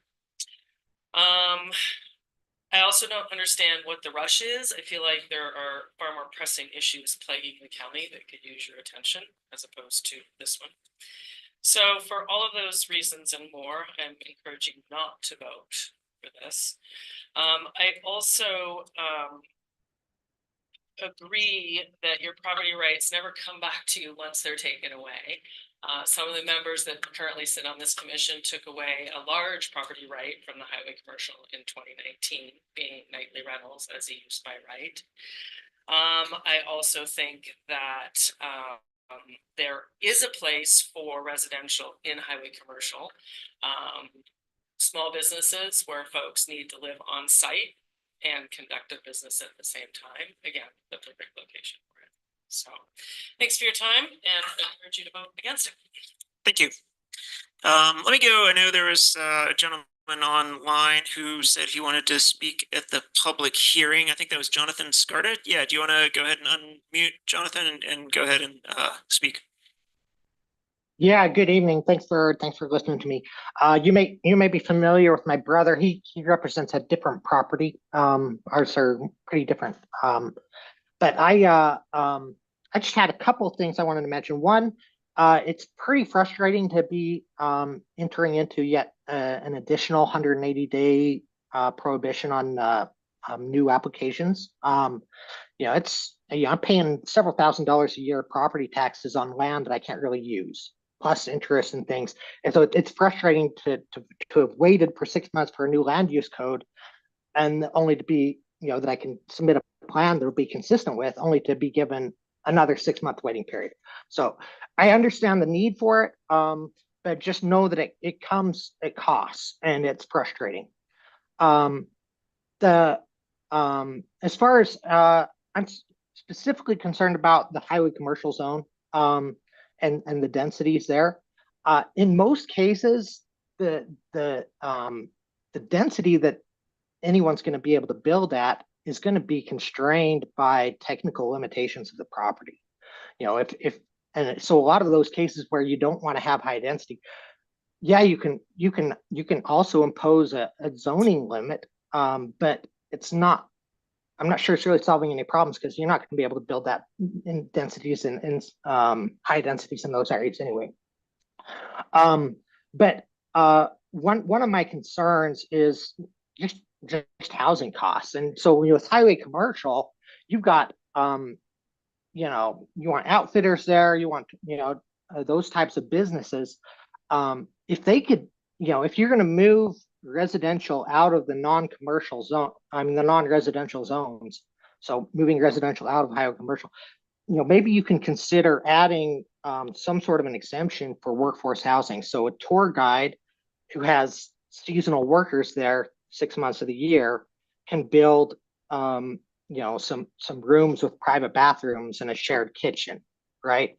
So those are employees that are not going to be able to afford housing. They're living in tents, they're living in vans. It's inhumane. And it's not a hard problem to solve. So that's one possible, if you're looking to move housing out of highway commercial, maybe that would be one sort of compromise that could help. You could do that, and also help reduce the housing crisis. All right. Thank you for your comment, Jonathan. Thank you. Let me stay on Zoom. Is there anyone else on Zoom is here to make a comment? Wait, let me just finish with Zoom and I'll invite you right up. It looks like not. So yes, ma'am. You may come forward, please. I'm Mary O'Brien, a resident of Castle Valley, and want to speak specifically to the proposed range and resource ordinance. The proposed ordinance indicates that, quote, heightened development standards are required to reduce wildfire risk and impacts to wildlife ecosystems and scenic values. I went to the county website for this public hearing and was directed to the use table of section 3.1, where uses to be allowed in range and resource were supposed to be found. There was no column for what uses are being contemplated, and also nothing about then conditions that would accompany what uses. If you're relying on this table that's in your packet, you don't have that either. While the most important point is the reduction of density in a range and resource ordinance, the county has to do more work with making this understandable for the community as to where the range and resource layer would be and what conditions would be placed within such a layer. While I believe that one home in 20 acres, not 10 acres, needs to be the minimum for anything purporting to be range and resource, the county is not yet facing the reality of excessive wildland fire risk within numerous areas that would likely be called range and resource, or the reality of subsequent risk to adjacent communities such as Castle Valley. All across the West, communities and counties that have been developed within areas of high wildland fire risk are being evacuated or destroyed by wildland fire and are causing extraordinary economic damage.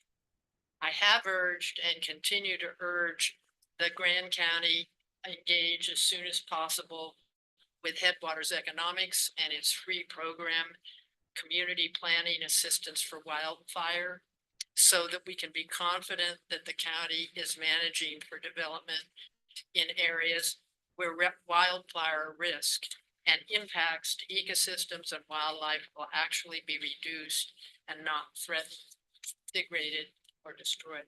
Thank you. Thank you, Mary. Staying in the chambers, who else is here to make comment? Yes, sir. Yes, my name's Russell Bogue. I've been a resident of Grant County for 60 years.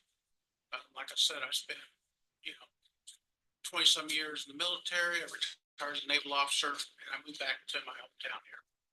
And during that time, like I said, I went to work for UDOT, and right now we're having a problem even hiring engineers, because when an engineer goes, oh, I want to buy a house down there, and it's like, it's out of his range. And I mean, these are people with master's degrees, but they can't find housing. They can't afford housing in the Moab area. And yes, I do own highway commercial property.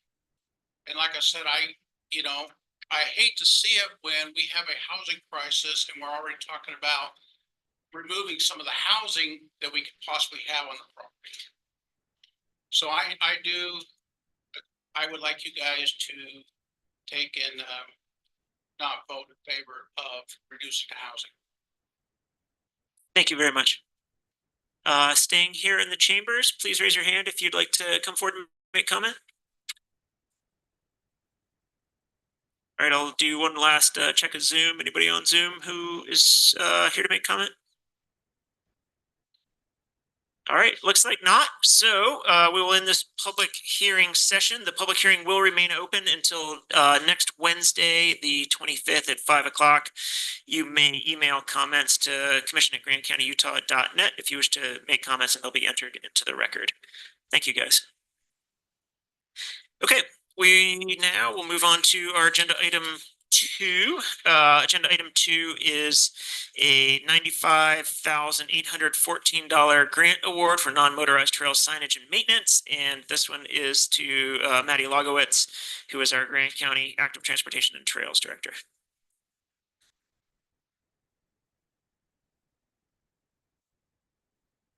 Tough act to follow, Maddie. Yes. Everyone, you're like, oh. Okay, so this is following up on a application for a grant that the commission approved this past March.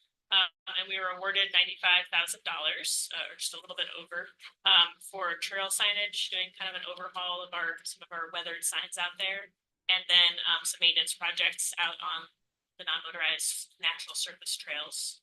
The grant calls for a match of $20,000, which we are planning to fill both with full-time hours for myself and Evan as the truck route supervisor, and then with part-time hours. And the BLM is contributing $40,000 in a match in terms of creating more signage that's kind of part of that project. So I'm asking for final approval so that we can be awarded funding. Awesome, Mary. I move to approve the grant-funded temporary part-time specialist court. Wait, I'm on the wrong one. Number 2. I was on it a minute ago. Go ahead, somebody else. I was on it a minute ago, and then. Kevin? I hope I'm on the right one. I move to approve signing the non-motorized recreation trails program grant contract that provides $95,814 in funding for non-motorized trail signage and maintenance improvements. Thank you. Got a second from Bill. Bill beat you by a microsecond. All right. Any further comment or questions for Maddie?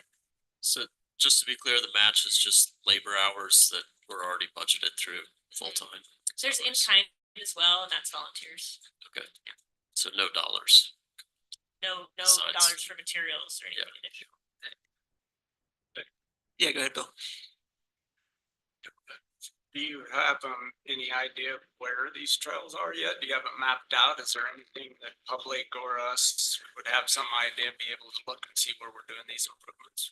Yes, so I believe in that contract, it has, let's see if it's in there actually.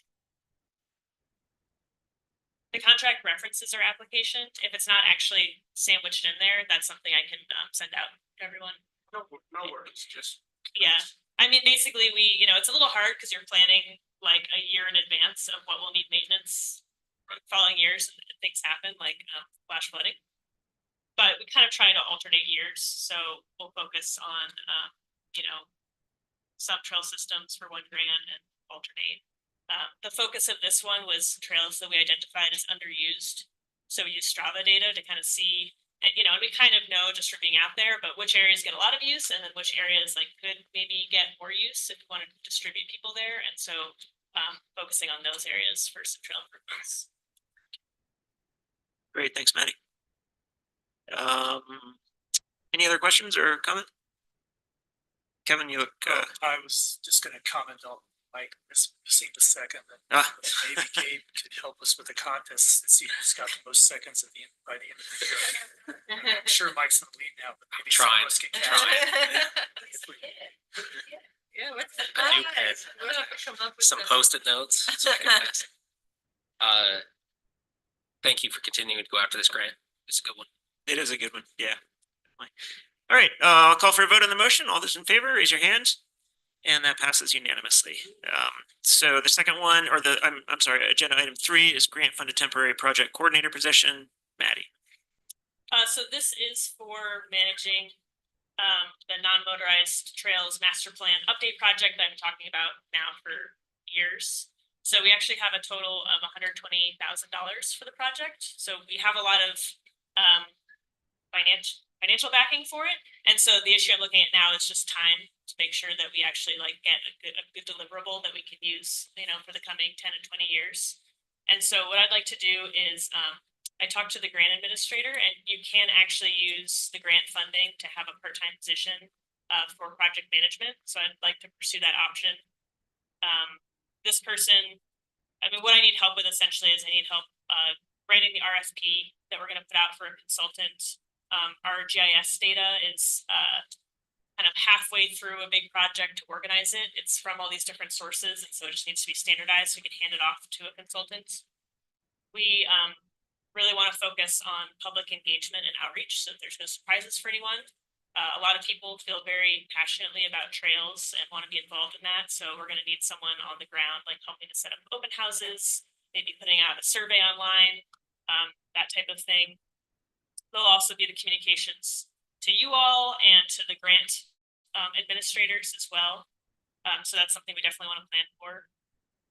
And yeah, that's the idea behind it. Great. And so the salary is entirely funded as part of that $120,000 grant that we received for that. Oh, and I should mention, actually, Amy pointed out to me just a few minutes ago, she's gone now, but there's a typo in the first line of that job description. Okay. So it says it's in planning and zoning, but it would be I'd be the supervisor for it. Okay. And it looks like you would like to, actually, so I'm sorry, I read that wrong. Never mind. Anybody else on this one? Bill? I'm curious, you've got the 12-month timeline there, but what is temporary? What does that mean? And then how much of this funding is going to be used for the position? And then the third part of my request would be is that I understand studies and I understand having workshops with the public, but sometimes you're gonna have to go a step further and involve the property owners, that people might be drawing lines across because they want to maintain trails or have something there. And I think it's important that we continue to involve the property owners in this process. I agree. So first point, the 12-month time frame. The grant actually it's a 5-year time frame, so we have more time than that, but I'm trying not to drag this out. I'd really like to get things rolling this winter when we have our off season, which has now become a busy season as well. But that's a time that's, good for us to get this, paperwork out to the world or work on those indoor projects. So, we'll see, hopefully it'll be more like 10 months, but I don't know. I haven't gone through this process before. So far as funding, I'm estimating an average of 20 hours a week for this position. I think it'll probably be more at the beginning when we're trying to get all the stuff out. It'll dip down a little bit in some periods, and then when we're doing open houses, things like that, they'll need to be feet on the ground. So I think it'll be between 15,000 and 20,000 on the conservative higher end. I don't think it'll go over that. And then to the point about outreach for private property owners, I think we're hearing you loud and clear, and that's part of why I want this position, actually, because I want to make sure that we're not kind of falling short on some of those outreach projects. Thanks, Maddie. Anyone else, or yeah, Mike? I'd like to make a motion. Absolutely. I'm firsting. All right, let's hear it. Doesn't count. It doesn't count to the no. I move to approve the grant-funded temporary part-time special project coordinator position as written. Do you guys mind if we make that edit for the typo for the mistake that's in there with planning and zoning versus GCAD? I mean, can, Does that need to be a formal? It's part of the motion. Gabe, if you see it, can we amend that? Perfect. Okay, With edits as discussed. Yes, Sounds great. great. with edits as discussed. And was there a second? Thanks, Kevin. Sorry, I missed that. All right, any further discussion on this one? On the previous agenda item, Bill asked where those kayaks are going, and you said, look in the packet, and I did. It's not there. I didn't see Okay, I'll send anything. it out. Yeah, okay. I mean, off the top of my head, the one we had highlighted was Klondike Bluffs as an underused area. Yeah. But yeah, I can send you the full schedule and. I'm just curious. Yeah. Thank you. Great. Again, mine's simple. Thank you for the work on this. Thank you for talking to, or at least looking to talk to private property owners. You saw what we saw. It's important. And I really think that getting this master plan update is really important, because a lot of our tourism business is dedicated to these trails, and it only helps the total of the area. So. Great. All right, thanks. I'll call for a vote. All those in favor of the motion, raise your hands. And that passes unanimously. We are now, thanks so much, Maddie. We're now on to agenda item 5. And if you don't mind, Kevin, taking over, I gotta Sure. split this there. Okay, says that Trish is the presenter on this one. I am the presenter. I'm gonna give you just a little bit of background real quick. On January 18th, 2023, so quite a long time ago, Dr. Thomas Lockmer from Utah State University did a presentation to the mob. And basically what he did is synthesized all of the previous water studies that have been done in this valley. And at the end, his recommendations were twofold. One, to just continue monitoring both surface water discharge and then our water wells, monitoring wells. And I think we've continued to do that. We've, coupled with USGS, we've bought a gauge on Pack Creek, or helped to buy that and maintain that. And so we're constantly doing that. We're adding more monitoring wells to the system. His other recommendation was to support a future numerical groundwater modeling. And I reached out at that time, started beginning to talk to the commission administrators and put that on my kind of like wish list as to a budget item. So it's taken this long to get going. So let me give you kind of a brief overview of what groundwater modeling is. It's a mathematical representation of groundwater flow through an aquifer. Models are useful to assure consistency among aquifer recharge, discharge, and groundwater levels, to estimate flow and recharge, and to simulate responses to an aquifer to hypothetical conditions. So for example, if you're going through a drought, they can put those kind of what will happen? Do we want to grow? Do we want to build 3,000 more houses? What will happen? This can also identify sensitive areas where hydrologic conditions need more understanding. Usual cost of such a study, Chris Baird had estimated it being, $250,000 to $500,000. When I talked to Dr. Lockmer, he can have a graduate student do it, and we are now at a number, $79,727.85. This would take place over a few years. This grad student is going to begin at the end of this year. She's going to come online and begin working. What she's going to be doing is collecting data from all entities, USGS, Division of Water Rights, all the local water service providers, to collect that data and to begin that modeling process. And it'll take a couple years. So that's it. I think the more that we know about groundwater, the more we can prepare for the future as far as future development, just anything. We can hypothesize what will happen if we're in an extensive drought as we've been. So that's it. Questions? So I'm understanding correctly, so this is cost of $80,000 Yep. roughly. Yep, over a couple of years. Yep. We broke it down into 2 payments. We voted on it. I move to approve the memorandum of understanding, or the MOU, with Utah State University, USU, for groundwater monitoring of the Moab Spanish Valley watershed. And I'll second that.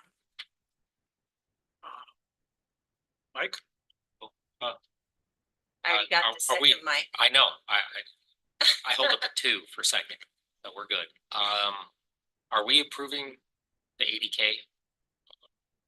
Now? We're approving the MOU, yep, which has that number on it. So I believe I put it, Gabe, I think I even put it in the 23 budget, but I definitely have it in the 24 budget.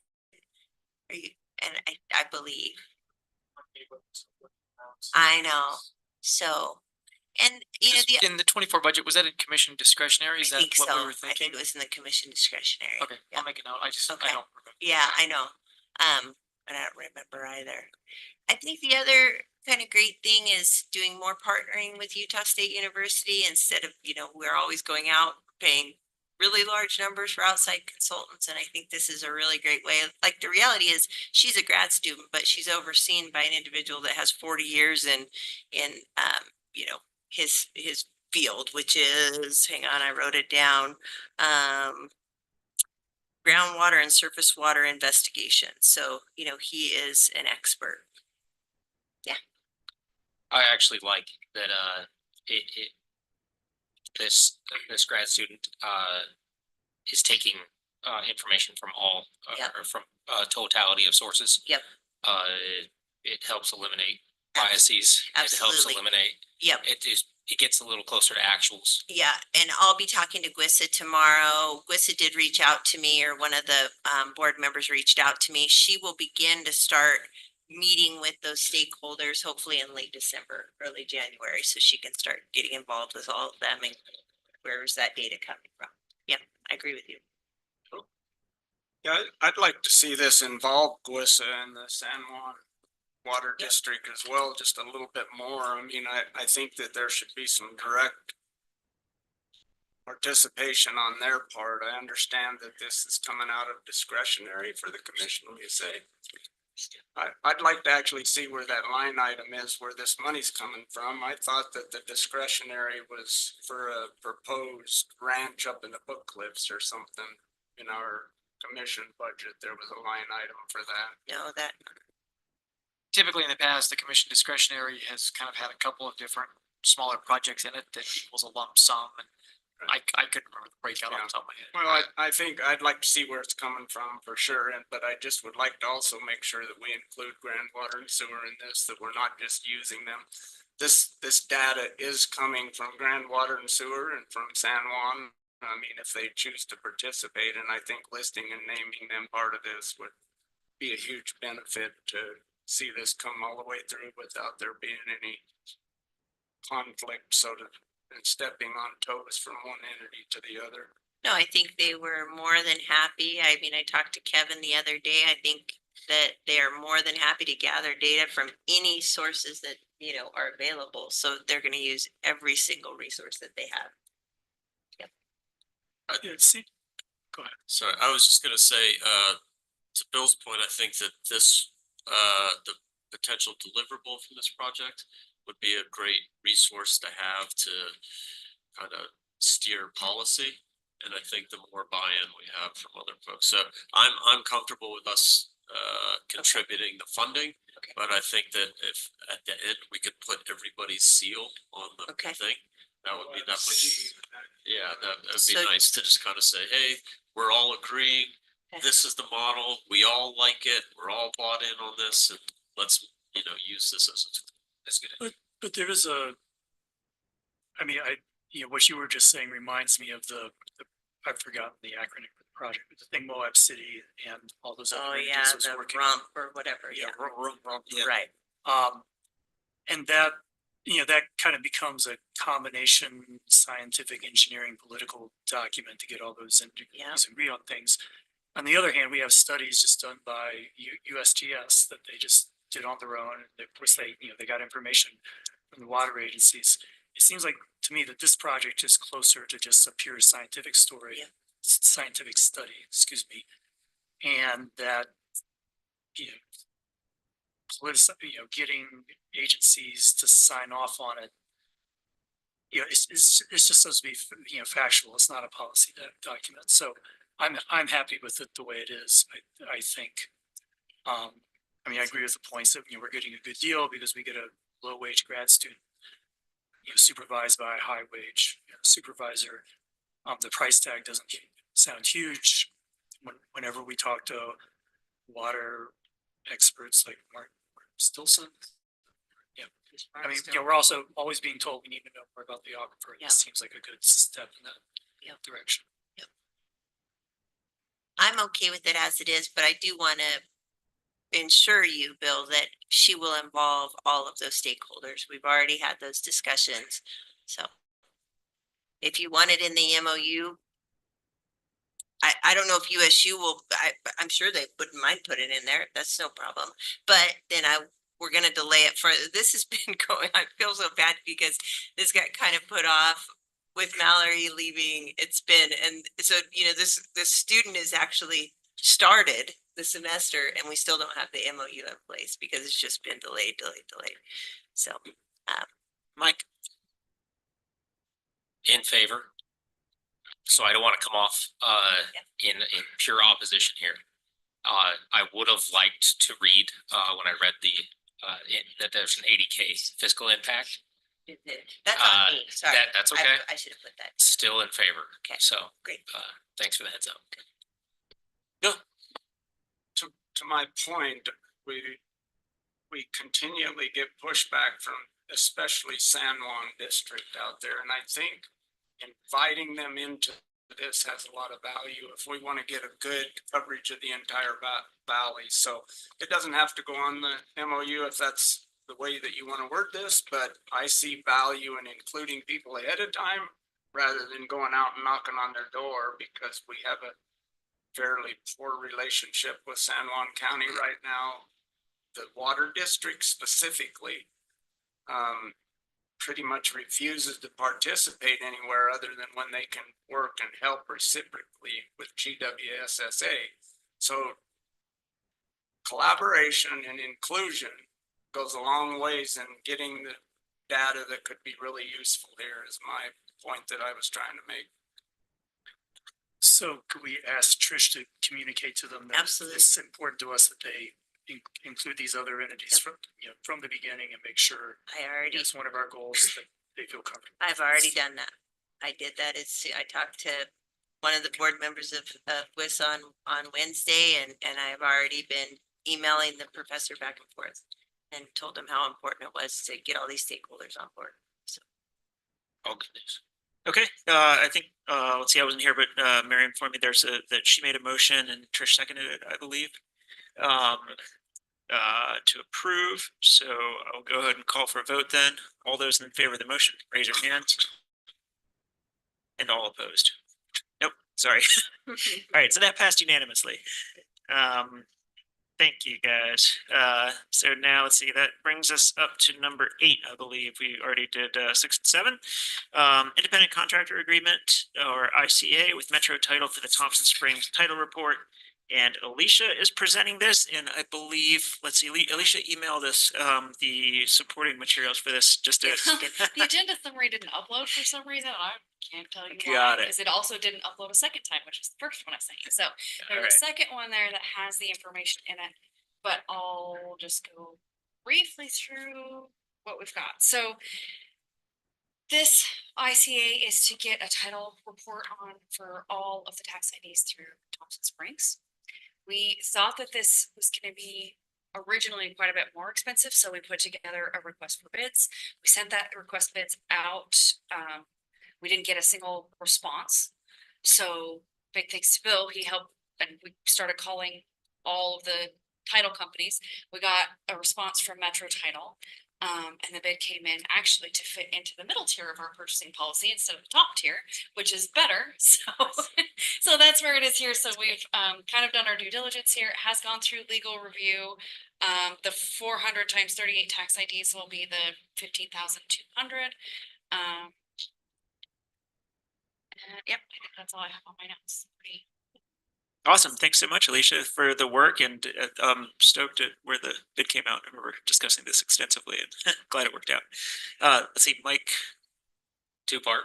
I stated my previous thoughts. I didn't know it was the only one to reach back out, so I feel completely comfortable and still recommending a motion. I move to approve the independent contractor agreement, ICA, with Metro Title for the Thompson Springs title report. I'll second that. All right, motion from Mike, second from Trish. Bill. Earlier, because I wasn't paying attention, I guess I didn't disclose, but I do have a sister who is one of the property owners out here.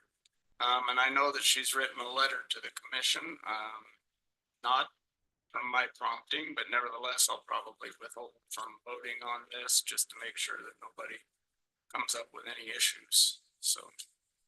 Great, thanks, Bill. Quinn. I will note that Attorney Stocks noted that we have to do some good community outreach before we start resurveying. And I want to make clear that this is not the resurvey at all. This is not that moving forward. This is just the title search. This is step one in the resurvey. The resurvey will come later. Yeah.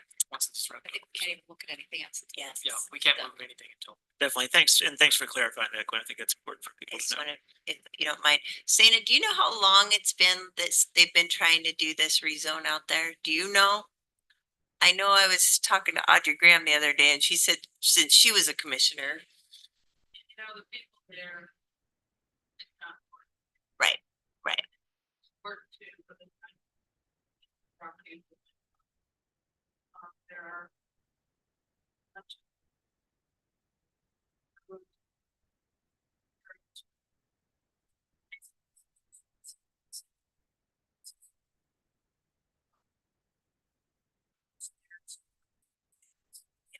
Yeah. Right. Yeah. Right. Of course. So all that land is. Yeah. So. They have a problem with this. And they wanted to cheat. People said, yes. Yeah. My house. But they.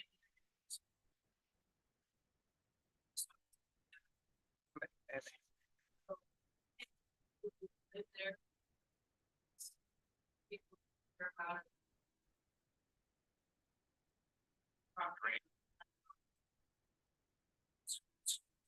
Right. The only way that you're going to.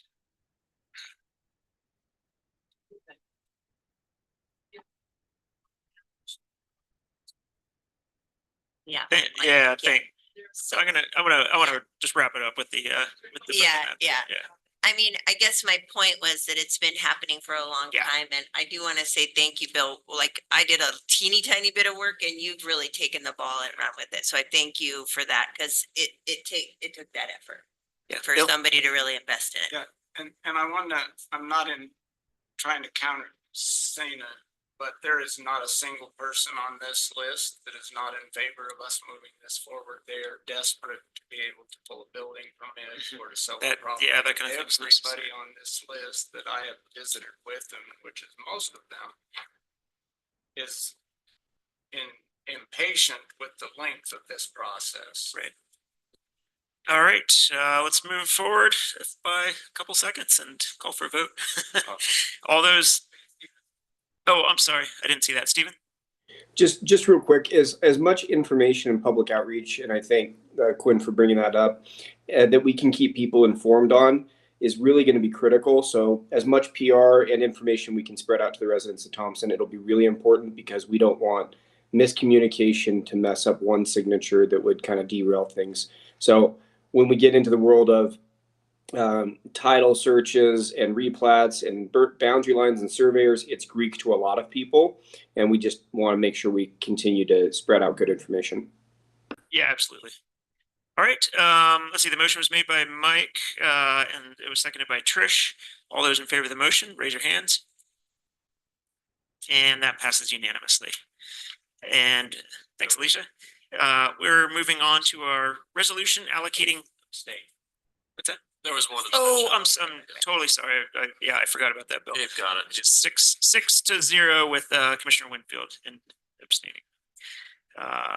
Number 9, resolution allocating mineral lease funds and state PILT allocated to Grand County by the state of Utah during calendar year 2025 to eligible special service districts and or to the school district. Gabe. Just one second.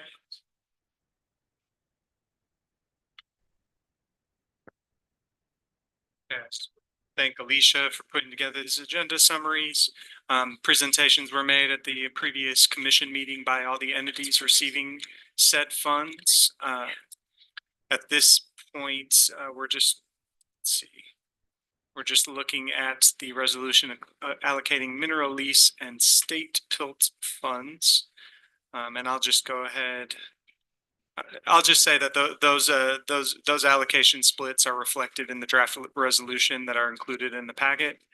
And there are no changes to the proposed splits being considered at this time. I'll just leave it at that if that's okay. Yeah, Mike.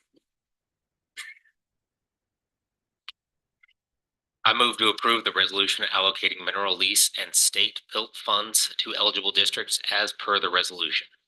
Thank you. All right. Motion from Commissioner McCurdy and second from Commissioner Walker. And again, this one is a result of what we discussed in our workshop earlier today as well. Any other comment on this? All right, I'll call for a vote. All those in favor of the motion, raise your hands. And the motion passes unanimously. Thanks. Let's see, Mike.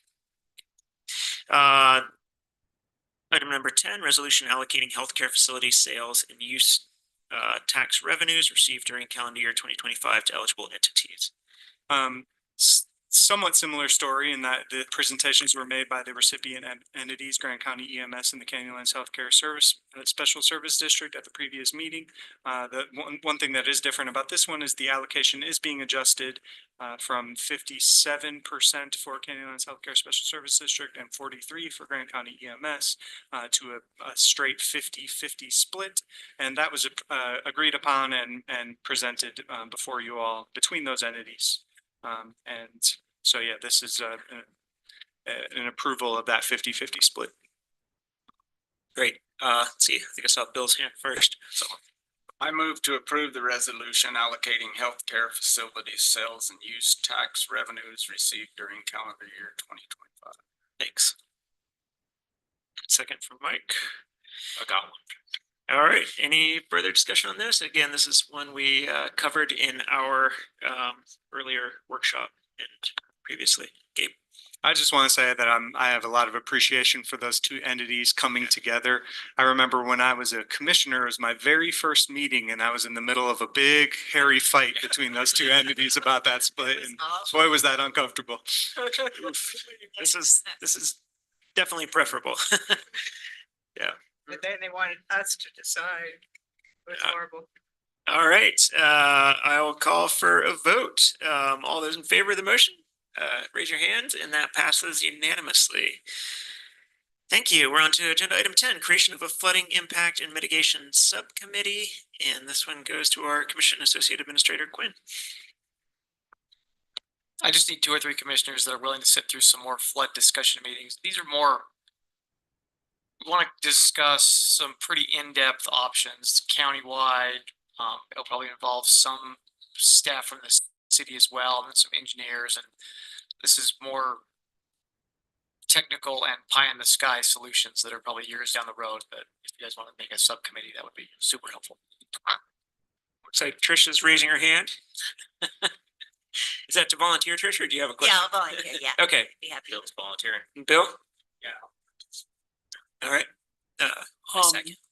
You know, we also at a previous meeting talked about, you know, not the pie in the sky stuff, but also just, you know, how to best allocate our resources amongst various flood control projects. Do we want to have a separate committee? Or if that needs a subcommittee, would it make sense for it to be the same commissioners to?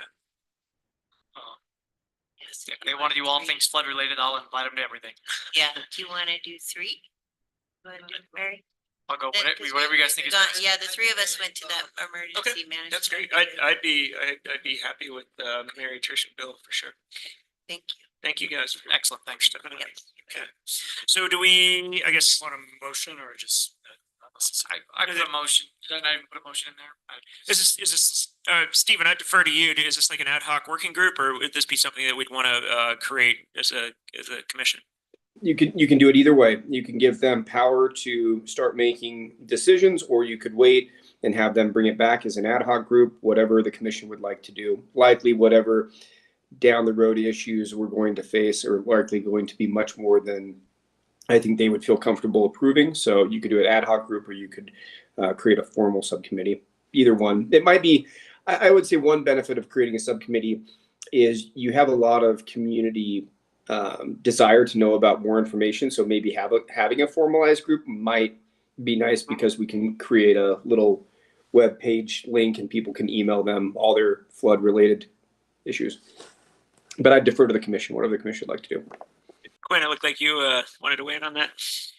I think my original plan was a subcommittee, an official one, but also an ad hoc work group would work. It's not, these are discussions about long-term future solutions, and some of them are pretty in depth. I don't know, whatever you guys want to make, I'll work with. Let's start it with an ad hoc. I think an ad hoc one will suffice for now, if Stephen agrees with that. And then we can move to a more formal one if we start to the decision-making stage. Yeah, I don't think we're gonna get to the point where any of us are spending any money on this at all, so it's not.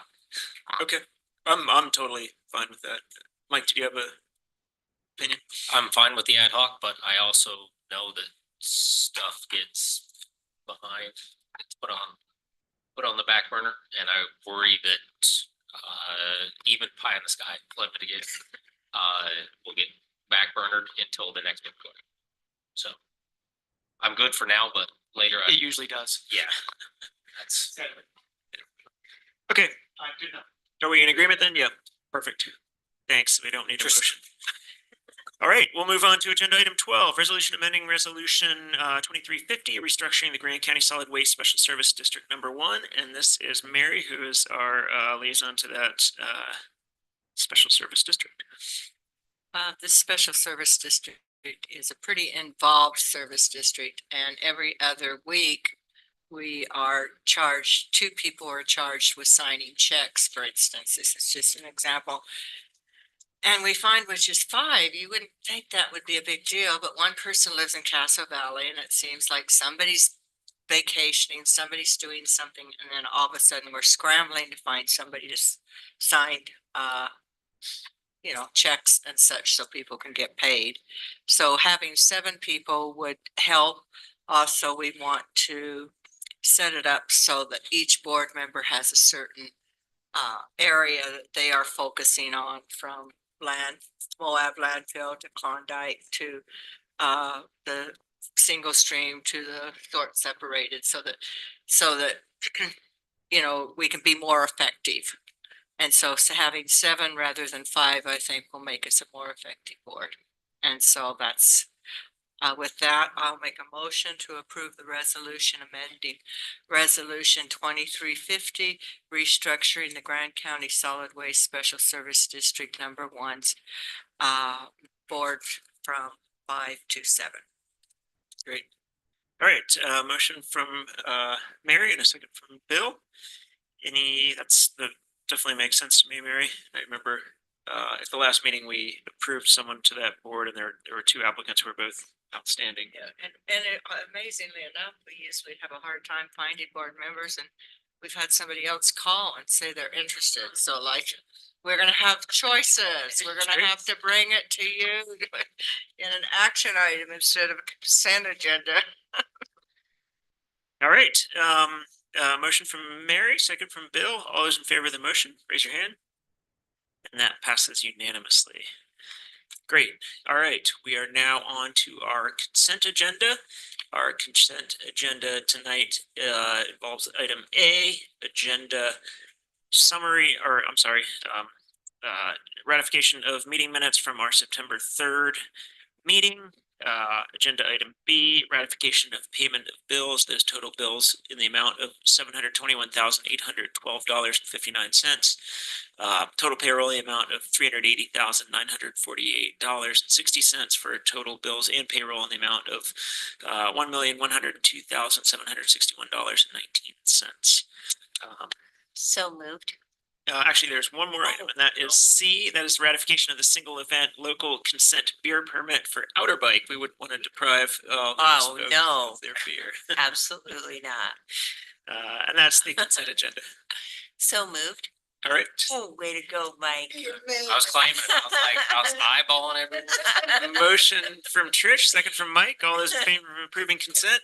We should just put a 2 on his Is that a yes, Bill? Yeah. Thanks.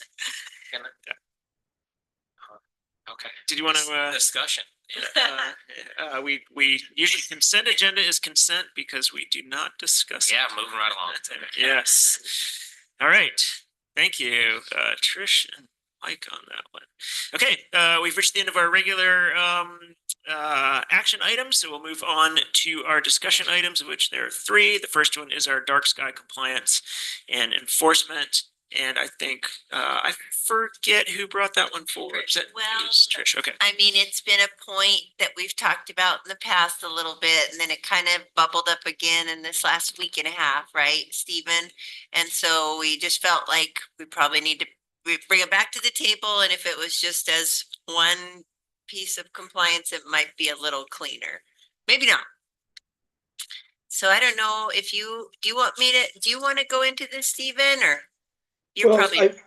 It's the same. It's kind of the same thing we've talked about in the past on compliance. We have some ordinance on the books, and from the attorney's position, there's 2 different ways to do enforcement. Number 1 is we can do code compliance. Code compliance goes out, they inform them that they're out of compliance, and it's through a civil mechanism. And then we, write them up. A lot of times they do what's called voluntary compliance, but if they don't comply in the voluntary compliance process, I have to threaten to do a lawsuit. Now, I can't do a lawsuit without the approval of the commission. And when we brought it up in the past, we brought it up on 3 or 4 different issues: overnight camping, dark skies, and a lot of, commissioners, like most people, don't like suing people. It's those lawyers that like suing people. And so commissioners have kind of not been ecstatic about the idea. And so the other way to do it would be through law enforcement, but it's harder to get the sheriff's department or police officers, not in the county, of course, but to go out and do light enforcement when they have domestic violence, DUIs, and other things that they're dealing with. So we're back before you talking about compliance in this context to see if the commissioners are on board with maybe transitioning from education to more enforcements and giving me the green light to be able to, not excitedly and not our first step, but to threaten law enforcement, or not law enforcement, threaten me sending out letters, demand letters, or threatening to bring them into compliance through the civil process. It's not something I want to do, but I can't show teeth without your guys' approval. So that's where we're at in the context here.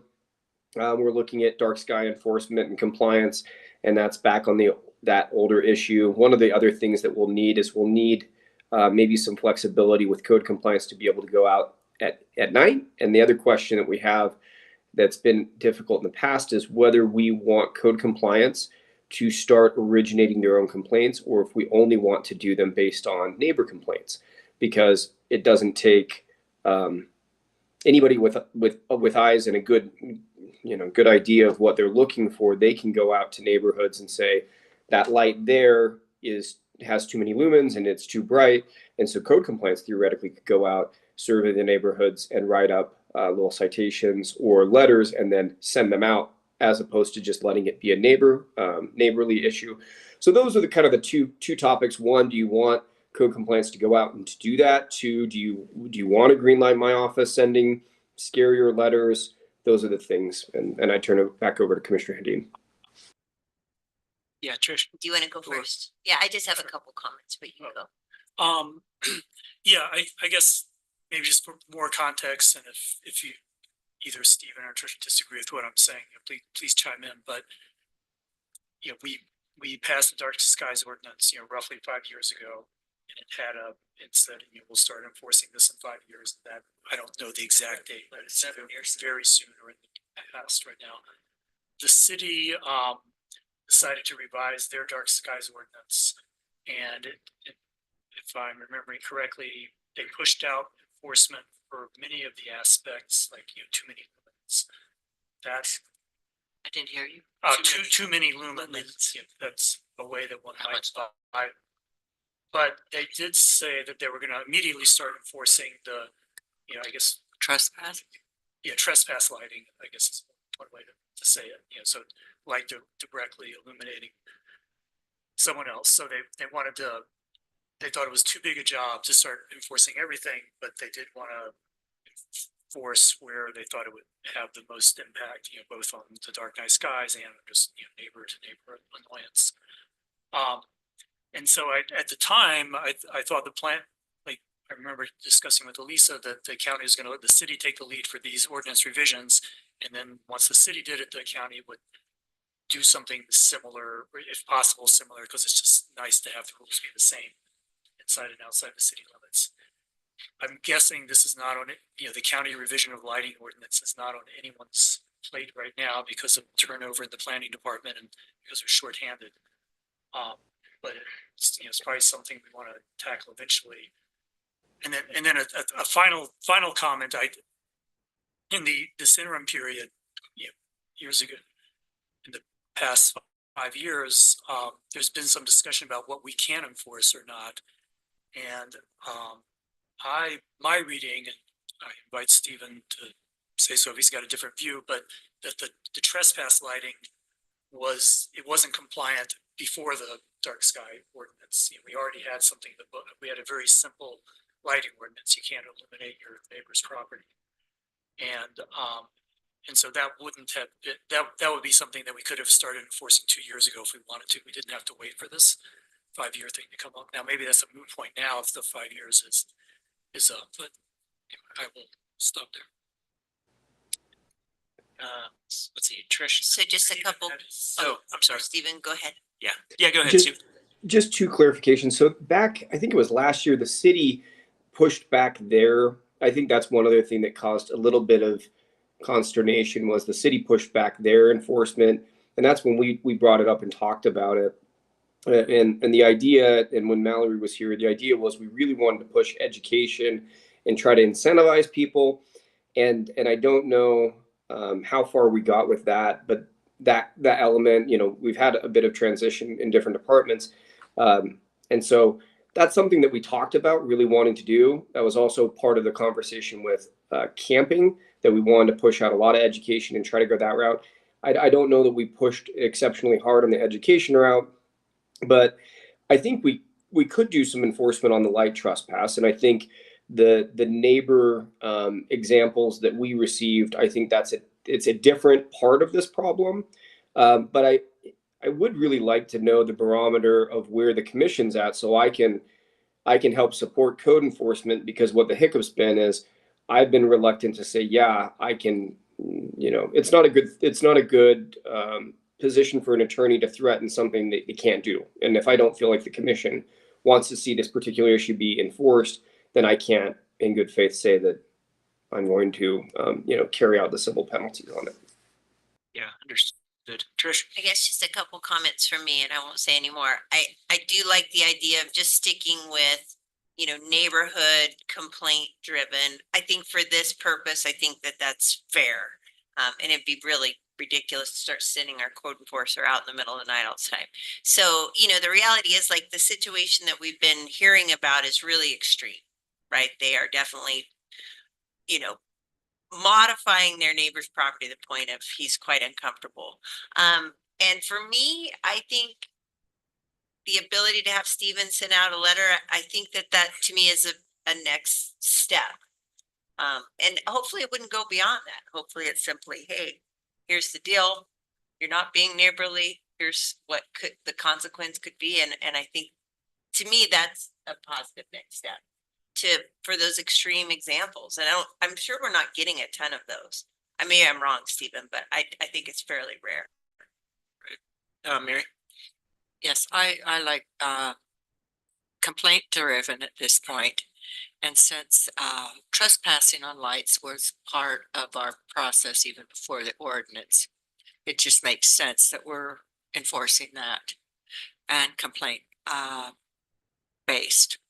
I would like to follow up on maybe putting as a future consideration in 2025 to consider aligning our ordinance to match the city's, because I do think that makes it easier for everyone, because I don't know exactly where, our city lines are so odd that who knows where the city starts. We might want to look at it. I think theirs is fairly complex, and I think we've talked within planning and zoning that it's nice to keep some of these, whether it's landscaping or dark skies, to keep them maybe a little re-looking at it. Yeah. Relook at it, Yeah. and we can pull something out of there. So. That's right. And I would like to do a follow-up, and it doesn't have to be anything formal, but a few years back, I think it may have even been pre-COVID, at one point, we said we wanted to make sure that the county was in compliance. That we wanted to make sure that before we started saying, having three fingers pointing right back at us, that we made sure that all of our lighting was in compliance to our ordinance. So I'd like to follow up and see where our county is on that and what type of help they need. And I do know some people who have volunteered have welding experience that will help with creating, because a lot of times it's just they need the shading. It's not, they still want things to be lit up because of safety, but they don't, it almost takes away from vision when it's going like this. And I know people who are willing to make the covers free of charge for people who want them, that will make the light come down, which really enhances safety and protects our dark skies, because you can see more if the light isn't blinding and going in 9 directions. So those are the follow-ups I'd like to, not now that our planning commission is way too overburdened and at this point, but in 2025, follow up on the ordinance and make sure that the county is in compliance before we move much further. Thanks, Mary. Mike? I too like the complaint driven.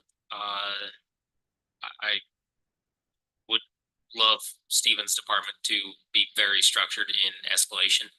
I like buy-in.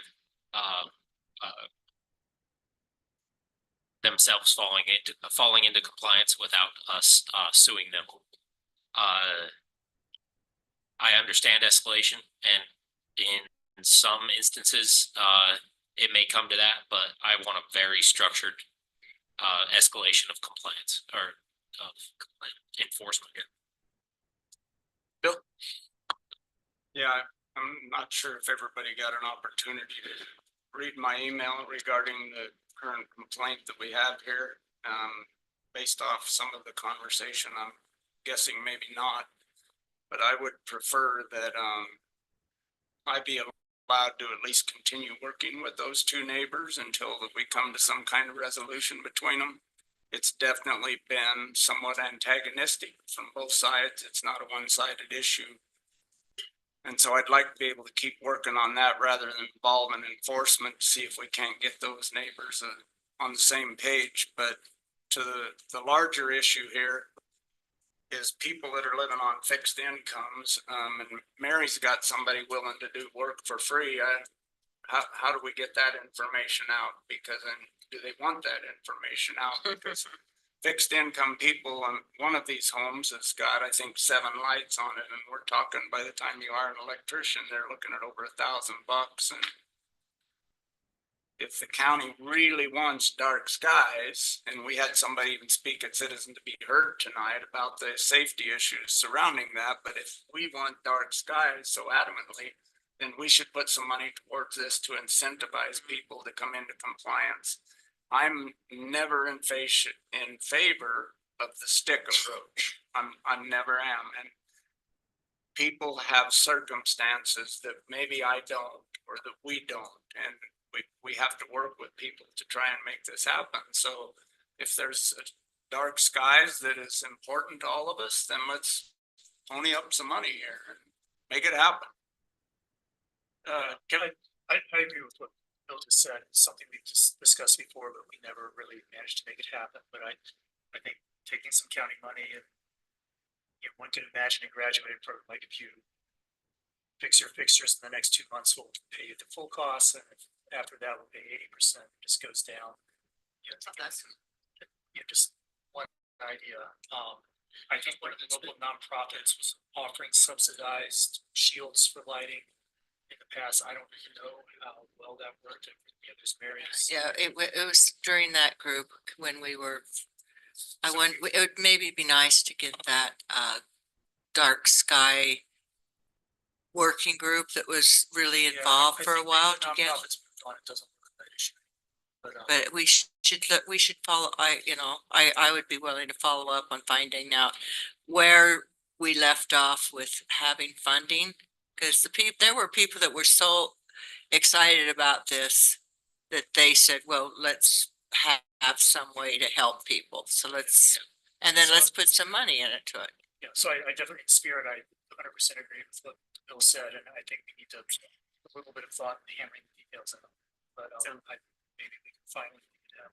Yeah, and if you do have somebody that's willing to make shields, that's possibly part of what could help this situation. But I don't want to speak for a homeowner until I've approached them on it. And it was my son that was willing to do that, and I will approach him because he says he always has in his welding, always has small pieces left over. They wouldn't be real aesthetic, but they would do the job.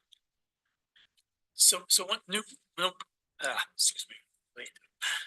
One new point I wanted to ask Stephen about, what would it take? I mean, threatening a lawsuit seems kind of cumbersome. It seems like usually you just threaten to fine someone, every month if you don't comply, then it's another X number of dollars. Do we have to enhance our ordinance to include a fine schedule in order to do that? There's already a mechanism in there. It's set by statute. It's either Class C or Class B misdemeanor. I think I'm pretty certain it's Class C misdemeanor automatically, and that already carries a potential fine amount. So we could do that, but if I know the commission's willing to let me threaten that, then I will. So just if you're not familiar with the process, we get a complaint. The complaint comes in. They reach out, do some investigation, try to do a voluntary compliance process. Most people, be it improper building or doing something that violates the ordinance somehow, they usually come into compliance and have a voluntary agreement process. If they don't at that point, then it gets turned over to my office, and I usually send them a stern letter that says, hey, we tried to get you in a voluntary process. You need to come into compliance. And most of the time at that time, they revert back down one level and they come into compliance. If it's at that level, if they don't do it, then I either send a formal demand letter, or I'll initiate a suit. My goal is not to sue every single person that exists. Instead, it would be ratcheted up that approach. But I don't want to send a letter that says we're going to fine you. Most of the time, even if we have, well, I don't want to say too much, but sometimes when people violate the building code, we usually threaten some of the fines, and then not every time do we, try to leverage the whole amount of fines. We really just want to gain compliance. That's the goal at the end of the day. So if based on this discussion, I can hear where commissioners are at. This is more input and not excitement over this issue, but more agreement than we've had in the past. And I think maybe it's because Commissioner Hedin was right, and we parsed this and put one topic on, and we didn't get distracted by the swamp or other camping issues. So I feel more comfortable with what the commissioners are saying this time. So I'm happy to move forward and help code enforcement move forward on these neighbor-driven complaints. Thank you. And I would like to see Bill, communicate with Bill, because I think he has a good idea here to try to, if he has a relationship with those two landowners. It's getting late. Landowners. Yeah, Thank just you, get late. thank you. That would be nice to see him do that. And then Bill, let me know if part of the process could be getting some of those things made. And then you can communicate with Stephen. So I was gonna just try to summarize what I think we're all in agreement on. One is we want complaint-driven enforcement rather than people going out. Yes. Want to take this soft graduated approach that Stephen just outlined, where we can threaten things, but we hope we never have to carry through on the threats. We want to find a way to pay for people to get their fixtures shielded and things like that. That will require some follow-up to figure out exactly how that's going to work, but it seems like we all think that's worth putting some county money behind. And then the last one that I don't know, I guess we want to look at amending our lighting ordinance, maybe copy the good ideas the city had, but that's not feeling version to them. So sometime in the future, next year probably. Put it on some type of calendar so we don't forget. I think that looking at that funding for assistance, I seem to remember that part of the motivation for a formal resolution was that it was going to allow us to tap into some kind of state funds. It seemed like there was a statewide effort going on. Maybe it was just 1 year that it was funded, but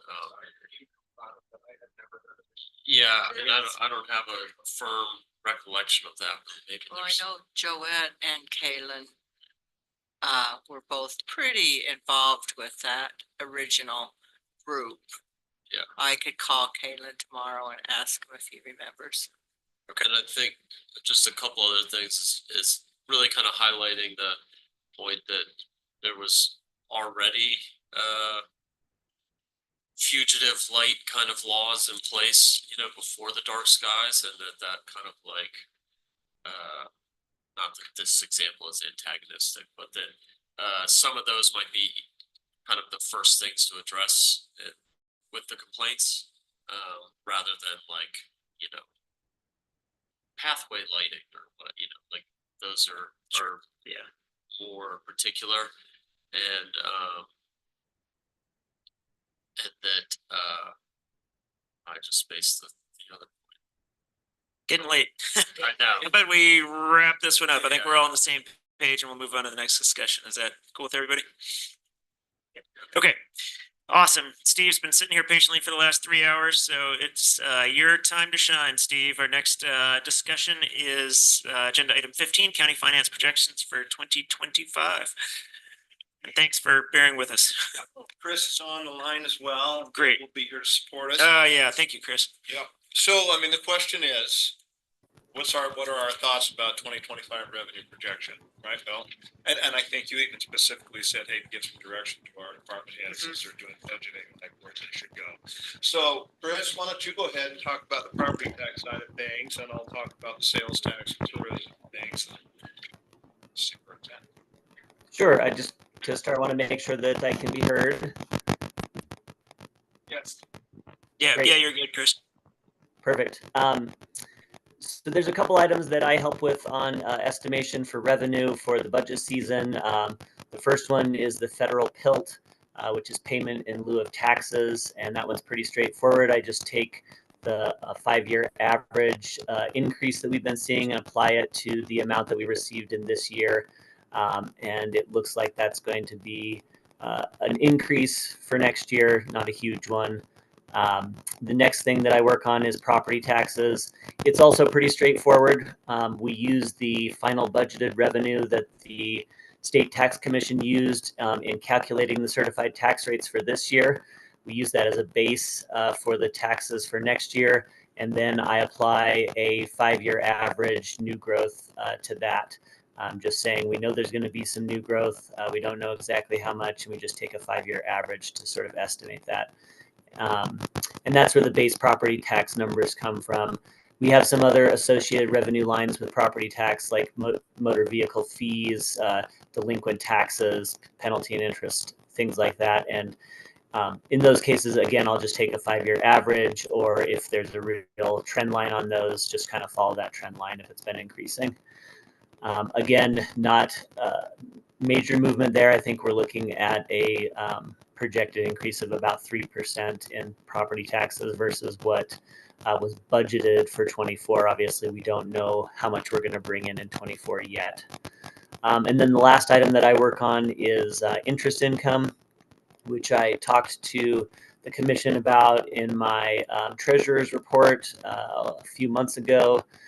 And this one has become more important lately because the our balances are higher and the interest rates are higher currently. So for a long time, we just had very low interest rates, and so it just wasn't that big of a portion of the revenue. But it has gotten bigger in the last couple of years. So I was quite careful this year in looking at what might happen next year with interest rates. Obviously, nobody knows, and if I could predict what the interest rates were, I'd be talking to you from my yacht somewhere. But I think I've made a pretty good conservative estimate on that. My assumption in the projections for interest is that we would have an average interest rate of about 4.25% in the public treasurer's investment fund in 2025. And that factors in the Fed making about 0.25% rate cuts over the next year, which is more aggressive than the Fed says they're going to be, but they are not very good at predicting their own actions. It's a little less aggressive than the market would suggest right at the moment, so I think it's a pretty good estimate there. And then for the balances in 2025, again, I've been pretty conservative there. I took the balances that we currently have from January to July in 2024, and just took an average of those and put that in as the assumption for the balances in 2025, which is probably a little bit under, what they will be. So that's where I came up with the interest income estimates, and those are the parts that I put into the budget so far. Because we are currently at about a 5% interest rate, actually PTIP's closer to 5.4 right now.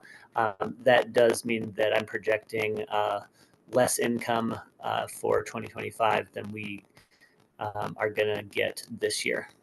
So Chris, what are the 2024 and 2025 interest totals?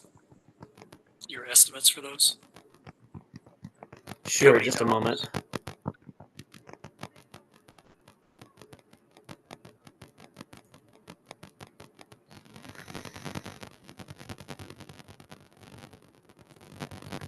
I'll go ahead and pull that up if I can.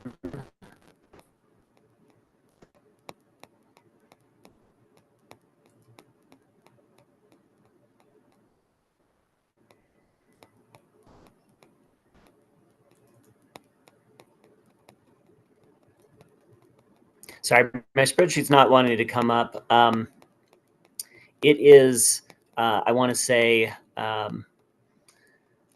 projecting about, I think, 1.4 million in interest revenue. But again, that gets split up across all of the different funds that we have. Okay. So that's not just 2020. I understand. And is that for 2025 or 20? Yeah. So our revenue from interest is gonna be 1.4 million, is that what you said? Yeah, but that's not all general fund. It's- Yeah, in the, Oh, that's just the interest, right? Yes, Right, but it's across all funds. All funds, so- okay, that's not all money that we can spend. okay. Kinda, I understand. Our county fair. Okay, great. Thanks, Chris. Okay, then on, and I've looked at, Gabe and I have looked at, you know, the sales tax, the TRT, restaurant, road hospital, county highway, you know, all the other variable tourist related taxes. And the simple data point we have right now is 8 months ending 2024, January through August, compared to 2023 is 3.3% growth. You know, so we still have to have a crystal ball. 3.3% growth. 3.3% for that 8-month period year over year. Now, in 2022, we had a 1% growth in these same tax periods year over year. 2022, we had almost a 2% decrease. So this is variable. But just looking, if I had a crystal ball, you know, and actually we get new data coming in next week, so we'll be able to refine this, you know, year over year number with a new month of data. But, you know, if I had to say it, I'd say it's going to be anywhere between 2.5 and 3.3. The 2.5 just being a little bit pessimistic because the last month of data did go down.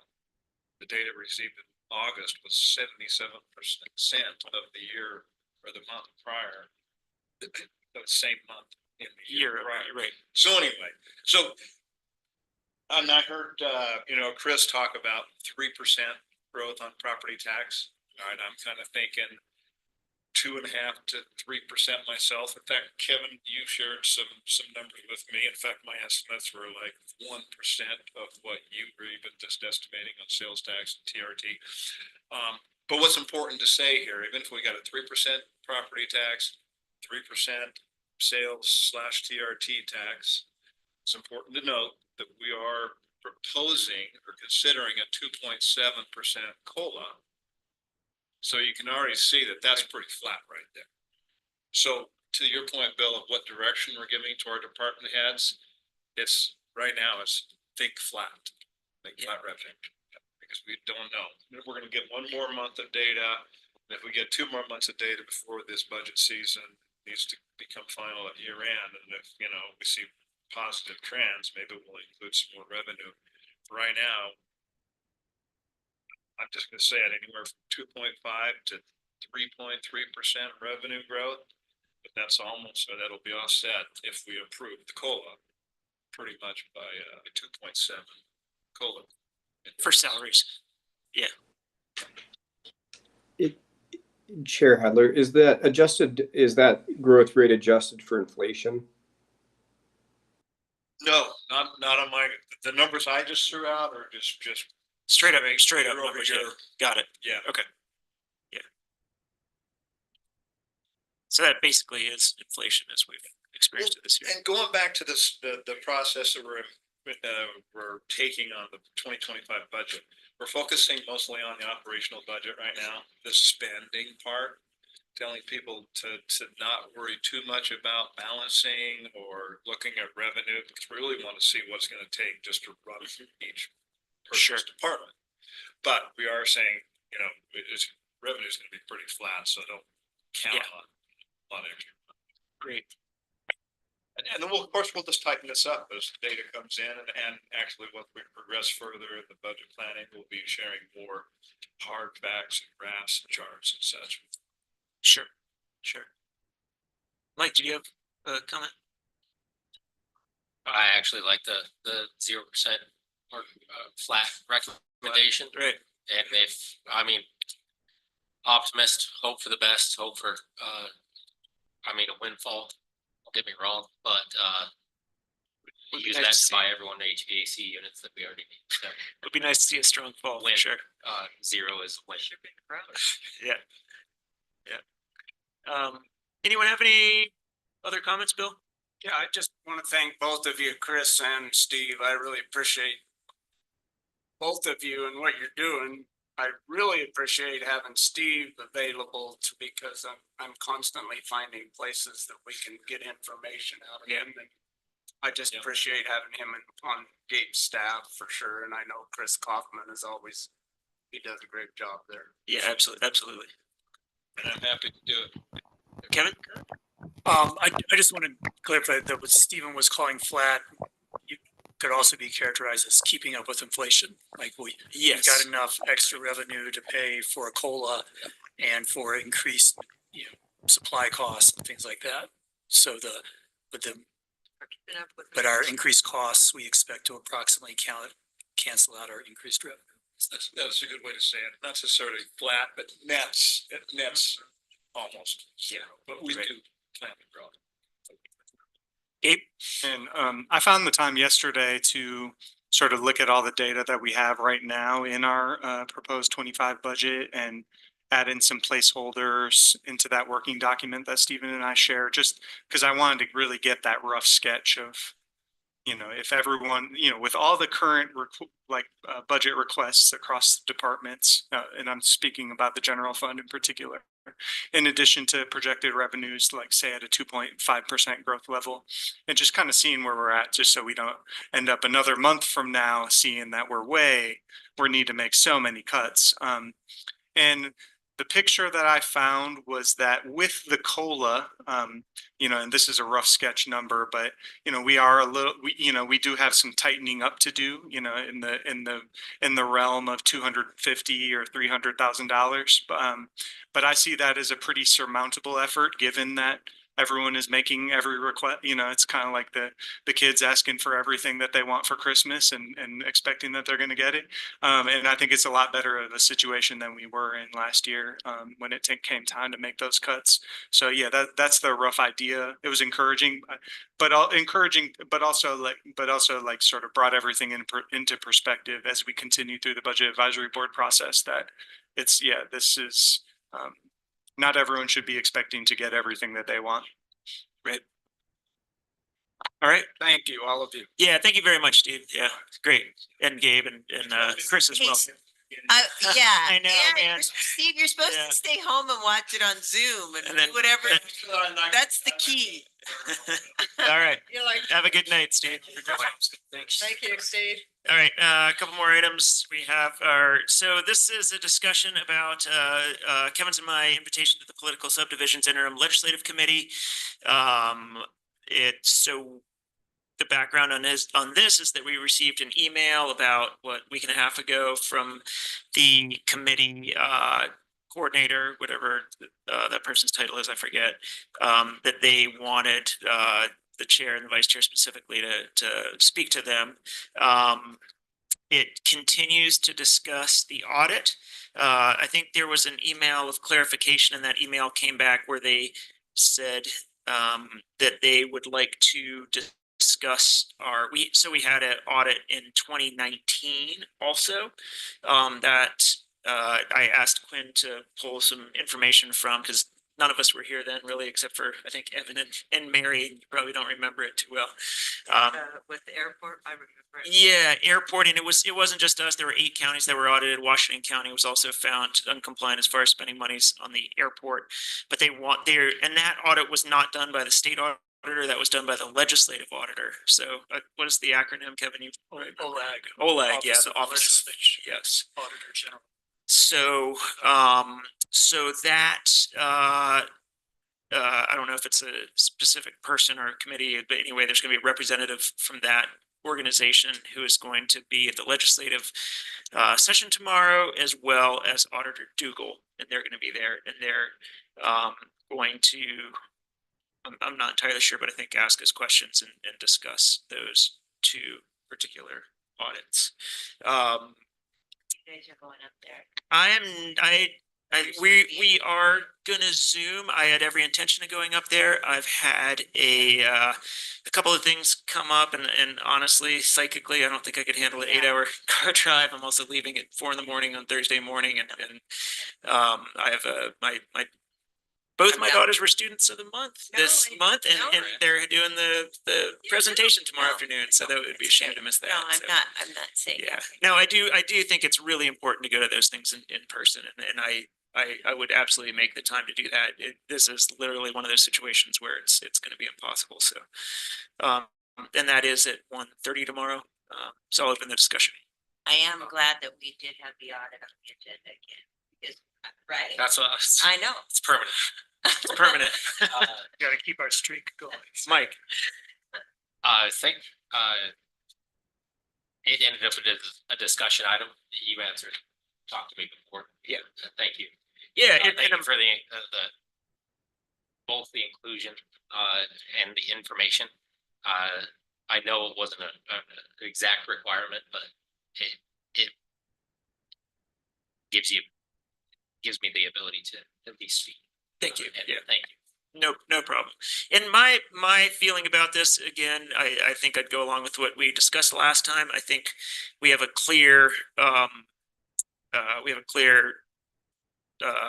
whatever, the letter from the commission. I think my talking points would definitely stick to that letter. There was also, but looking back, and I should have thought of this before, but I'm happy to forward the information. Quinn just found two things. He found the original audit from 2019. As well as a response from the attorney at that time, and I've sent that over to Stephen as well. And I would, Stephen, if you don't mind, I wasn't able to determine whether that draft response from the former attorney was ever sent. I just found a draft. I'm kind of flying blind here because this predates me at the county, so. Yeah, and I couldn't tell either. And Jacques and I briefly discussed it, and it was before my time, and before my involvement with government, and so yeah, I'm not too much help on that aspect. But my impression from the 2019 audit was also before my time, but I have read it a couple of times over the years, and it seemed like they it was multiple counties. It spent a lot of time on this question about, do in-state tourists count or not? That seemed to be one of the questions they were asked to look into. I don't think that's really relevant to us. And then it dinged Grand County and Washington County for spending some TRT money on airports. But it noted in the report that spending was in the past and it wasn't happening currently. So it seemed like the issue that was brought up in the 2019 report was resolved even before the report was completed. So I'm a little bit puzzled why I don't understand exactly, unless something happened back then that I'm not aware of. And I believe when I was reading through that audit also, I believe that that incident happened and the audit was in 2019, but that happened in 2017. And apparently the county at that time stopped funding the airport out of those monies after 2017. So it seems like it wasn't an issue after in the year 2017 is what I gathered from the audit. Yeah, Bill. I would have preferred to hear something a little bit different, I'll be honest with you. I think that if we want to see some changes, we've got to start a dialogue with the state, and we've got to start, rather than our line of that there aren't any problems in there, I'd like to see the attitude that we're going to implement the recommendations, acknowledge the fact that there's some findings and implement the recommendations. I don't want to move off of that. I still think that's the way that we should go. I had conversations at UAC, as I mentioned earlier, with Senator McKay and regarding centrally assessed, but also this previous meeting that you guys went to came up as well. And so it's like you've added a hurdle that we have to come with because we're fighting this. And so my stand is still, let's accept those recommendations and implement them, because as we continue to push back against the state, yes, I heard the other UAC members that were asking for carve-outs that we had, but I heard the state saying that it's been abused. We don't see any way to move forward with it. And so we're not just hurting ourselves here, we're hurting other counties by the actions that we took here. And I just don't see the value in continuing to push back on the state. I really think that it's time that we look at it with a little different attitude. And that has to start right here, folks. I mean, we've got to start at some point realizing that it isn't, we're a subdivision of the state. We fall under them. We need the state. Mary's asking Senator Hinkins for set up money for disaster relief in our county. How do we continue to ask the state for different things when at the same time we're telling them they don't know what they're doing? And I really struggle with where this is going, guys. And you say that you're not going up. Does that mean that you are, Mr. Walker? No, I mean, I've read the email. It says that they're requesting that somebody be present. Well, we clarified that and they said it was no problem to zoom in. Yeah. Mike? Sorry, Bradshaw. Thank you again for the previous information and keep me in the loop. Sure. I'd just remain that going forward. Even to the point of this. Okay. There's before my time, 2019, 2017, if that's what the topic is, even my interest in local politics. But I still like to be in the know now because I sent me. True. Okay. Mary? I respectfully disagree with you, Bill. I think our job as commissioners is to protect our citizens and to protect our citizens, our taxpayers. It is our job when it's a finding, and that finding means it's, does not mean that it is set in stone. And our job as commissioners is to look at all those findings, analyze them, make changes when we agree. I think that's incredibly important, and we have done that. But if we say, no, we followed what we were told by the state when we asked, first instance with the floods, we asked, and we have the reading, we have the emails, we have the proof, and they said, follow your county attorney's advice. We did it. We have evidence that all those findings, we followed the advice we were given. And we were told to get that advice the way we got it. We didn't do, and so to now take money from our general fund, it's not going to come from manna from heaven. It's going to come from our people. It's going to come from our taxpayers. We don't have any other real revenue. And so we're going to take money out of our general fund that's could be used for flood mitigation, for affordable housing, for dealing with child care, for, any of those type of things that will help our citizens. And the money that we did spend helped our citizens. And, I think that's our job, and to not do it, we're shirking our duties. And I want, and I think we've spent way too much time on it, where it's like,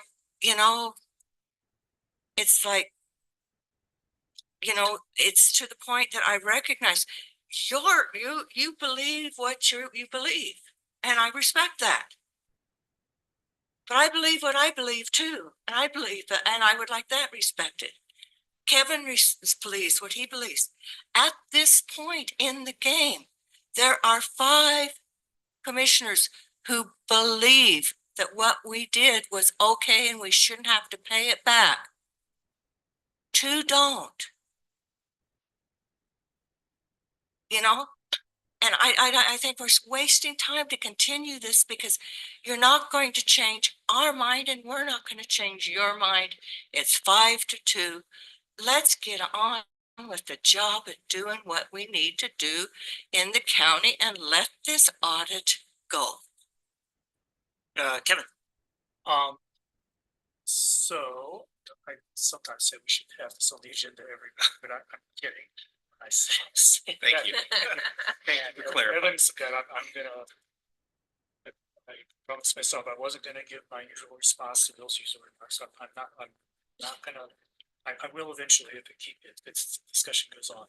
Yeah, I definitely appreciate what you're saying.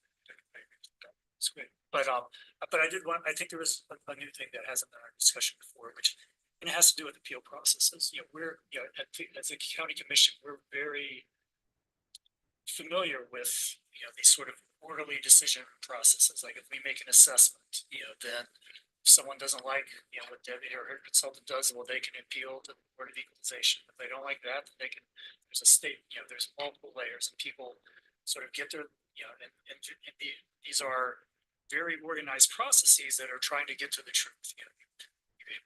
Each side presents its best argument, and then some disinterested, neutral person tries to say who's right. So that happens with assessments. It happens with court cases. We've got a few things in court right now.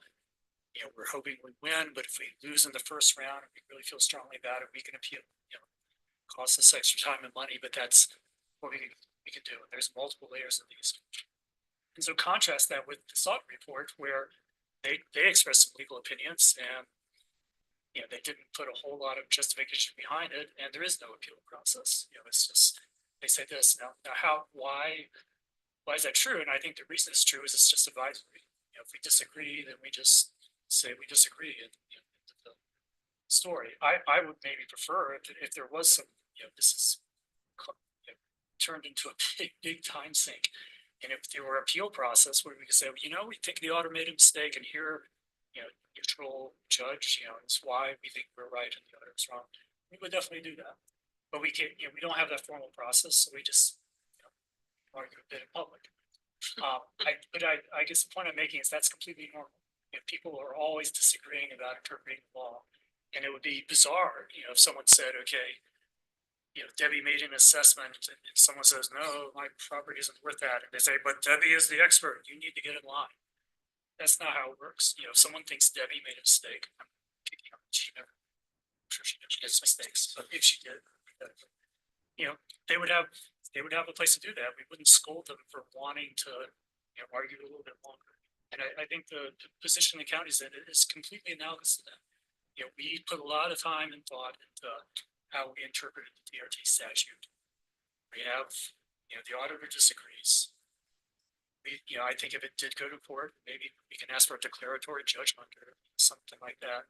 I think we would win. That's where I would put my money. If I didn't think so, then I, extend the argument like that.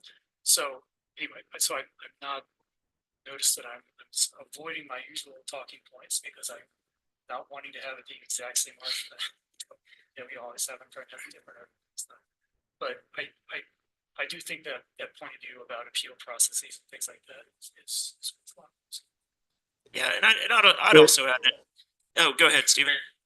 Unrelated to this, commissioners, before you close down your laptops, I sent out one email, and if you take a look at that, I just wanted to bring your attention to that, if that's something the commissioners want to do tonight or not. Unrelated to this. Yes. Unrelated to this? Yeah, Steven just sent an email. It's a quick read, and it'll inform going forward. But yeah, and I'd add to that, as far as, the state's huge. It is a giant umbrella. And what Bill said about how can we ask the state for monies over here when we disagree with them over here? I don't buy that argument whatsoever. I think the state is a giant entity. We're always going to be beholden to the state for some things. The state's going to take care of us on some things. The state's going to argue with us on some things. There's always going to be a rub somewhere. We're always going to need the state. We're always going to need the feds. We don't agree with them all the time either. The state certainly doesn't agree with the feds all the time, and they're an entity of the federal government. So I'm sorry, but I don't buy that argument at all. And like Kevin said, we've definitely discussed this ad nauseum, and I feel comfortable going forward to defending the points of our audit letter. I have apparently opened a rabbit hole.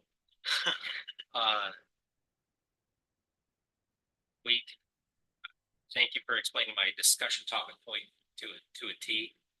I feel that I'm going to lead the charge here, but we can stop discussing tonight that you guys achieved that meeting, and we'll hear about it after. But Will you put that on the next agenda though, just so we don't forget? Yeah.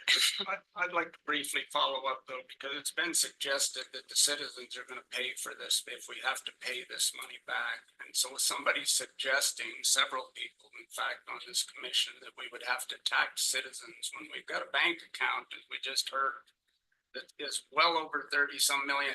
So if there's commissioners that feel like we have to instill a property tax or some kind of tax on citizens to pay back this money, I can say I'm- that, it says I'm take it curious. out of general fund, which is the fund that is flexible for us. Right, well, and And let me that's- finish, Mary, because I did allow you to finish, and I realize that the state is this huge entity. In one hand, we can go up and ask for them, and the other hand, that we can turn them down, but really, they've had a finding that we made some mistakes, and I'm not gonna back down from the fact that we should implement the recommendations. We should move forward with a different attitude with the state, because there is change coming with TRT. We all heard about it.